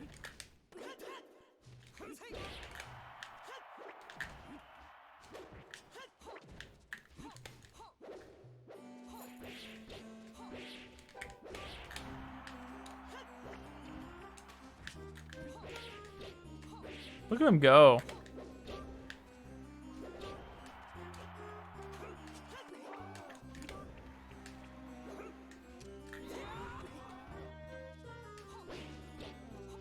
The wet noodle, though.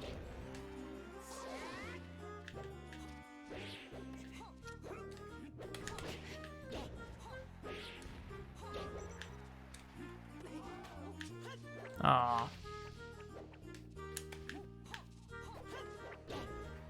Whoa, that's weird. It canceled my boomerang throw. Roger went, gotta go fast.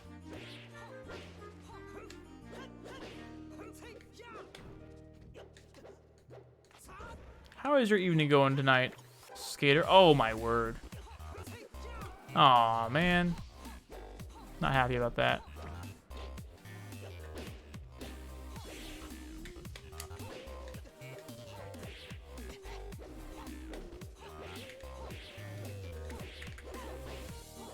He's so fast.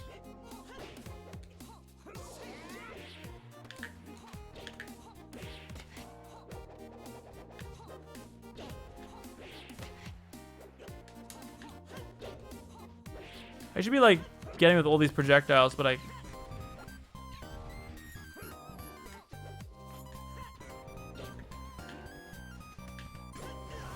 Oh!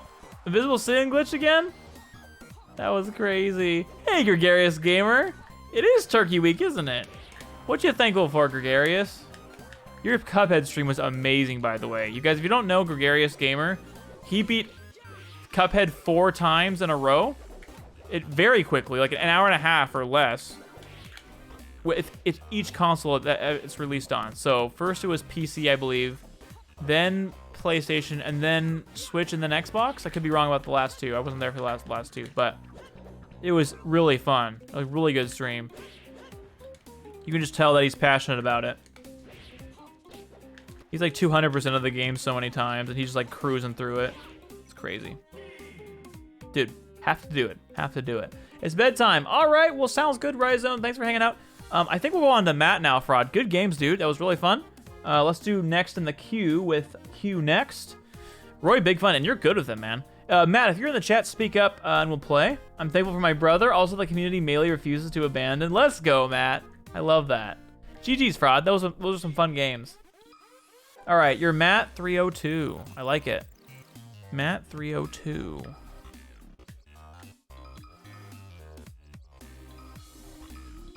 All right, Matt, whenever you're ready. I'm so excited for Thanksgiving. He really hit you with the invisible ceiling glitch counter. You did him as well, right? He got me back. He full on got me back. Proud got the invisible. Let's go, Matt. I am thankful for you, 12 other OG gregarious streamers, and all the people in my life who encourage me to continue streaming and building my channel. Let's go. Lots of good feelings tonight, man. I'm glad to hear that, dude. You definitely seem like you have a very supportive community, so that's great news.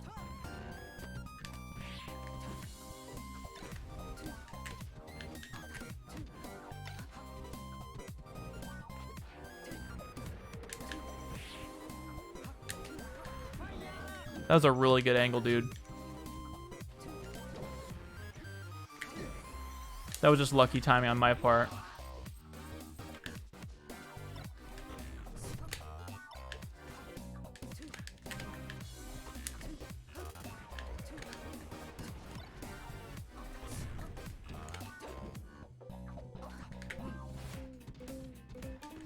That was crazy.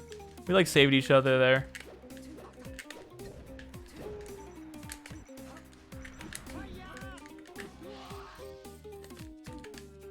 I know, I like it too, Dingo. I think it's cool.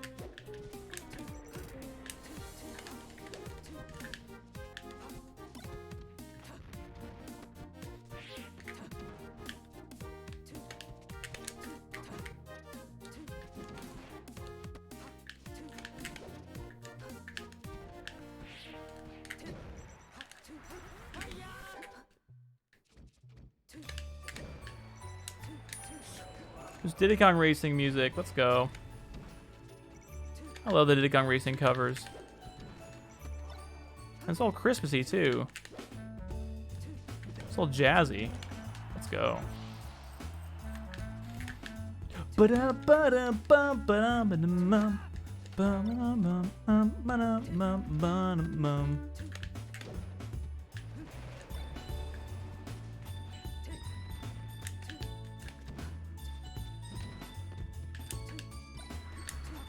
Nice little ledge doll there. Styling.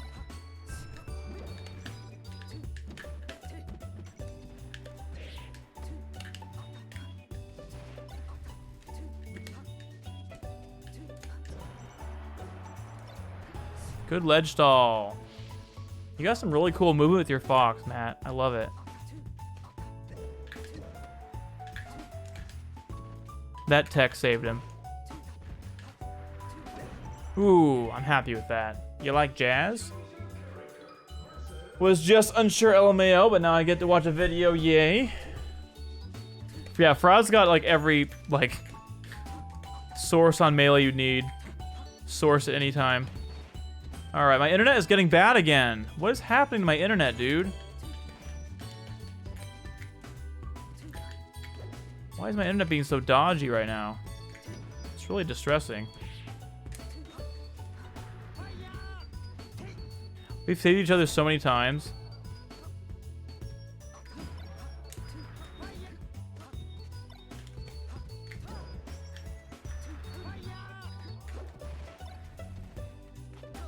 Dang, look at him go!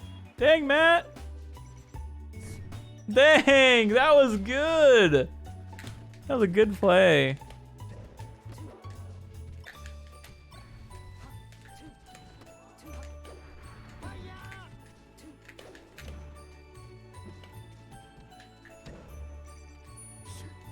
Good recovery.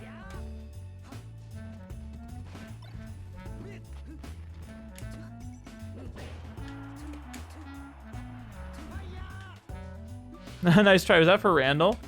The ways of Sheik. That's right. His internet is becoming the very thing he swore to destroy, right? What is going on? I paid for good internet and I get this? Bruh. It's different when you're paying for it.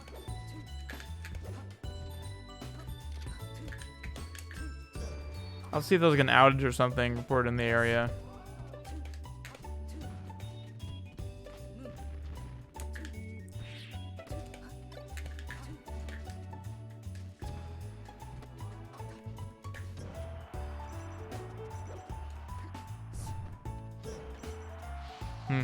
Let's go watch David streams at McDonald's Wi-Fi. Gosh dang it. I mean, that is a plus, I suppose. Although I don't know how my internet going out is a benefit for you guys. It's too early. I also don't know what angle he's going to go at.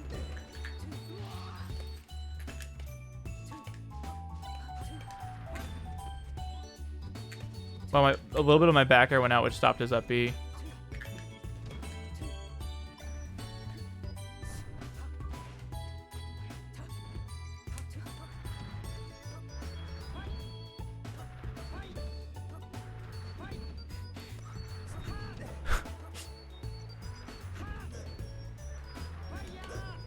Dang it. I think that was worth it.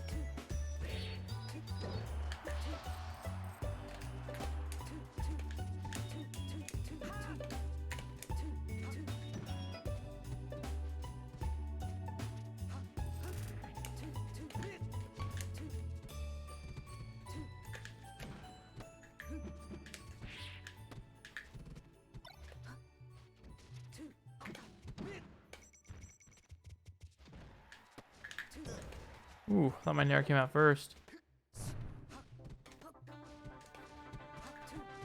Stealing David? What are you talking about? Go to bed. How's it going, Fled? No, you. How are you, Fled?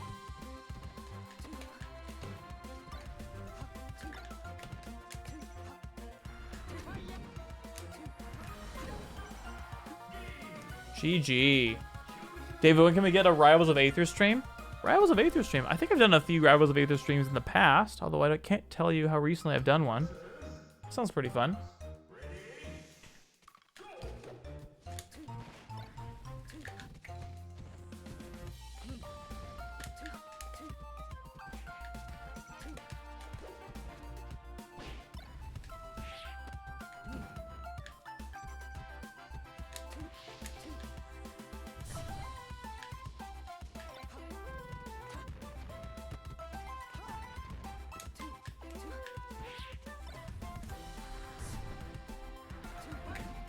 I really like your movement, Matt. I really like your Fox movement, especially on the ledge. You react very quickly, and you go for optimal angles a lot of the time.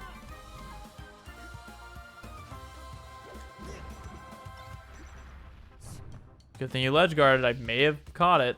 Again, the ways of Sheik. You must become a Sheik to play as Sheik. Wait, what do you mean?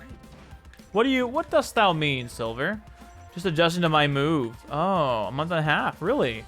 From where and to where did you move? I'm curious, Fled.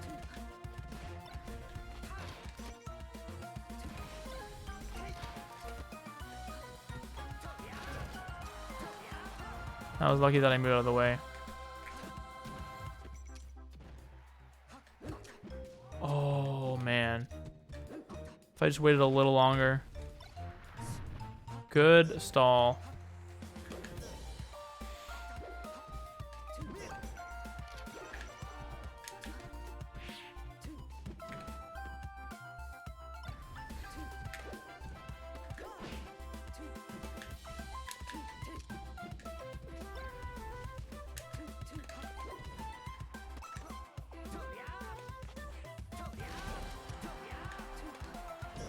Dang it. Oh man, I thought I was gonna be on the ledge. From New Mexico to southern Utah. Huh. So, what do you think it's going to take for you to get used to the new place? Because I know, like, when I was in my new place where I am now, it was like, it felt like a hotel room for a long time. Now, that's a positive thing. So, you might have a negative thing you got to get over with yours. Oh, that was like such a good angle. Because I know for different people, it requires different things to get used to the spaces they live in, you know?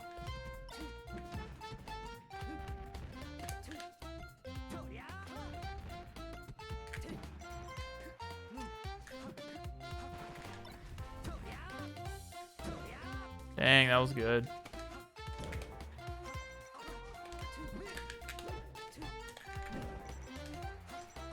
Your Wi-Fi's caught a case of the McDonald's. I'm sorry.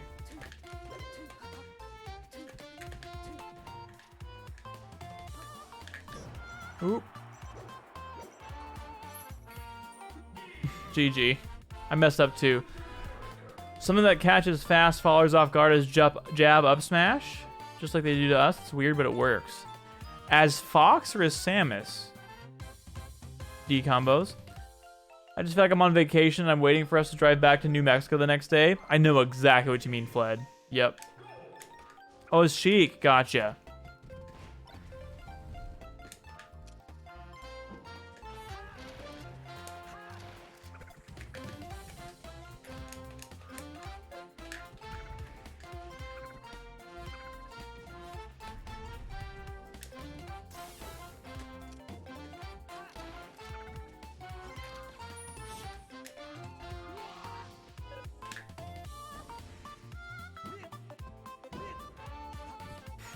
Skitter doesn't have a command. It's when it be. Use when it be, guys. I could make that. Oh, I could make that a Skittergoat command alias. That's a good idea, actually, Silver.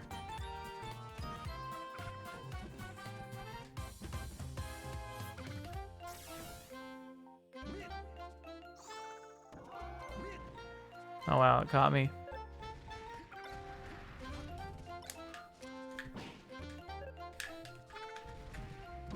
Oh, that'll do it.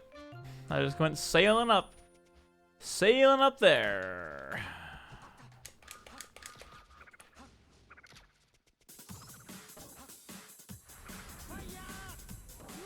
I was lucky.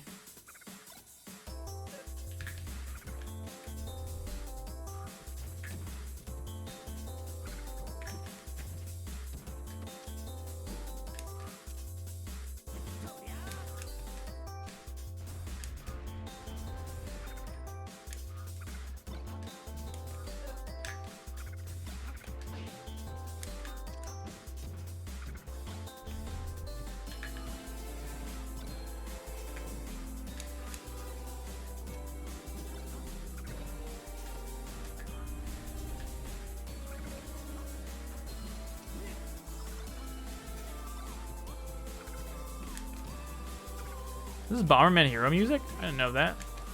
I mean, I recognize it, but I know it's from that. Well, that was weird. The shine destroyed the missile instead of, like, reflecting it. Oh, well. Just made that easier for you, Matt.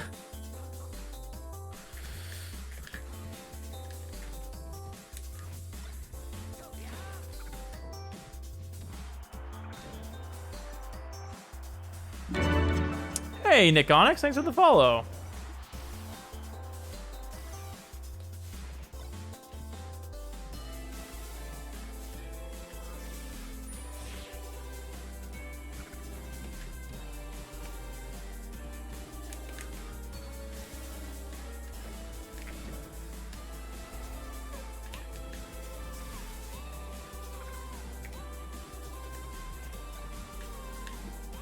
Whoa, internet, stop. Internet, why? Why are you doing this to me? Stop being dumb.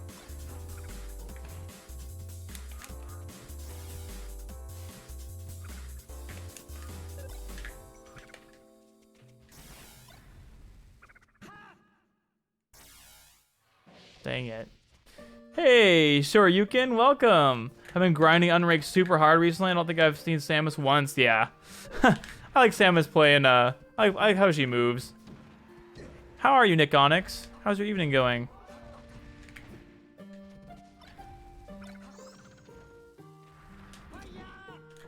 That was a good spacing away from the ledge. Respected my down smash, which was smart, I think. Also good angle there. Ah, unfortunate SD. Glad to hear that. I already read that. How's everyone's evening going? We're just chilling, playing some Melee, talking free Melee. This is an ideal night, you guys. This is where it's at. This is where it's heckin' at. I'm gonna try my puff.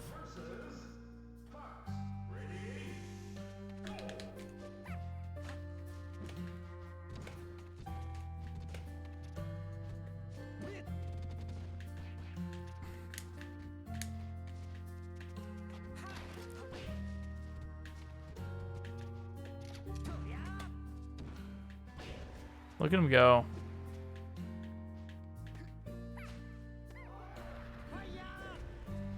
Oh, that hit me. Wow. Yep. Thanks, Nick. Oh, saw your Melee HD tweet. Definitely get to check out your YouTube. Let's go, Nick. Thank you. Dude, I'm so glad you like it. Yeah, there's a lot more where that's coming from. I'm planning on doing more with that, so. Well, I missed that. I'm desperately trying to practice my rest with Puff because I'm so bad at it. Hey, silly DJ, what's up, dude? What's up, dude? Yeah, the queue's closed right now, unfortunately. I'm trying to end things, but I'm having too much fun playing Melee. Finally, I got one rest. Puff was just floating there, menacingly, right?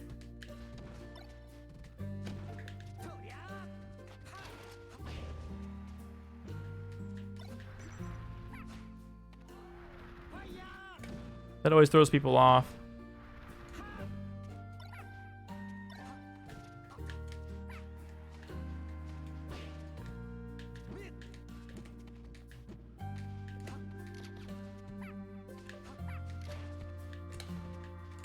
I feel like Matt really knows how to play against Puffs. Like he did not hesitate. I just don't understand the reasoning behind why they're doing what they're doing to Smash. I don't either. It's very silly. Basically, they're just really protective over their IP, so.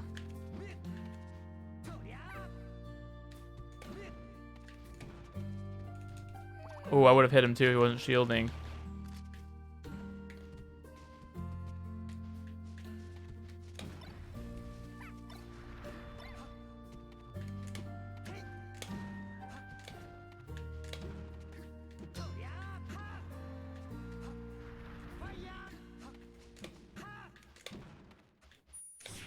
Aw, it was a little earlier.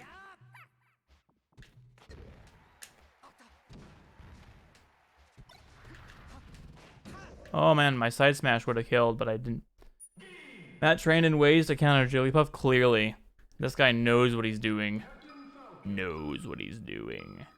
Your brother mains Puff? Okay, Matt, I freaking called it. I'm like, dude, you know exactly what to do.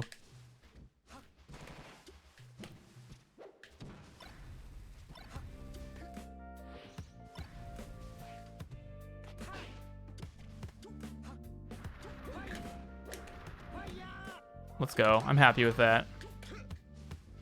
Captain Falcon. Okay, well, oofies. The notion that it has to be a party game is just so strange. You know, I think Melee works as a party game too, but you're right. From the company perspective, it is weird that they have to make it a certain way or none at all.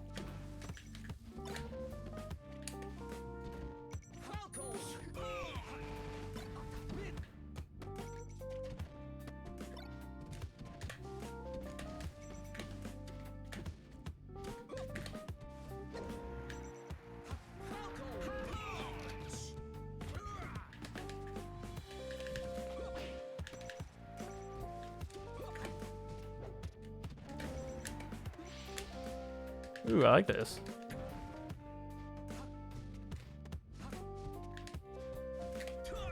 It's when I recognize the melodies.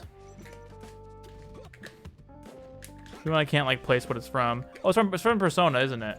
Still even Persona. Can I be honest? I don't think Melee is a good party game. Really? I do. I loved it as a party game as a kid.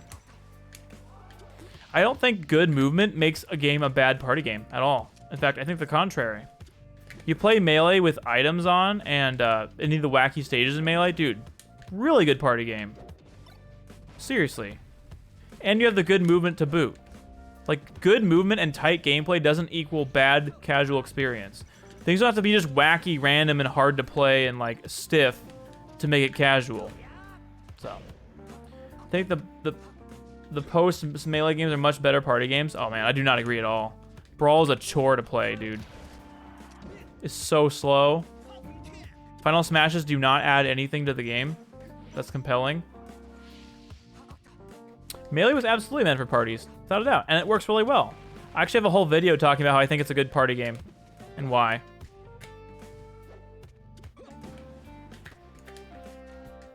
Or at least not party game, at least just casual. Like, it's a good casual Smash game.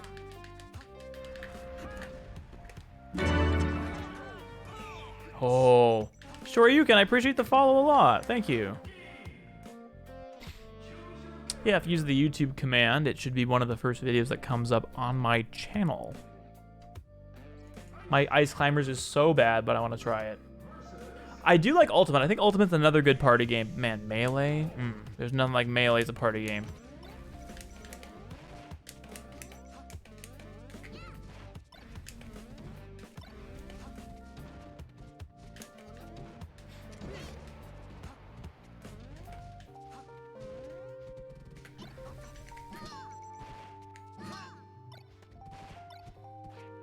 Well, yeah, just grab Nana. Don't let her save me.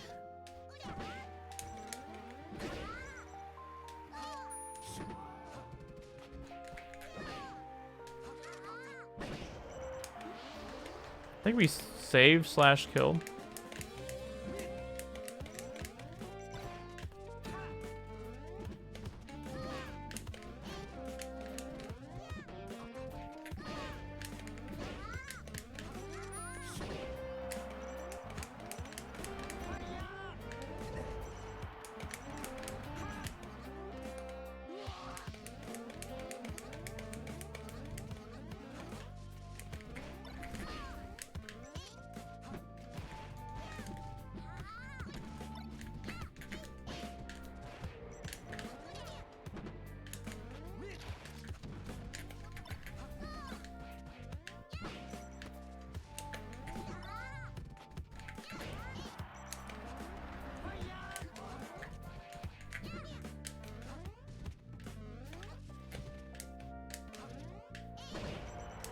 I hit on the reverse? That's crazy.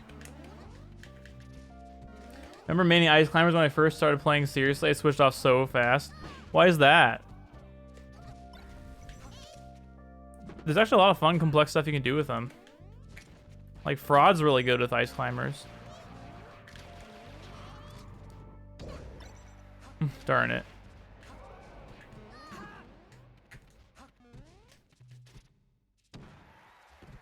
Like, you can do things with Sopo you've never seen before. It's crazy. Imagine playing with 4 IRL people and 2 bots. What do you mean? Played a lot of IRL Smash. A lot of 4-player too.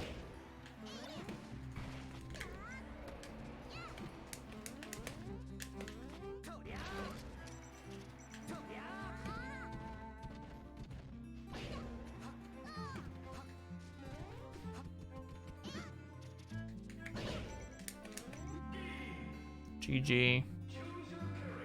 Just starting off felt almost too complex. I was overwhelmed. Yeah, that actually makes complete sense. 6-player melee though? You mean like you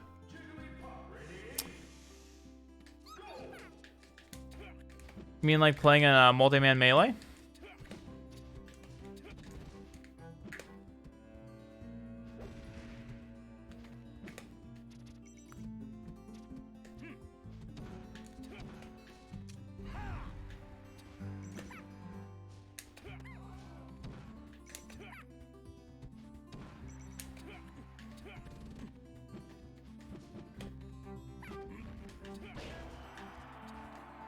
Perfect DI angle.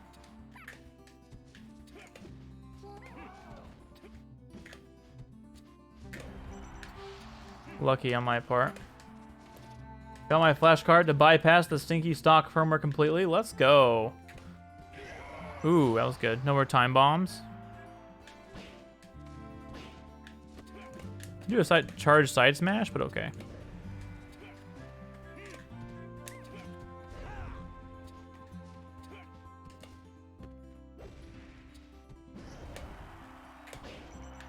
That lingering hitbox hit him. I'm really surprised about that.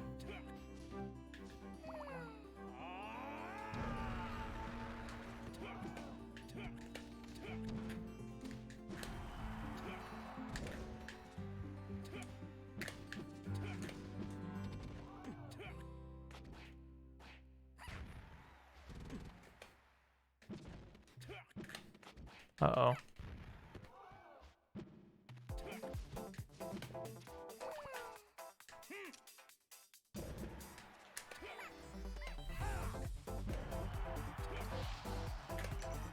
Up tilt is a better punish than Warlock Punch? Nice. Good to know. Internet, stop! Why does it say 33? Get a grip, dude. Come on, that makes me so upset when the internet just craps out. I'm not used to this happening. The King of Evil, my first main. Nice, Silver, that's awesome.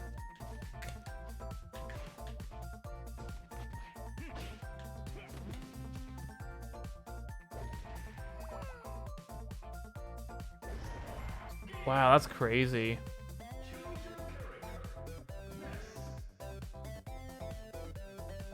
I mean, on debug mode, you can activate 4 IRL people and 2 bots. Oh, can you? Oh, I've never experimented with that. That's pretty cool.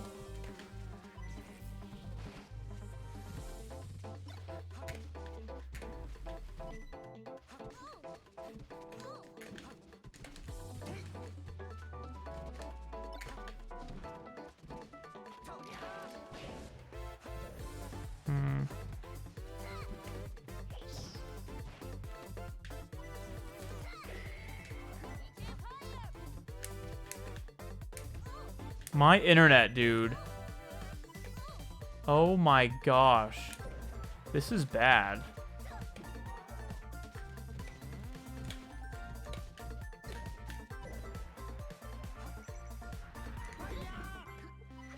Dang it. It's awful that happened to PM. Yeah.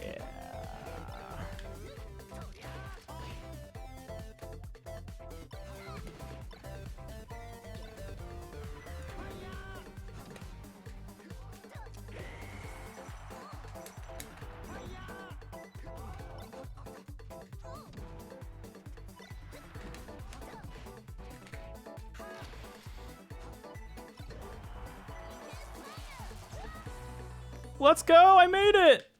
I'm so surprised that I made it. I'm very happy with that. Oh, well, I survived that too. Good night! Good night, Charles. Thanks for hanging out. Dude, PM's great. I still love PM.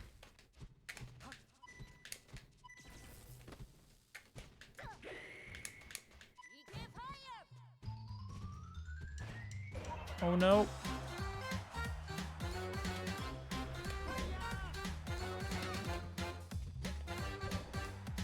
I like this. Yeah, we're doing a late Davey stream. Why not? We had a break week, so making up for that. We're vibing.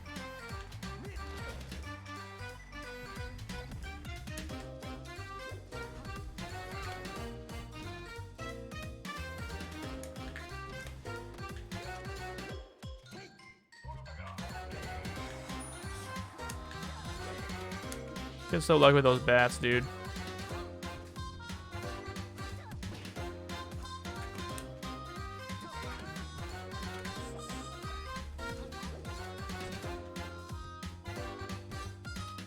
Dang it.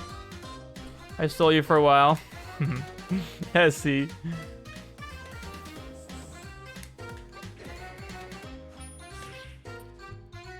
Stealing me would imply that you're taking me from somewhere against my will. That was not the case. I had a great time. She's been here, actually, Silver.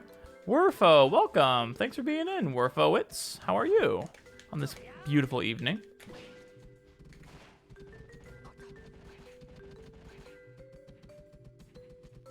Because like 2 people can play this game.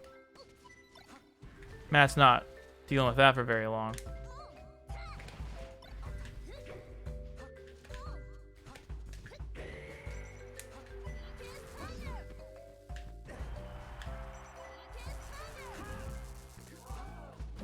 Uh-oh.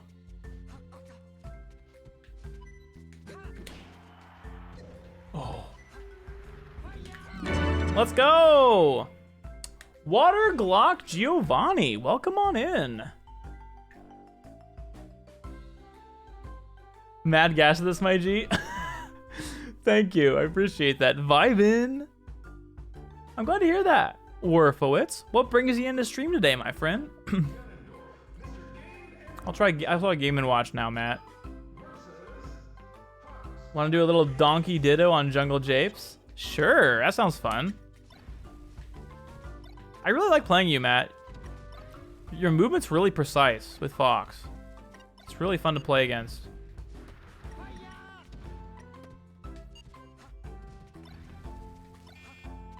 Discord! You're good, Essie. Yo, yeah, if you guys like Melee, you guys ought to check out my Discord server where there's other people that play Melee. It's pretty crazy. Donkey Kong Jungle Beat.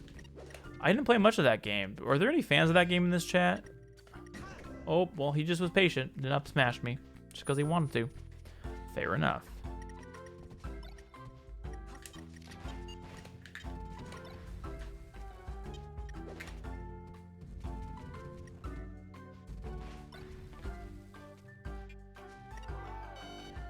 I have a lot of melee-related commands. I thought that might be confusing a little bit.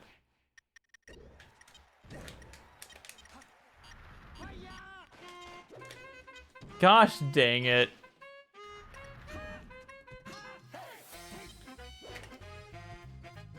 Who queued this?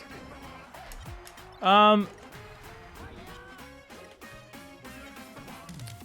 queues are closed for tonight. I actually want to keep playing, but hey. In history. Thanks for the skip, Essie. I appreciate it. We'll play more tomorrow probably, though. So if you guys want to join the Discord and give this channel a follow.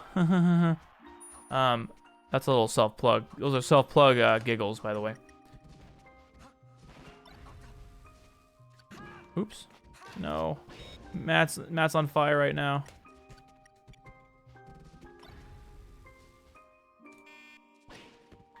Internet, got my eye on you. Because I want to keep playing, but the main thing, honestly, is I want to do the final game with Matt, and then I'm going to figure out what's the matter with my Weber nets. Hey, how's it going, ER? Thanks for the follow. I appreciate that. How's your evening going?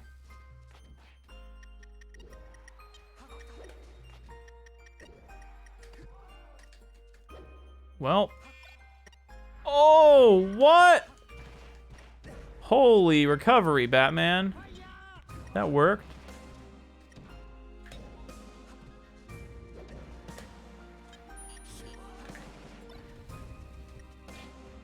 That was a 9. I would have giggled.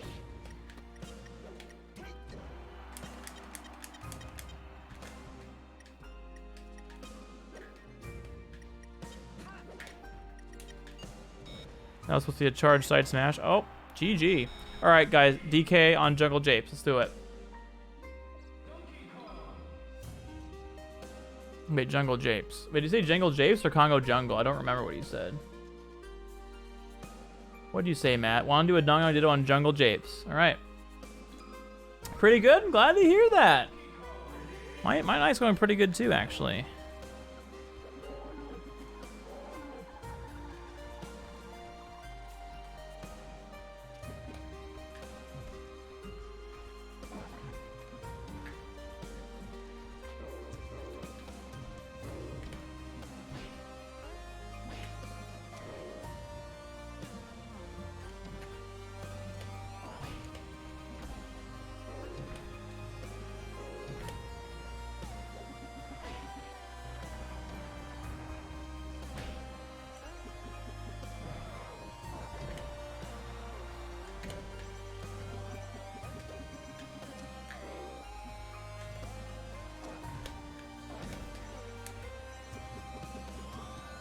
DK. Donkey Kong.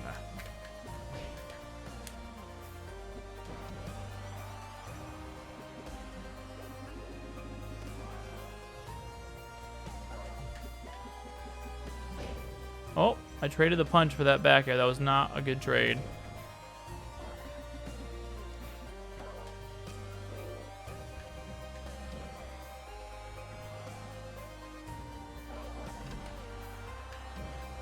That should do it.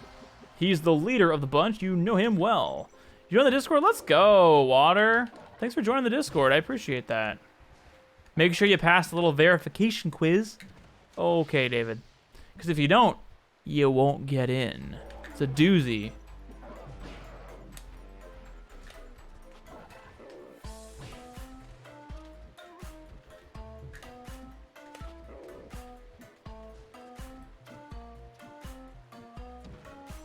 It doesn't even reach.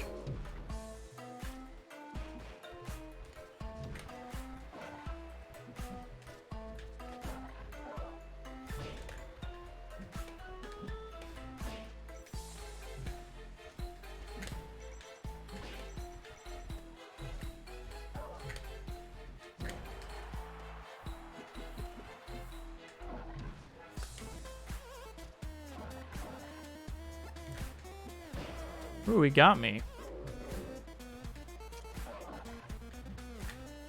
Is that gonna kill? Not quite. Oh, it does. The water, right?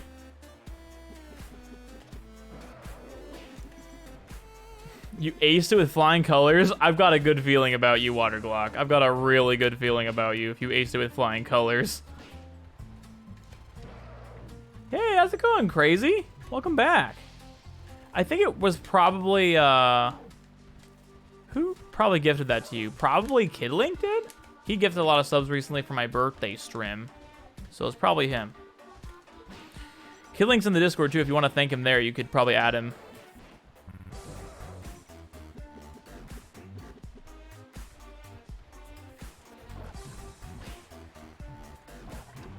Oh, wow, he shield poked there. Oh, wow. Brutal.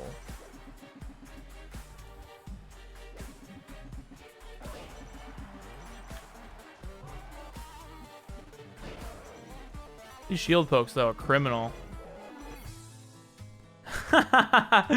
What a way to end it. What a way to end it, Matt. That has been a pure pleasure playing you. A pure pleasure.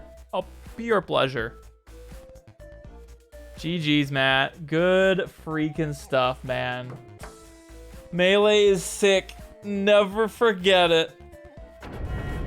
Never forget it. Dude, let's heckin' go.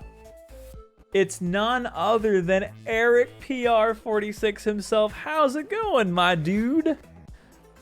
How on earth was Osu? And what record-breaking key presses per second did you break this evening, Eric? Loads of fun indeed, Matt. I had a great time playing through. Guys, we have a challenger approaching right now. Thank you so much. It's going good. Glad to hear that. Thanks, Elf. I appreciate that. Welcome on in, the Elf. You have an extraordinary username, I must say. It's time to transition over to the lottery screen, however. Okay. We only have 2 derp coins to spend today. That means we did pretty good. I didn't misread too many chats. I didn't flub anyone's usernames. So let's see what we get. Dude, let's go. Matt, thank you so much for the sub. Welcome to the Kim Ballers, dude. Oh, well. Looks like there's 2 more derps to do. Well, thank you very much for that sub, Matt. And again, welcome to the Kim Ballers. You have all the perks in Discord. You can use all my Christmas-themed emotes. You are a certified Kim Baller, Matt. And Fraud, thank you for redeeming the 2 additional derps. We were looking a little light on the derps tonight, so I appreciate you coming through like that. Aw, Matt! I want to give you a big hug, man. You're fun to play with in Melee, and you seem really cool, so thanks for the sub. That dab's for you, brother. All right, we got 2 more to do.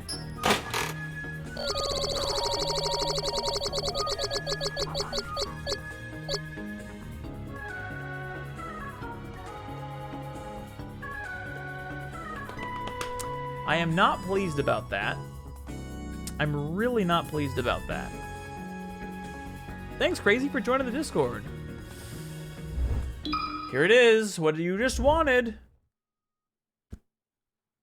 Here it is. Here it is. Here it is.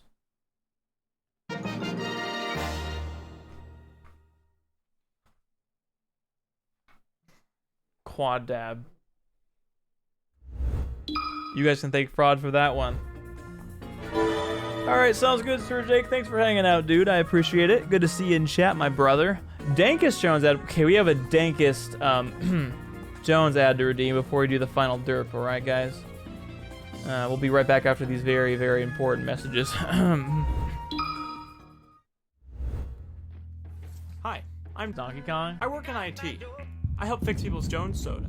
And in between installing viruses and removing lemonade, I get thirsty. So, I like to simmer down and drink a berry lemonade virus. And drink a berry lemonade soda. Jones. And drink a berry lemonade Jones soda. This is how I dabs. How do you dab? Thank you for redeeming that, Zug Zug. And Elf, thank you for saying the best Smash stream I've ever seen. Worf, I should say, I'm not surprised you have no words. I hope you enjoyed that, Silver. That was from Space Chicken, actually. Fun stuff.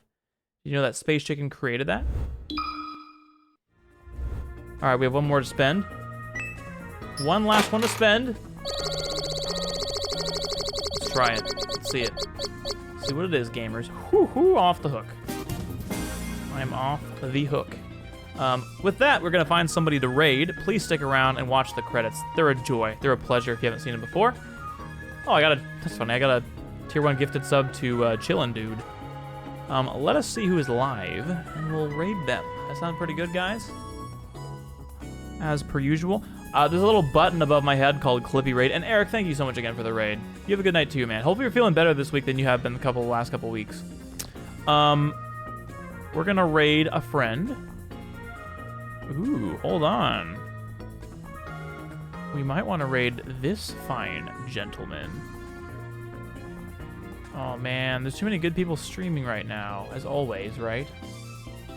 Yeah, right, Space Chicken is a goat. Okay, so Chillin' Dude streaming. 8-Bit Dad is streaming. Oh man, Eli's streaming. So hard to pick.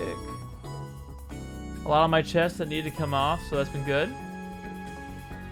So, but I'm assuming you got a lot off your chest then, right? I hope that's the case. Thanks, Essie, for using the Clippy raid. If you guys clip the, I'll use the Clippy command so you guys know what to do. I'll do a little poll because I frankly can't decide who.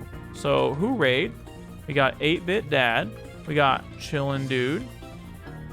Mario 64. Shovel Knight. Dude, actually, I just want to raid 8-Bit Dad. He's a newer member of the family-friendly live team and just such a new awesome guy. I really can't pass up this opportunity. Alright, hopefully everyone's got their Clippy raid stuff ready. The dabbed raiding gentleman since 2020. And ladies also. I don't exclude the ladies. Alright, guys. Thank you, Zug. I appreciate that. We're gonna end stream tonight. Expect more Melee wonderfulness tomorrow.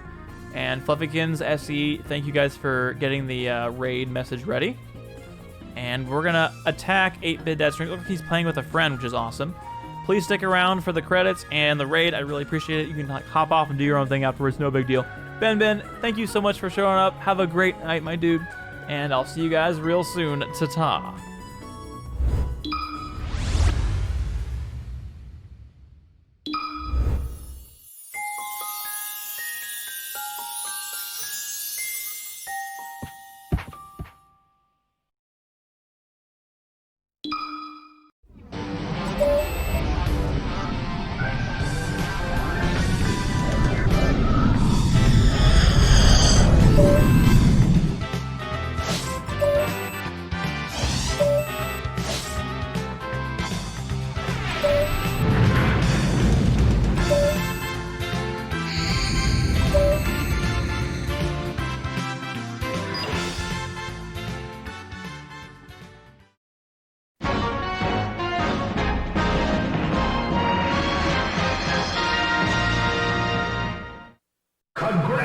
Pictures.